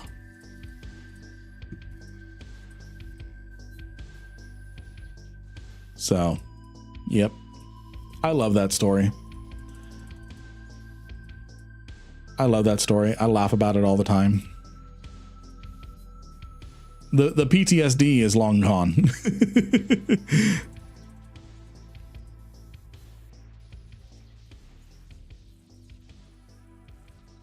See, I never, so I've used Ventrilo mostly because a fleet alliance or something was going on where we were guests in helping someone. But they use Ventrilo. So I would install Ventrilo just for that operation and then uninstall it. I was a Mumble and TeamSpeak user, primarily Mumble. But I did not like TeamSpeak up until I started playing a lot of Arma games. Then I loved Task Force Radio. What's the most expensive freighter you've ever had? I've actually never lost a freighter. I don't think I've lost a freighter. Let me look. I don't think I've lost a freighter. I've killed freighters. I killed a freighter with a bunch of redeemers on it. Yeah, I've never lost a freighter. I've lost haulers and stuff. Let me see. Most expensive hauler loss. 7 mil, 20 mil, 28 mil. Yeah, I'm pretty good with the hauler losses and stuff.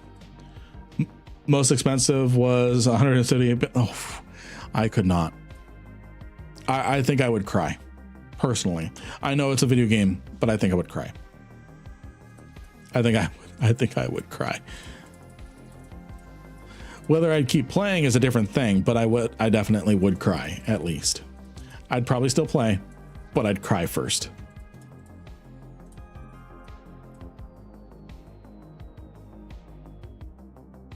Is your pacifier build in any YouTube videos? No, not yet.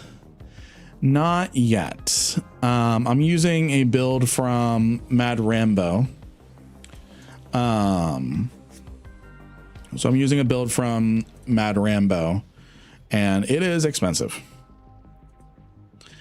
'Tis expensive.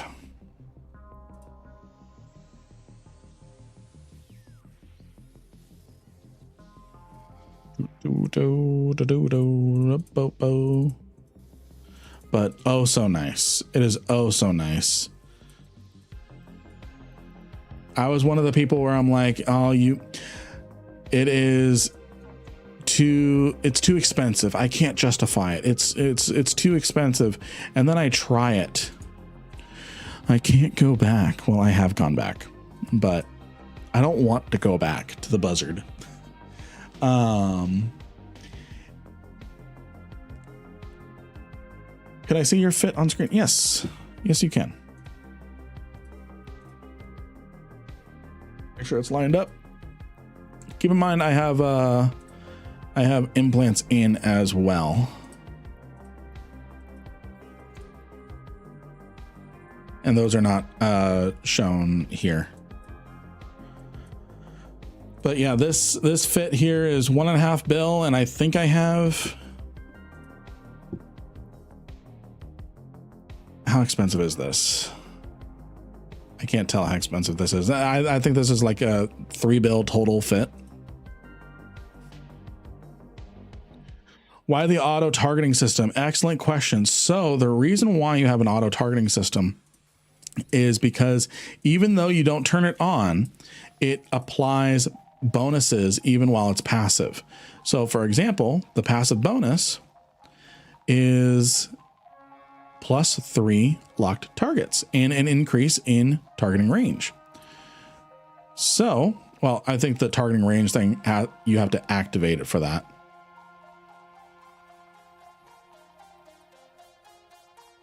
Maybe. Oh, no, I'm just getting extra target lock. So I can lock 12 different things. So I can do a whole lot of different things.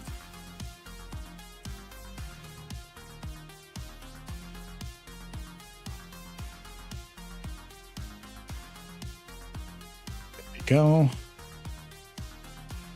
So yeah. So you don't need to have the target computer activated. It is also a great firewall module as it takes very little fitting. Yeah. Well, I don't think you're really going to be overheating much with this fit. Ugh.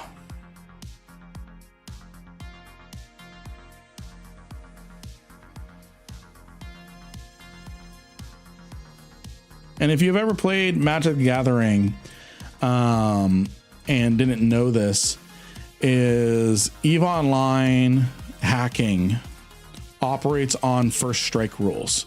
So I only take damage if the thing is still alive. But if I do enough damage to take it out in a single hit, I do all the damage first, and then it dies so it can't do any damage back. Pacifier. Yes. Yes. And this is why I have the Zeugma and the Ligature, is to burn down worthless containers, because you don't want, especially with these detected sites, you do not want to leave a can unhacked, because then you're missing out on an escalation. But you don't want to waste time and cargo space hacking these things, because it's just not worth it. So you blow it up instead. It'll also help it respawn.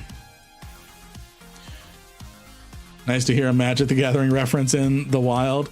Nice to see you, Sir Lordan. And yes, I played quite a lot of new booster. Just to crack it. Just to crack it. I tried getting my wife to play it and she liked it, but not a game she reaches for.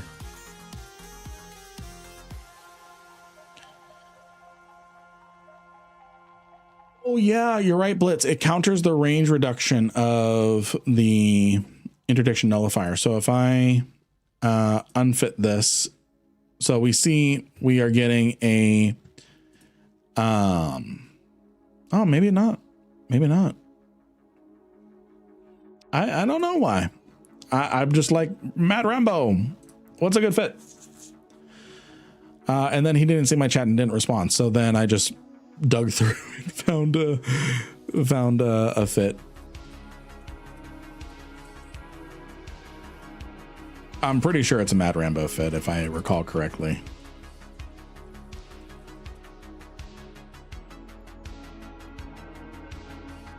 So, and then because these are detected sites, once we've hacked or failed all of them, we roll a chance for an escalation.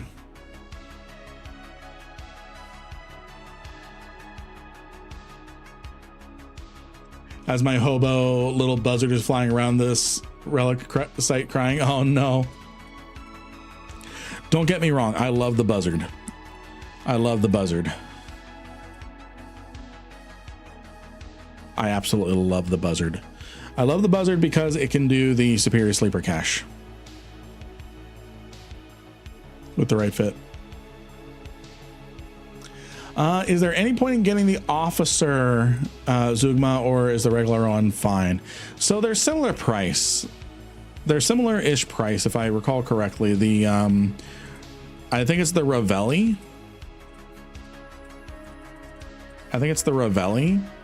If Am I right in that? Let me look.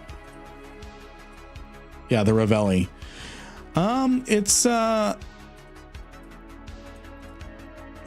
It's fine. I personally have it on my I personally have it and use it on my Odysseus because why not?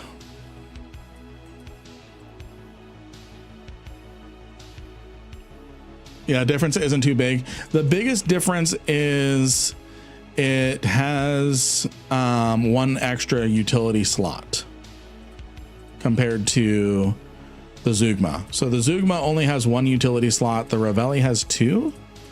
So it just gives you more flexibility with gives you more flexibility with the stuff. But once you get good enough with hacking, you really don't need more than one utility slot. 500 mil isn't too big. I mean, that's slightly cheaper. Is it 500 mil?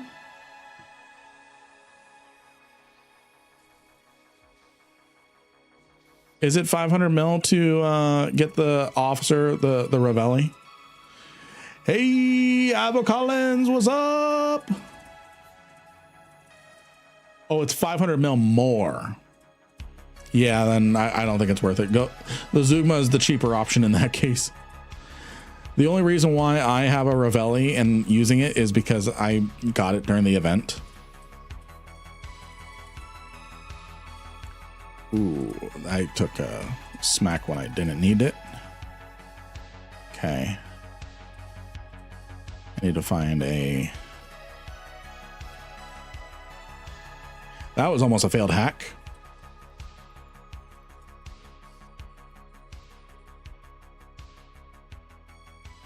That was almost a failed hack.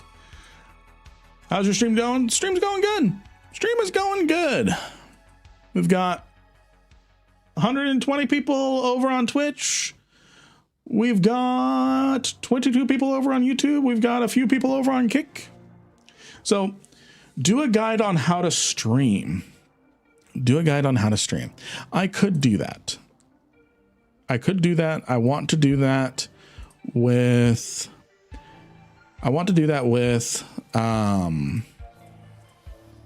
yeah, brain's not working. I want to do that because I actually during stream break, I actually chatted with someone for like 2 hours on how they can get started with, they had content creation questions. And so I spent 2 hours on a Discord call, helping them kind of get into that framework and mindset of content creation. So it is something that I am willing to do. I don't keep any of the information, or anything like that. I am not a gatekeeper. The timing to get into content creation sucks ass, especially with the changes that are coming to the YouTube partner program.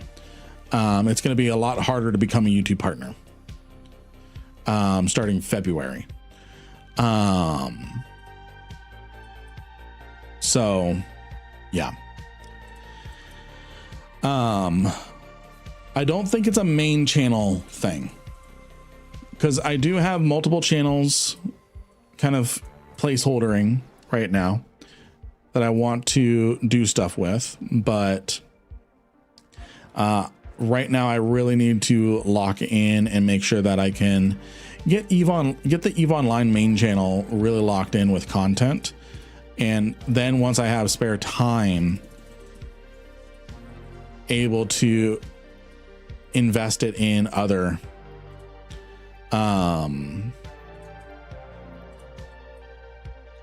invested in the other channels, in other videos.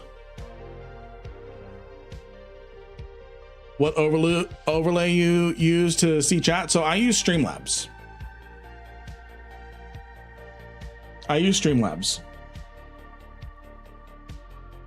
So that's just for the text piece. The actual box. And yeah, I use OBS, but I use Streamlabs widgets.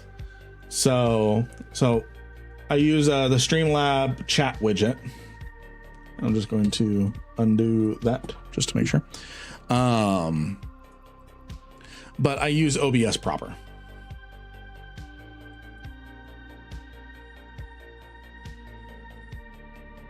Even with all the hacks I've done, I still feel like it's mostly RNG, and if the game is pissy with you at a moment, yeah, I've not had a hacking escalation in a while, and I want it. I want it. I want it. I want it. I want it now.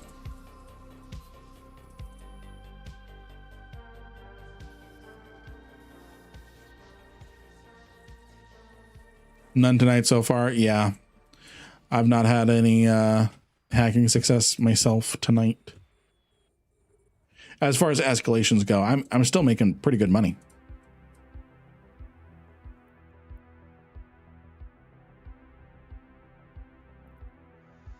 How's the music volume, friends? Loud enough? Good? Don't touch it. Don't you dare touch it. Stop touching it. How's it sound to you all, friends? Good. I've been back in Eve like 2 weeks. I have 5 escalations with max loot being around 60 mil. What's your best escalation? So I don't recall my best escalation. However, my best sort of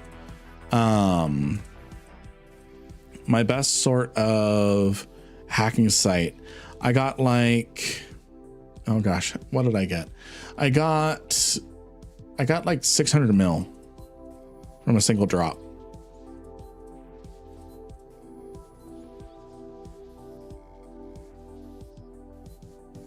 From a single container. Okay, where is this stupid thing? Oh, it's right there. It's been there the whole time.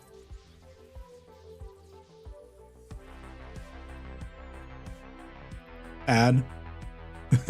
There's music. Please tell me there's music as in go. Oh, you were between songs. Okay. Whew.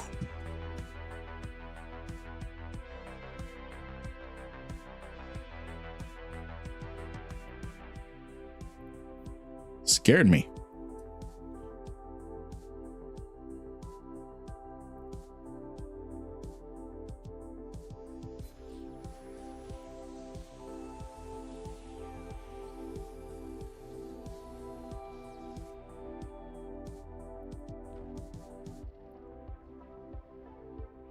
Yeah, having a good time. Having a good time. Oh, I got a new Steam wishlist thing that just got through. Ooh, Crimson Desert is 20% off on PC on Steam.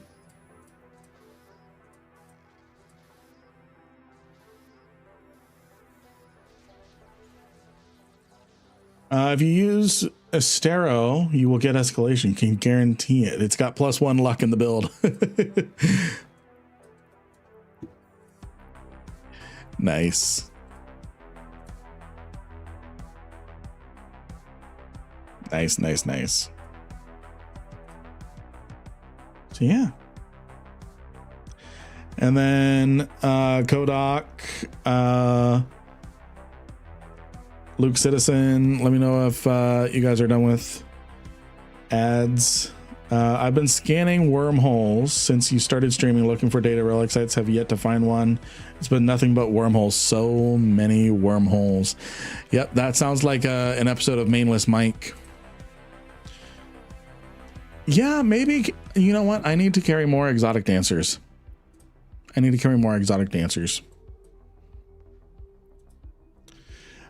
How do you think the ANSI changes will affect the prices of ships, caps and super caps and protector? That is an interesting question. I actually don't think it's going to, well, you know what? It might impact the price of ships.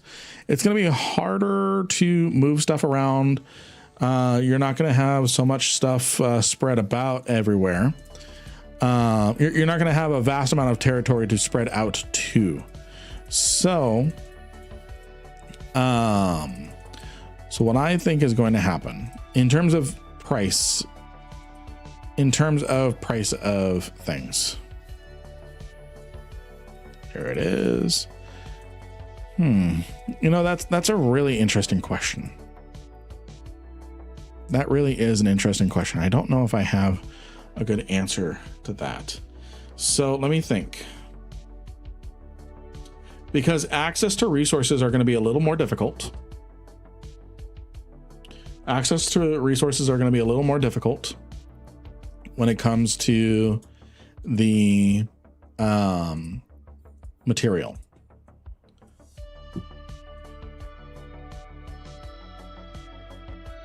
I think prices are going to rise a little bit.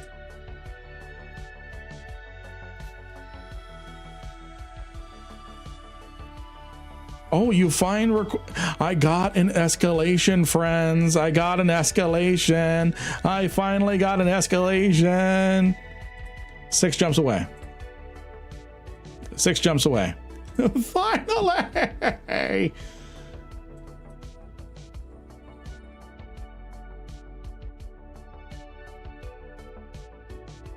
So I do think prices are going to rise a little bit just because things are going to be a little more difficult to access. There's not, because I firmly believe that alliances are going to contract their territory, whether it happens or not, or how quick it happens. Ooh, stretch. And Greenlighter, I'm sorry I missed it. Thank you for the Twitch Prime subscribe. Thank you for the Twitch Prime subscribe, Greenlighter. Sorry I missed it. Or maybe I did and I'm just an idiot. Maybe I didn't miss it and I'm just an idiot.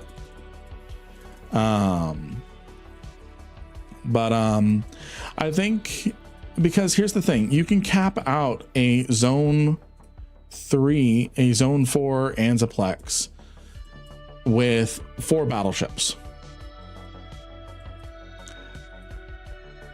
There's not going to be a lot of incentive for alliances to go beyond zone 2. Even Initiative is already planning on kind of confining their territory to a zone 2 radius.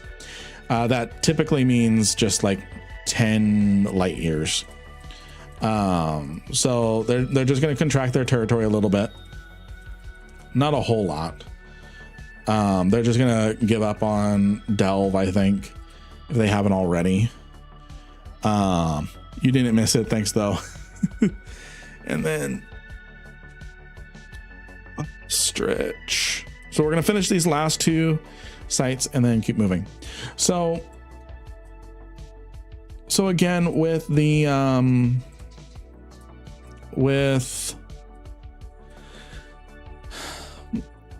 with the contraction of territory, I think there's no benefit to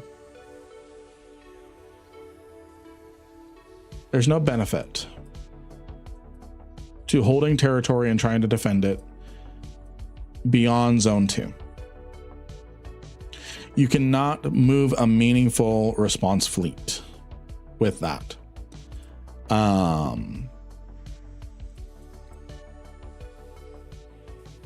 So any sort of attack, and it can be disrupted.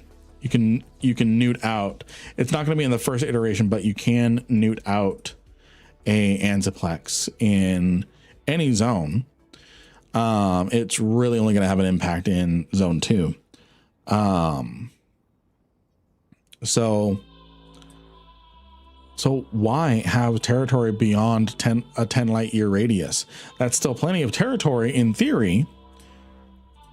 But again, my whole thought is the game now wants you to play tall by contracting your territory, but Equinox Sov, the Sov system where we have upgrades and stuff, does not incentivize playing tall. It incentivizes playing wide. So it is definitely going to be difficult to predict. I do think, and thank you whoever just used my code on the Marky Dragon store. Thank you. Make sure you use code Lynn or any EVE Online content creator that has a Marky Dragon code. It does not have to be mine. Use your favorite creator's code. Even if that's not me, use your favorite creator's code.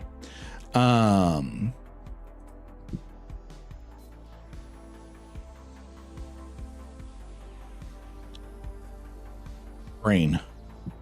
Thank you for using it. You're welcome. Thank you for Cotton Sock. Thank you. Again, it does not have to be my code.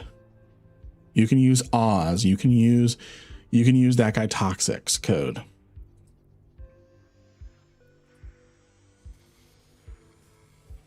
Does not have to be mine, but it's always appreciated. It's always appreciated. It keeps me going. Keeps me doing what I'm doing on something that you were going to purchase anyways. Have a good night, Quard. Have a good night. See you tomorrow. See you tomorrow. We agree prices will rise, but for opposite reasons. I don't see the supply side being impacted. It won't impact my ore material availability, but I see large null blocks stocking combat doctrines in Zone 3 as any combat past Zone 2 needs to be locally supplied or by bridging fleets. Exactly. And eventually there's going to be too much of a cost, essentially, tied to it. Ooh, yes, please. So eventually, even defense of beyond Zone 3 becomes logistically useless. You can't defend something out there. Why have stuff out there? So, all right, let's go do the first escalation wave. Since we started doing all of this on streaming and stuff, let's go do our first escalation. Let's go do our first escalation. So, and I think coalitions for a large part are going to stick together for a while. Going to stick together for a while. They're going to try to make it work. But I feel that as things start getting tensioned, commitments start getting tested. Like, for example, let's say Brave starts getting hit with an invasion, but goons can't fulfill a defense contract, a defense agreement as being part of the same coalition together. It is going to be more difficult for Brave to justify their continued relationship with the Imperium. And if an alliance is able to defend itself, it will probably go, you know what, I'm not getting what I need out of the coalition anymore because of the Anzaplex changes. So I'm going to, and I can defend myself. So I'm going to break off. And then Goons has no incentive to really go after them for breaking off because they can't easily get to them. And then that leaves them vulnerable at home while they go get them for the audacity of leaving. So I think after a while, as it starts getting tested, as the relationships and the commitments start getting tested, because yes, alliances in a coalition should have the ability to defend themselves, but there's that mutual defense pact as part of being in a coalition that the other coalition members are going to come protect you as well as yourself. But what use is a coalition if the coalition doesn't do anything or can't? Were you at all interested in getting back into a null group post ANSI? Kind of. I mean, it's going to take a while. I'm still kind of healing the wounds of nullsec after like my last bout in null, but I don't know. It's still kind of in the air. I'm enjoying doing all the things that I'm doing in Eve right now without being in a null group, kind of independent. I can shoot who I want. I can be who I want.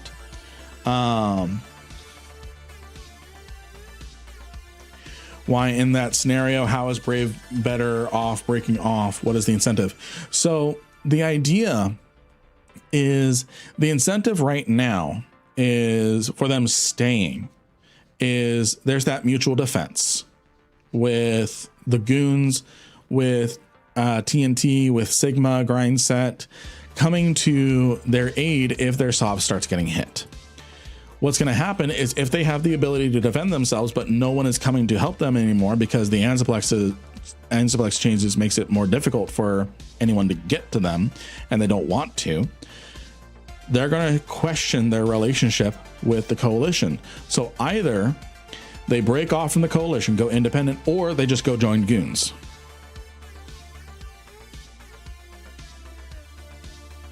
That's going to be the reality.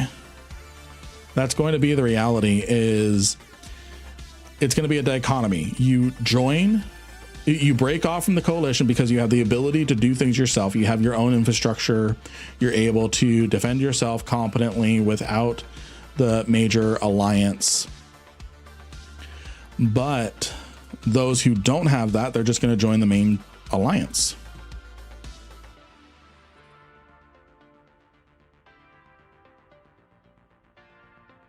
I can agree with that, Kim Garo.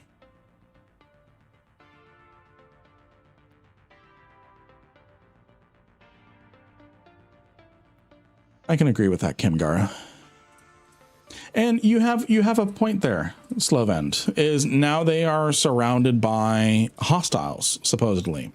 But at the same time, those hostiles are not exactly incentivized to take your territory, because that is going to be just even more logistical headache. And again, they're relying, what if they have to rely on the goon super fleet?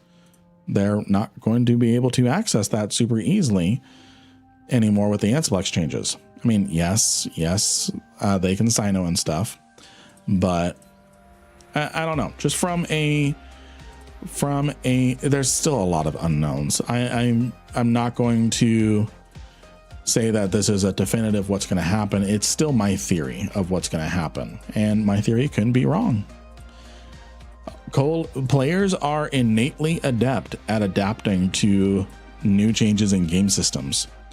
So maybe we've already seen some alliances already contracting their territory, which is something that I did theorize about. But yeah, a game theory, but that's just a theory, a game theory. Thanks for watching. Anyone taking stuff at the edges is just going to get farmed. Yeah, I don't disagree with that. I think it's going to be interesting. And I don't know if it's going to exactly work out how FC envisioned it helping the little guy, because everything that they've done to help the little guy has really not played out that way. Equinox Sov was meant to give value to your space, and really it just means you need more space to do basic shit. You need more space to do basic shit, which is not helpful whatsoever. Because again, the game now incentivizes you to play tall, but then the Anziplex changes forces you to play wide. Or excuse me, the Anziplex changes make you play tall, but the Equinox Sov means you need to play wide in order to power upgrades. So, and more space chores that no one wants to do. Exactly. Let's see here. Have jump mechanics changed from what they were before the introduction of the Anziplexes? I mean, you still have jump fatigue. Things haven't really changed since then. Ooh. Hold on. Getting out. Do you think that we may have been the last venture fleet to get Titans dropped on us? Probably. Probably.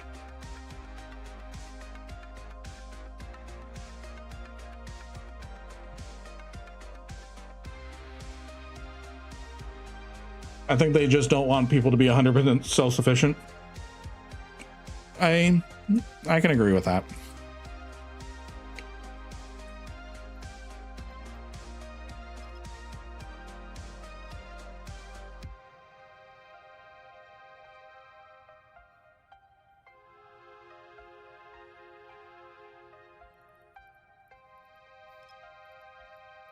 I can absolutely agree with that. Great. No. They added value to the little guy by doing Exordium. I think that's doing more value for new blood, because we do need new blood in the game, because we are losing more and more players in the game. So having a zone for people to get their feet wet, to learn mechanics of the game, and understand that as soon as they leave Exordium, it's PvP. I think that's the biggest thing. That is the biggest thing with Exordium, is the moment you try to leave Exordium, it tells you, hey, PvP is enabled everywhere. PvP is enabled everywhere. So be cautious. That is the biggest. I feel that's the biggest thing. Not only do they get a zone where they can't get ganked, they can't get tricked into a mechanic that they can't get tricked into suspect baiting or whatever. But just that clear, plain notice. If you leave Exordium, know that even in high sec, PvP is enabled. Like people, I see people criticizing Exordium, but even just that notice goes a long way of preparing someone for the consequences of EVE Online. Lynn, give us a video on how to pull our friends into the game. It's called psychological manipulation. I think that message alone does more for preparing players for the reality of EVE Online, that even in high sec you can get blown up. Remove asset safety will help the little guy. Blocks and alliances have too much stockpile. Yeah. I think that makes null war too safe. Not enough reasons to fight. Just let the Anzaplex die. We'll get it back. We'll get the loot back from that in 3 days in the same solar system, just in a different Anzaplex named Anzaplex 3. I wonder when someone's gonna go create an Empire and Exordium only challenge if it hasn't already happened. That'd be write that down. Let's see here. Write that down. Not the psychological warfare. I'm confused why some people think that the Anzaplex changes are going to be the death of no blocks. The blocks managed before the Anzaplex was introduced. I think that the only real change will be the method of deploying. You're right about that, Sir Lordan. You are right about that. The thing that is, there's a lot of comfort and there's a lot of comfort that alliances have kind of really been set up with.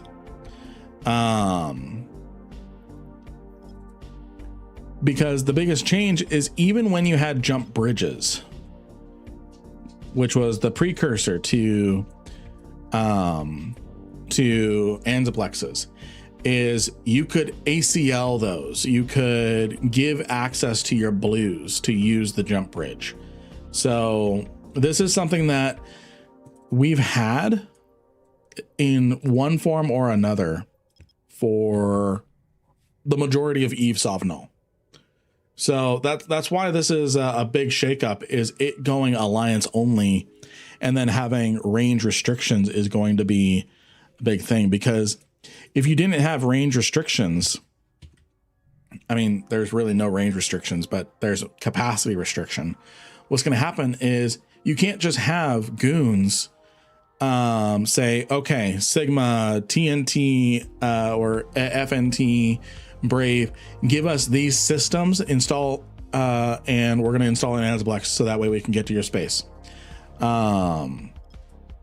So they can't even do that because of the range restrictions.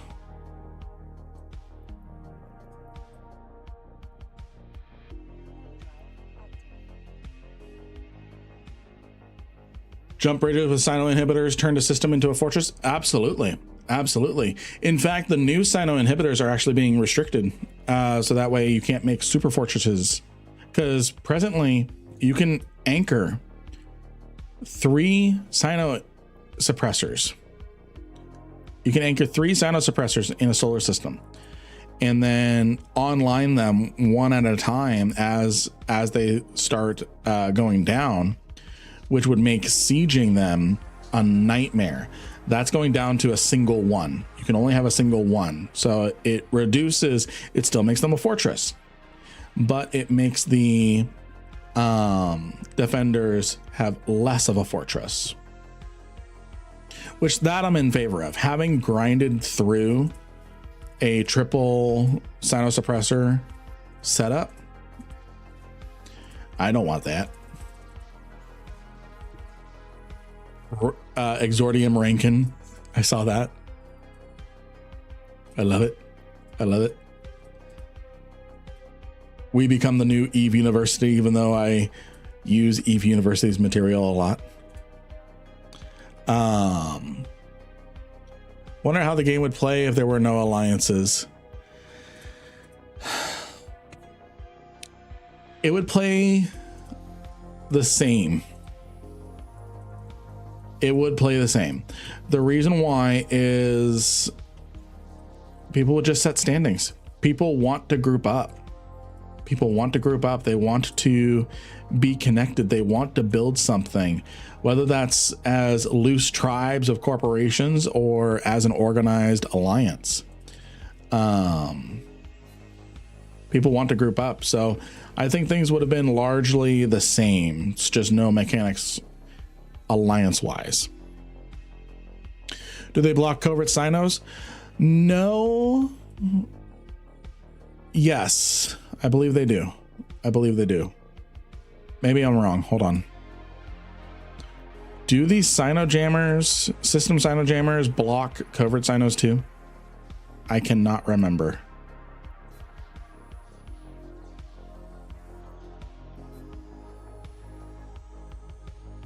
No, they do not. Okay. They don't block Blop Sinos. Okay. Okay. Thank you. Let's see here. I derive my fun out of the logistical side as I'm a sim junkie at heart. Nice.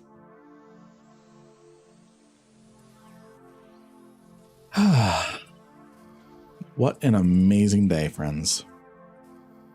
What an amazing day. We're going to clean up this system. Unless we get an escalation, and then we're just going to barrel straight for that. We're going to clean up this system. And then we're going to Pochman Highway. How are we looking on loot? 258, but a lot of BPCs. A lot of BPCs. They don't block. Yeah. Well, after selling the stuff I've done tonight, I have my first liquid billion ISK. Good job, Skytex. The first liquid billion is the hardest to get. It is the hardest to get.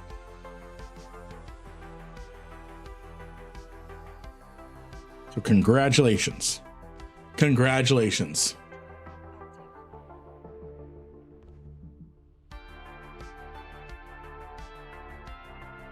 Congratulations. Also the hardest to keep. Yeah, because you're like, oh, I have $1 billion is now. Where'd it go?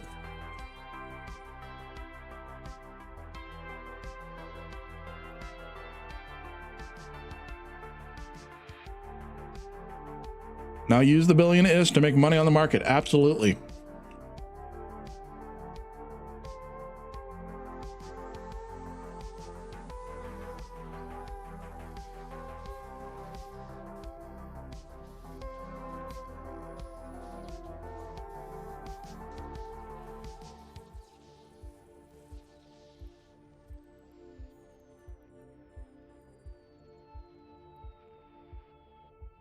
My first several billions went into pacifiers. I've taken a break from them for now. Do not blame you.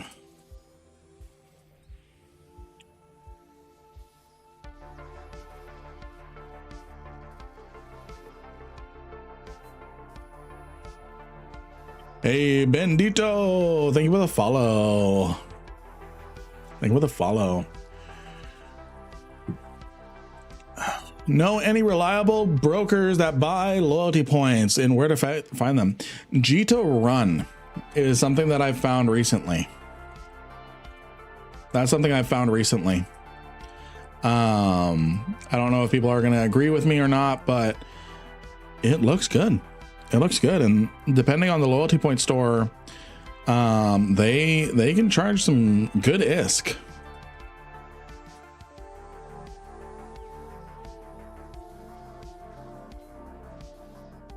Or they offer good ISK. So Jito Run. Let's see here.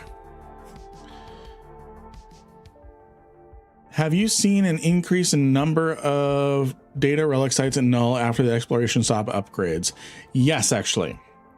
Yes. In fact, I'm running a lot of them right now because they have that detected prefix. Way back in the day when I used to run Anoms and a Thanatos on, well, one red system would shut it down. There was no way to decloak them and couldn't sit, and they could sit in the system for hours. Then randomly some poor person ratting would get dropped on faster than the weakest spot. Yep.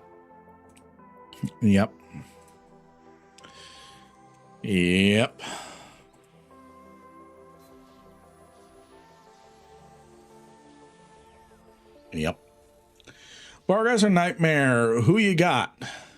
Ooh. I'm a Pancake fan, but I love a Nightmare. But I'm a Pancake fan. Especially from a Skinner perspective, it's a beautiful canvas.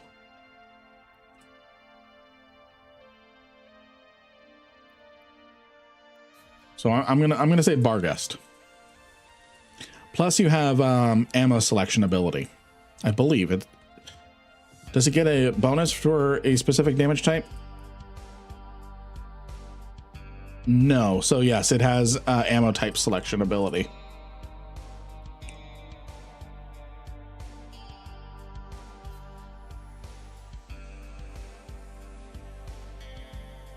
Let's see here. That would actually be a really good video series. I've watched a lot of stuff, but station trading still escapes me.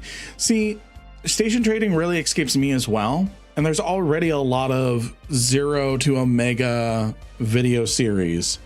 So for me, it's already a pretty saturated space and not something that I'm really good at. Yes, part of the series could be me teaching myself how, but yeah, I don't think I'd be a good person to teach necessarily. So it's already a pretty saturated space as far as YouTube goes. And not something I'm good at. Whereas the Mainless Mike series and the Iron Man, I was pretty good at researching different things to seeing how to solve complex puzzles, like resource restrictions and things like that. When I started playing, my goal was to buy one large skill injector a week. I wasn't always able to do it, but it was a good deal, good goal to have, and really paid off in the end. Nice. Very nice. Okay, let me see here. Getting hauler spawns in nullsec was nice. Yeah.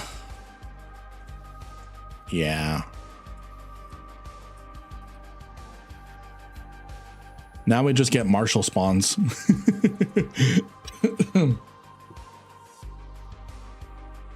I laughed a little too hard at my own joke. Nightmare looks so badass though. I'd see Barghest is more versatile. Yeah, Barghest is more versatile, but I love the look of the Nightmare. Now, keep in mind, I do still love the Barghest look. Because of the fact that, especially now with Skinner, it's an amazing canvas. I've got a I'll show you all a Skinner, especially while we're waiting for the Parchment Highway.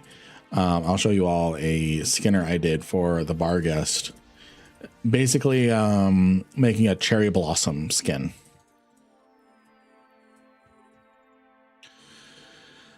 Would you have any interest in doing faction warfare content? So I kind of do faction warfare content as it is right now. Mostly just going in and just going suspect and just throwing caution to the wind.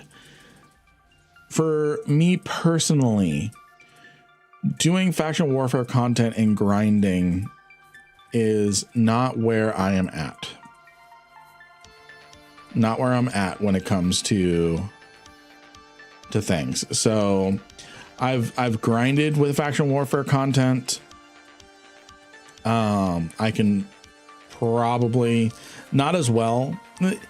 So that's the thing, is I can't do guides as well on faction warfare because I don't know a lot of the internal mechanics outside of hack, make sure you're in this type of ship, and then win a PvP fight. So it's not that I'm opposed to PvP. You've all seen me do lots of PvP, but there's a lot of things that faction warfare players would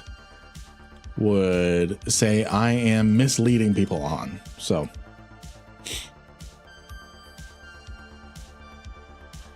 Oz wasn't able to finish his 0 to hero trading challenge. Players taking advantage of anything he tried to do on the market. Oh, that sucks.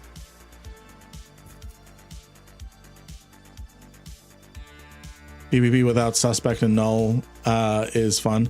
Yeah. Yeah. But also having the freedom of taking on anyone and anyone without regard is fun too. So I don't really mind going suspect. I don't do much of the battlefields and such either. Yeah. See, for me, we've already got an amazing faction warfare pilot, Orion Sassola. And I can glaze that man up because he is asleep right now and he can't go, stop. I don't want you to praise me. Stop. So for really good faction warfare PvP and YouTube and stuff, Orion Sassola. 100%. And for YouTube chat, I'm gonna link his YouTube. Give that man a follow, give that man a subscribe. Go watch their latest Breacher video. Go watch their latest Breacher video as well.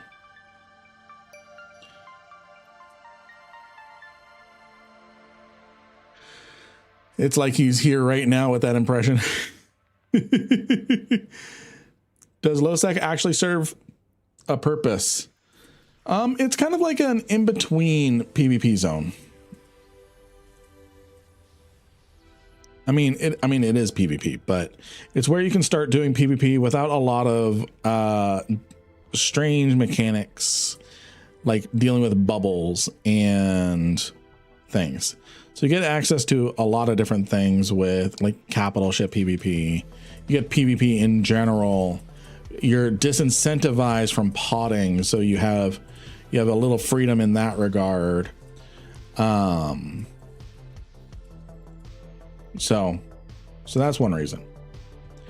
And it's a buffer between null. Oh yeah, and there are only certain types of ore you can get in low sec. There's only certain types of ore and material that you can get in high sec, low sec, and null. I am of the opinion wormhole space needs its own kind of ore.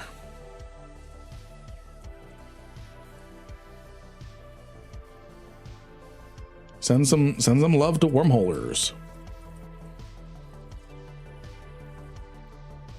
You know, I could probably move out into a low sec if I wanted to. If there is some place that I would move out to,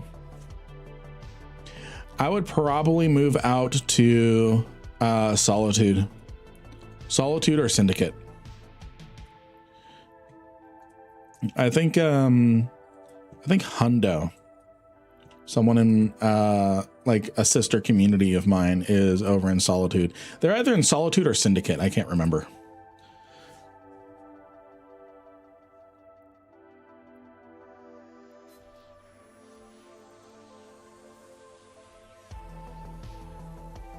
Noel can put upgrades in to get all the ores now. Yeah, that's true. That's true.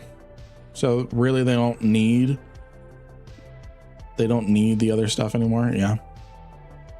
Think about doing PvP right now. Get yourself a Brutix Navy issue hull tank. Man tank it. If you are in game right now and in the Lynn Gaming channel, I will link you a Brutix Navy issue.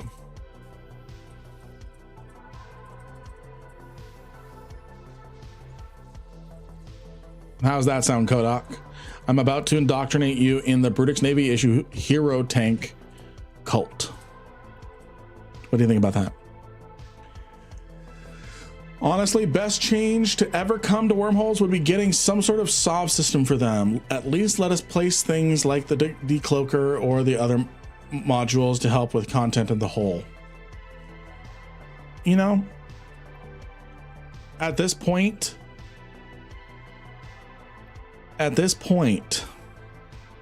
wormhole space is pretty much SOV, so why not have the ability? It's pretty much settled. It was supposed to be a nomadic land.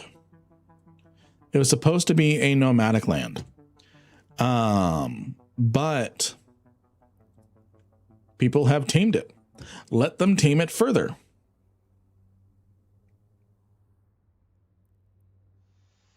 Let them tame it further. So I think some sort of SOV or upgrade system or claiming or something would be fantastic. I absolutely agree with that. I kind of like wormholes being the Wild West. The unfortunate thing is I love the idea of it being a Wild West as well. I think we need an area of wormhole space that is inherently hostile and you have to backpack. You have to nomad it. You can't place structures down. You can't do any of that. I think it needs some sort of, I think there needs to be a subset of wormholes that are nomadic, that heavily de-incentivizes any sort of infrastructure, placing down infrastructure. So that way people who want a Wild West experience and just living out of a mobile depot or living out of a Odysseus or Orca is the way to go. Procedural wormhole space. So there was a guy I was working with, and we were concepting a new game, an Eve competitor, because we were pissed off at Eve at the time. And one concept that we came up with was expeditions.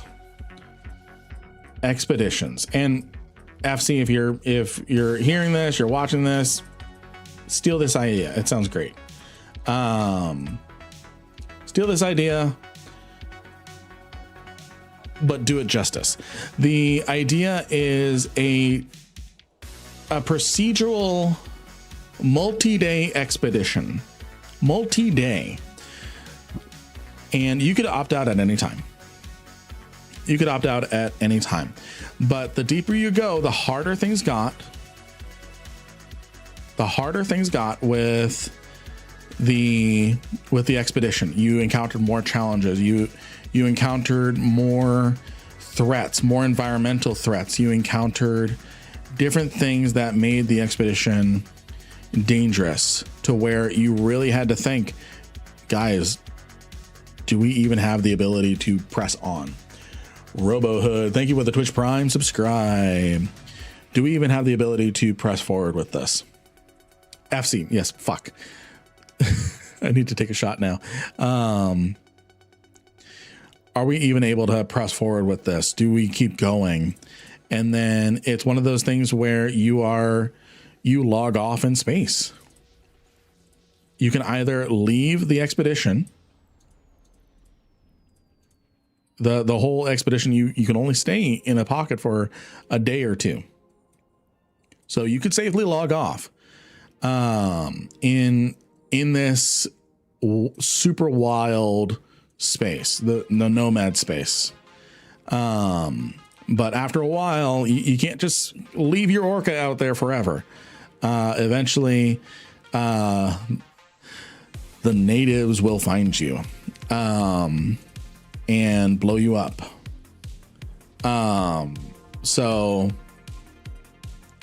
And you either opt out of the expedition and film it out or something. Maybe it's like abyssal expeditions, something like that. And you had to go deeper and deeper and deeper into the abyss in order to try to get better and better loot. So you have to prepare for the expedition. Did we bring enough cap boosters? Oh God, we lost Jimmy in the Guardian. A system where the sun releases a pulse. So you're in a solar system, and you're kind of filamenting down rabbit holes, going deeper and deeper and deeper. And all these systems have a stability period where they're stable, but then they explode. So that after like a day or two, so that way you can't just stay logged off in there forever and then live in there.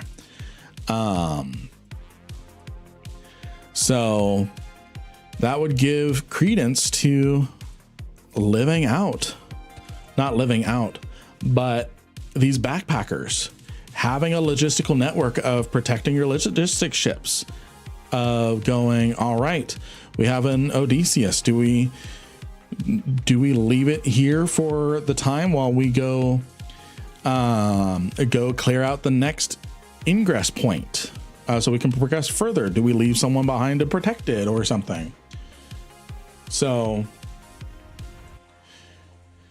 how's it going? Glad I was able to catch your stream. Been watching a lot of your vids on YouTube. Thanks for the content you make, good sir. Thank you, Silent Killer. Thank you. I'm glad you're enjoying the content, and let me know if there's anything that I can do to make the videos better. Make the videos better. We're gonna go ahead and start using the Parchment Highway.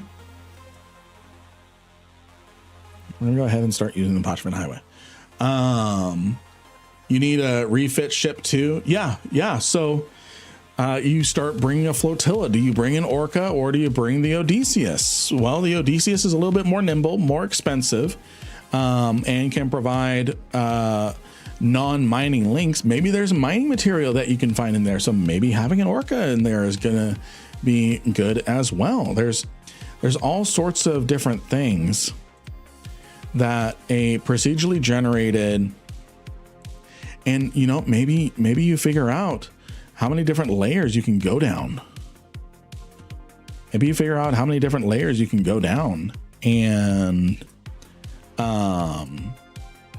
maybe there's a race to see. We went 6 layers deep. And we found a rogue drone Titan that one-shotted us. So how are we going to theory craft and get past it? So I would love that. Make it something like we have our home hole that we live out of, and one of the statics leads to this Wild West network. So you and a small fleet goes in for a few days and then either finds a way to HiSec or connections back to the home hole. Do I have to stay awake for this Discord giveaway like normal giveaways? No, you can go to bed. You have a week to claim it. I think that's a more flexible thing. I think that's a more flexible thing. So the reason why I like the idea of the abyss is, so in a sense, it would be a Parchment expansion, is you're going deeper down into the depths of Parchment, and there's already environmental stuff in Parchment and abyssals that kill you after 15 minutes of being inside of an abyssal. So that same flavor still exists. So going into deeper layers of subspace, essentially doing expeditions into Triglavian homes and things like that. Because Parchment is kind of just a layer above where all the Triglavians live. They mostly just grabbed all this just so that way they can siphon these stars. Parchment is a resource gathering operation for Parchment. So if we take a look at this, this used to be, I actually think that's the new class. I think that's a new class, but they are siphoning and collecting material from these stars. They're collecting Isogen 5, which goes into powering their technology.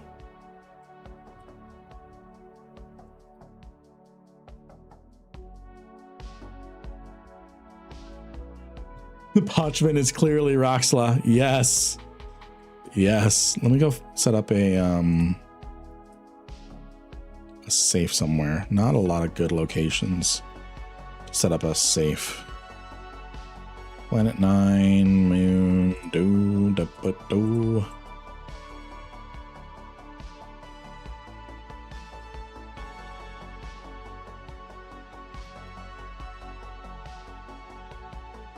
I wish Parchment were a bit bigger, so it was a bit emptier.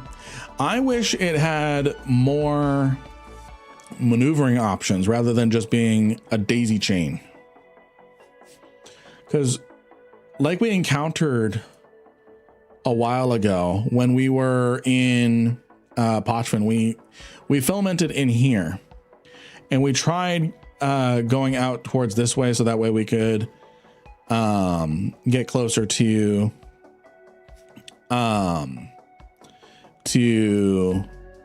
someplace that would spit us out near Jita. And we encountered a like 1,000 player battle and they were camping all the gates in and out. So we were very fortunate to get out, but let's see, where will this take us? Oh, that's actually going to be pretty good.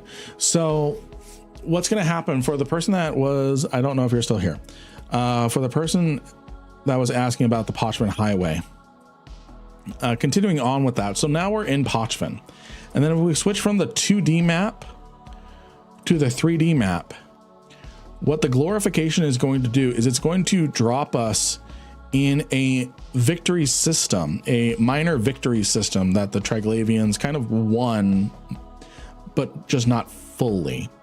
It's going to drop us in a victory system in the proximity here, because this solar system is still here. It's just in a lower level of hyperspace, lower level of space-time.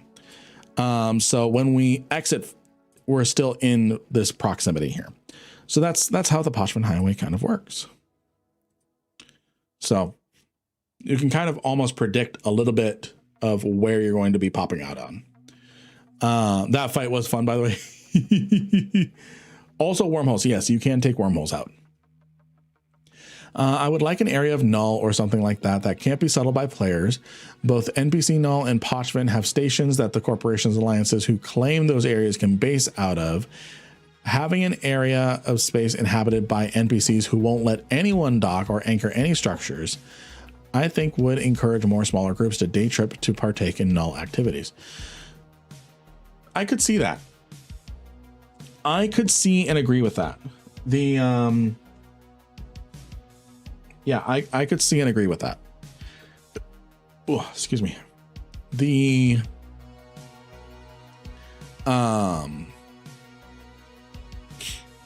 Trying to think. what we need, we don't need diamond rats. We need netherite rats. Sorry.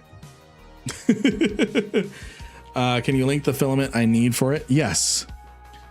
So you need this to get out to quiet null. You need this to get into Pochven. Get back to K-space, low sec or high sec, random, dependent on proximity in real space on 3D map. There we go.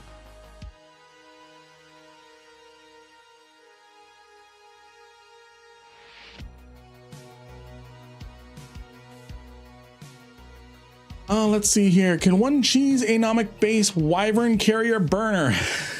Not really. Not really. So Kodak, I linked those things in chat for you. In the in-game chat. Not really, sadly. The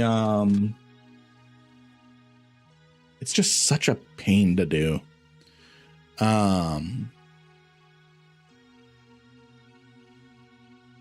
Hold on. Trying to get the last bits of this beef jerky.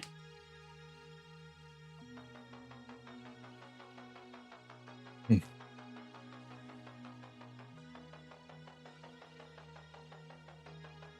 beef jerky is that expensive? You get every single drop.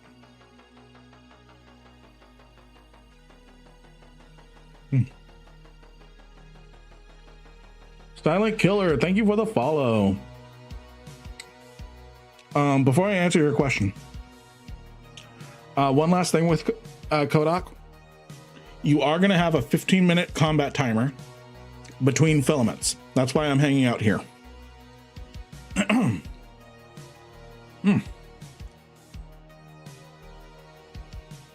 So,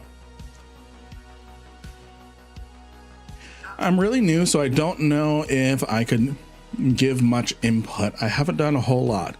Did the career agent stuff, done 2 of the epic arcs. I have dabbled on exploration in nullsec and wormholes, but that's about it. So far, exploration has been decent for making money. I got up to Tech 2 Abyssals, T2 Abyssals as well. Now just kind of waiting on skills to level up to progress on Abyssals. Now I've just been trying to get my reputation up so I can do level 3 security missions. Nice. Nice. Question, any tips on how to clean your saved fits quickly? Apparently I hit a limit, which is 500. Oh, dear Lord. Dear Lord. Dear Lord.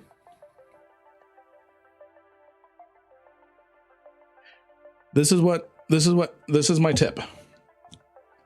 Get yourself one of those carpal tunnel braces. Get yourself a shit bucket for my Battlefield Friends fans and lock in.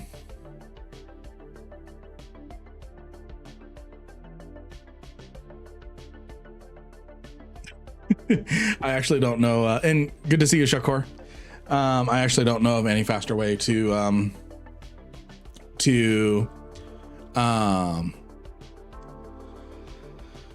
the battle bucket. I wish I knew a faster way to clean them out, sadly, but yeah. Pyramid. Let's see here. One thing about Pochman. Just redeemed posture check. Whoa. Evat, you are. Oh, that was a posture check, not a stretch. Oh, Pyfa. Install Pyfa. Although, interesting enough, when I was trying to install Pyfa recently, just redeemed. when I tried to install Python recently on my machine, Windows would not let me install it. And I was really pissed. And I did not have the patience to figure it out. Have we gone over the facts? The facts of what? Or how about this? We fixed Jita by bringing it to Pachman.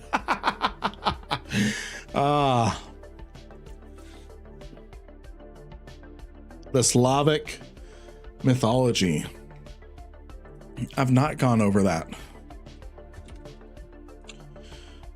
Let's see here. I have not. Any idea when Laura is coming back? No idea. No idea. And that said, the Laura topic can bring a lot of drama, so I don't really talk about it a whole lot. Again, I love the guy. I have nothing personally against him. Nothing personally against him. I just don't inject myself into the drama. Last I knew, he was only going to be gone on a week vacation, but then if you take a look at different things, like he's been delisted on Marky Dragon, his all his so his code still works with Marky Dragon, but he's just not listed in the newsletter or anything anymore. I'm done with Hyper today. Just won 2 in a row, Vector Navy issue and a Harb issue. Yeah, a Harb for 37 mil. Yeah, you used up your entire luck. You used up your entire luck on the Hypernet, Luke. Lashak, named after the Leshy, a malevolent, mischievous forest spirit in Slavic mythology. Named after a Vedmak. Named after the Vedmak. Named after a Vedmak, the Slavic word for a male witch or sorcerer. Damavik, tied to a minor house or mountain spirit from the Eastern European folklore. Zarnitra, named after Zarnitra, a mythical black dragon worshipped as a god of sorcery and magic. Ikatursa draws inspiration from ancient mythical monsters like the Tursa or Ikatursa. I like that.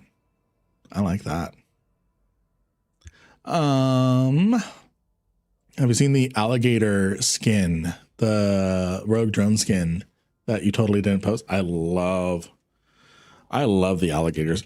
I love that whole line of skins. My critique on it.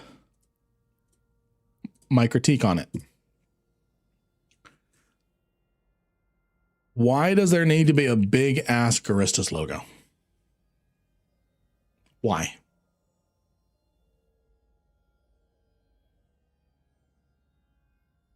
Why?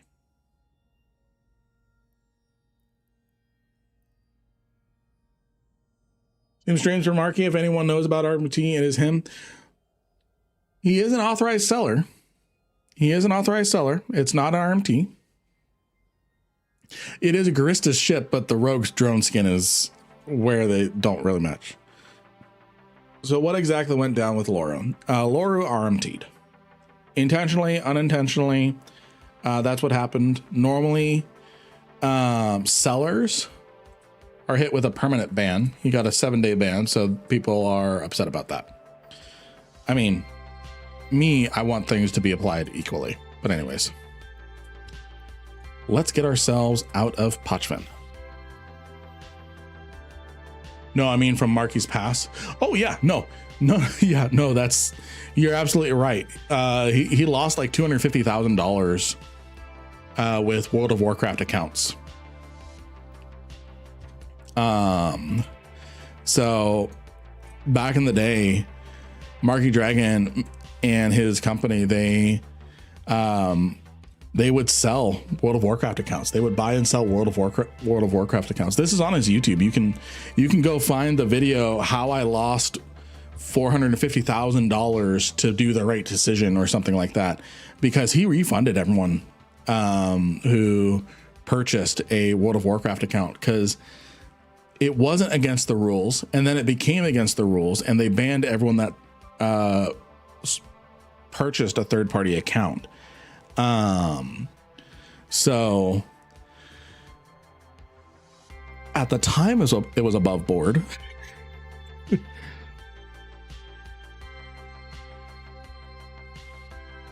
Biba, sounds like you saw yourself a oh, what is that thing called? It's the Angel Titan. And there we go. We are 8 jumps. We are 8 jumps from Jita, just in low sec. Glad he did the right thing and opened the doors for him being authentic. Yeah, absolutely. Absolutely. The Azrael, thank you. There are so many ships in this game. You know, when I first started playing Eve and I wanted to be a fleet commander for the corporation that I was in, they had a test. They had a test. You had to, the test was that you would be told what a ship name was. You had to name its ship type, you had to name the race, preferred damage type, preferred tanking type, and primary role in PvP. And and you had to pass with like a 95% accuracy. You had to pass with a 95% accuracy. And at the time there were only like 200 ships in the game. And I passed with flying colors. Now there's so much, I'm like, I can't keep it all in my brain. I posted, sounds right. Hold on. Let's see here. Yep, that sounds right. The reason why you want the glorification 1 is if you get the glorification 5, Kodak, it's a 2.5 minute timer. It's a 2.5 minute timer compared to,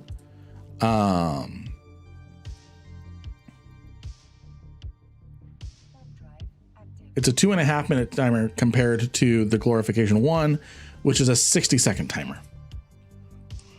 Hey, Ilarin, good morning to you.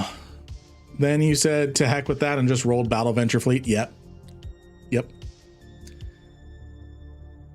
So, let's see here. See, I was there when T2 battleships existed, but there were still things rolling out. Like I was here before like the Talos arrived and stuff. All right, FC, what's the Scalpel? The Scalpel is a Tech 2 Mimitar Logi frigate that is primarily shield tanked and does shield repair. Boom. You were here before Caps? Nice. Dami used to be king. Yeah. All right, looks like we've got a little bit of a gate camp here. Any gaps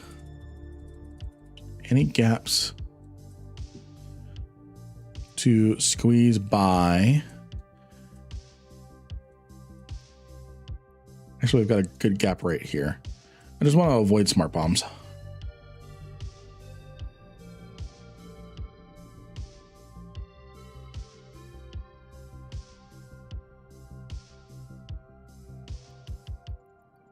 And away I go. So much ships added in my time. Yep. Too many ships. Most of them I'm seeing as mine is a mining fleet.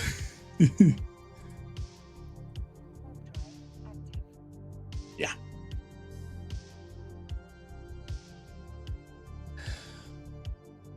Yeah. So friends, those of you who either witnessed or attended the Venture fleet and or the Pioneer fleet, which did you like better? As a viewer and as an attendee, which did you like better? Started in 06. I'm not sure if we had caps back then. We've been raided. It's Hot Drop O'Clock. Shad Squatch, thank you for the raid. How are you, my friend? How are you, my friend? Let me get you a shout out. Thank you for the raid. Thank you for the raid. How are you? How are you? And welcome back, Sergeant Blazy. Dan did not win. Oh, I'm sorry. Hype. Raid hype. Yes. Shad, how are you? How are you doing? As a viewer of the Venture fleet, just because the Venture is such an iconic noob miner. Yeah. Both more fun, can definitely do more damage with the Pioneer fleet than Ventures, but Venture 1 was fun because we got nuked by Titans. Yes. Yes.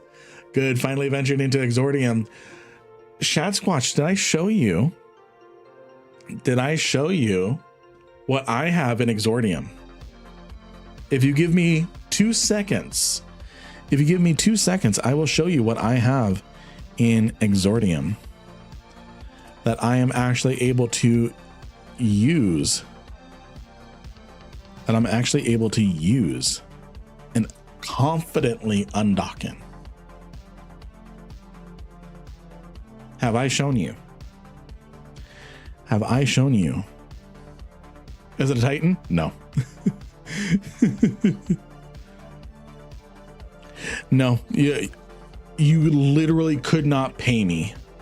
You could not pay me to set in a Titan. I refuse to set in a Titan. Unless we're yeeting it. And just saying fuck everything. Unless we're saying fuck everything. So Shad, are you here? Are you here to see what I have in Exordium? Alrighty. This is what I have in Exordium.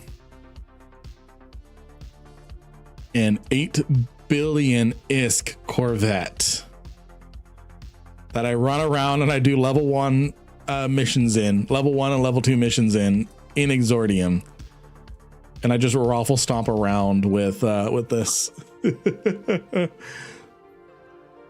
An 8 billion ISK Corvette. 8 billion ISK Corvette.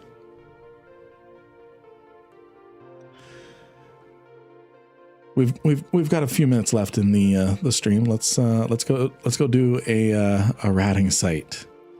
Let's head out this way really quick. 8 billion ISK Corvette.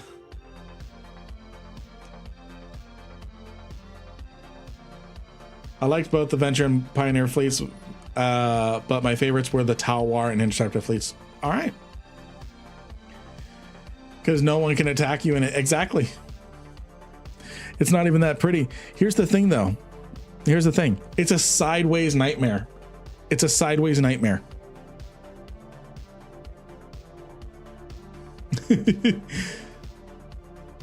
For 8 billion, it better look like a unicorn. I mean, as soon as the lighting gets a little better, I'll show you the unicorn. I mean, look at it. It's literally got a unicorn on it. It is a unicorn. What ship is that anyhow? This is a Sanchez Nation Corvette. This is a Sanchez Nation Corvette. There, that looks a little better. That's disgusting. Where do I get one? In Jita. And then use Purple Frog Freight to ship it for you. The Borg bus, yes. How much for the skins? Oh, I think this Victory skin is like 8 bill. like 5 bill. Let me look at Eve Tycoon.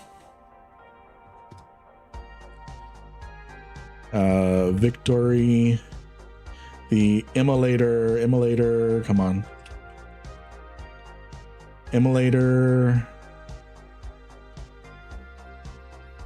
Does it not have?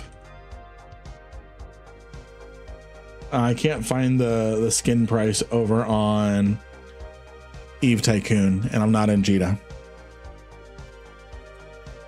Here, look, I'm gonna go do combat sites in an 8 billion ISK ship. Yeah, sadly, no skinner on this. Your active ship emulator does not support sequence skins. Yeah. And I've still got some bling to put on this. It's only 7.6 bill right now with Pith A, Pith C, Pith A, Imperial Navy heat sinks. I've still got some bling to put on it. This game and its hatred of symmetry. Yeah. Well, it's actually getting a love for symmetry. It's getting a love for symmetry now. A lot of the asymmetrical ships are getting symmetrified.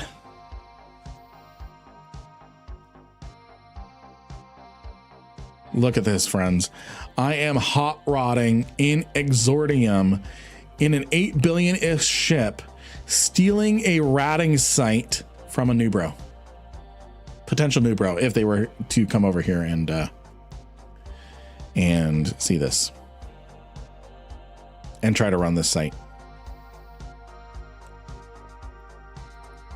But look at this. We're doing a whopping 75 DPS in a Corvette. They should keep the asymmetrical versions as a legacy hull. I want a hull configuration to bring back the old Caracal hull. I loved the cargo helicopter look to it. Really hope they can do graphic updates on all the ships. Yeah, it takes time. It takes time. The most disappointing fleet was the kitchen. Hey, RoboHood, thank you for the follow. Thank you for the follow. Disappointing fleet was the kitchen fleet. You threw a Megathron in only because we got absolutely blobbed by Frat. Yeah, we need to try that again and not get blobbed by Frat. We need to try that again. So I love hot rodding in this thing. So interesting thought I just had. Could you consider the ships in Eve NFTs, since you can buy Plex with IRL money, then sell for ISK for a ship, equating ship to an IRL value, and maybe the skins? So I don't think you could necessarily make that stretch. And the reason why purchasing Plex, this is one thing why purchasing Plex is not considered RMT. It's just like if you are purchasing RuneScape bonds instead of RuneScape gold. I'm going to use old school RuneScape as a example here because it's easier to explain there. RMT, by and large, involves stolen credit cards.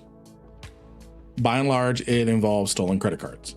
So what ends up happening is the credit card company does not give a shit if the game developer is not involved with the RMT whatsoever.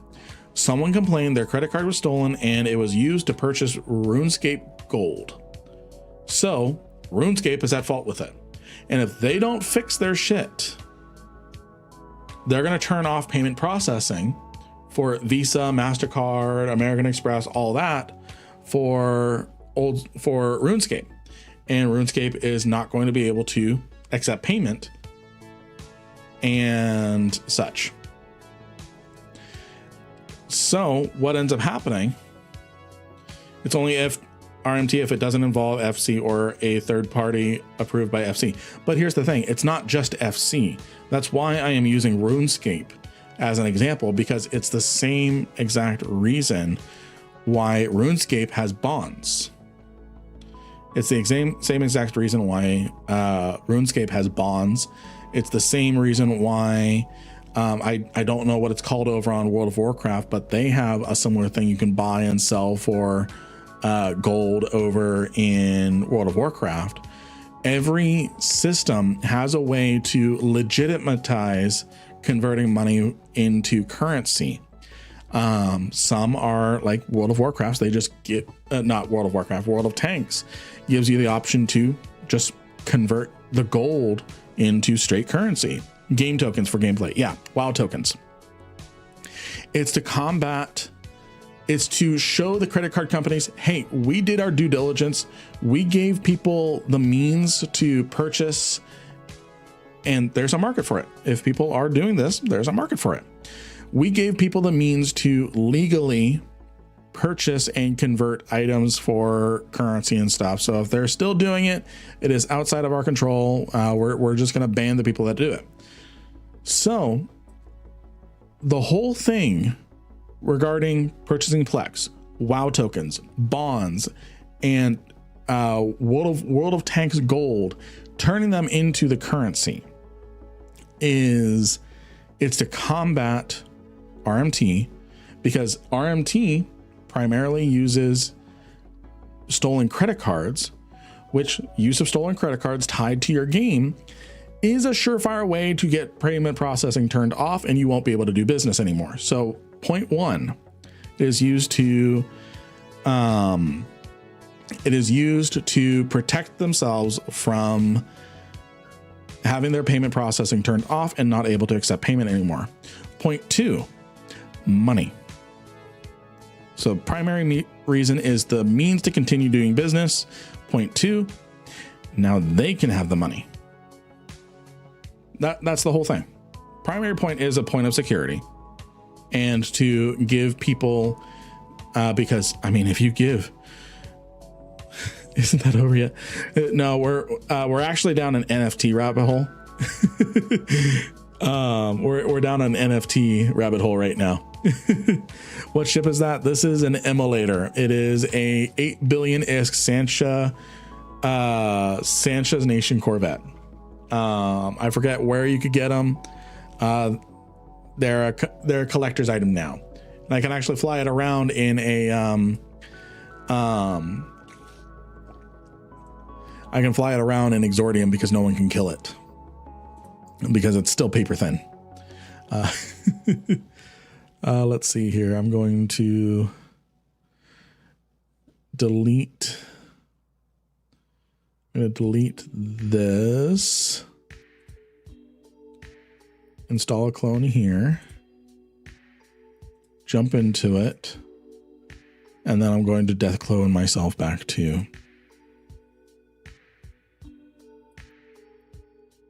Clone myself back to Jita. Let's see here. So yeah, that's so the thing with the NFT. I know you went down and you were talking about NFTs, not really RMT. NFT is an interesting thing because the primary thing about NFT is you can directly swipe your credit card to purchase it. It's called an emulator. So this here, I'm actually going to do this because I think you'll get a bigger text for it. There we go. So yeah, it's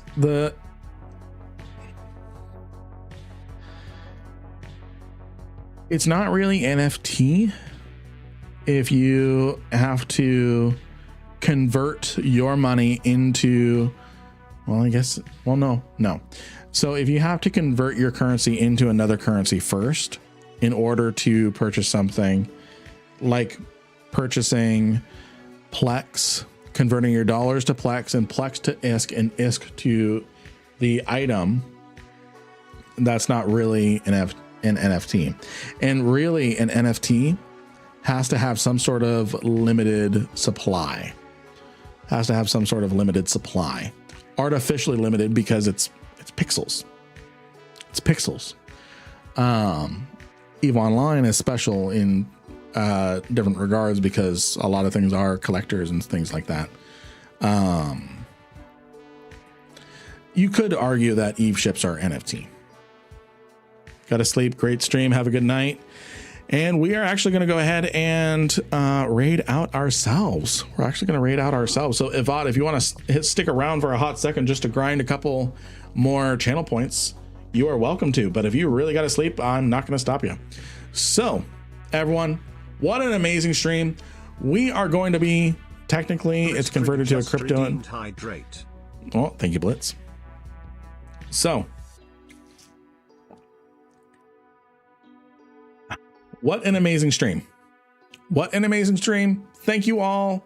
Would you run a Bellicosity? Probably. I like Bellicosas.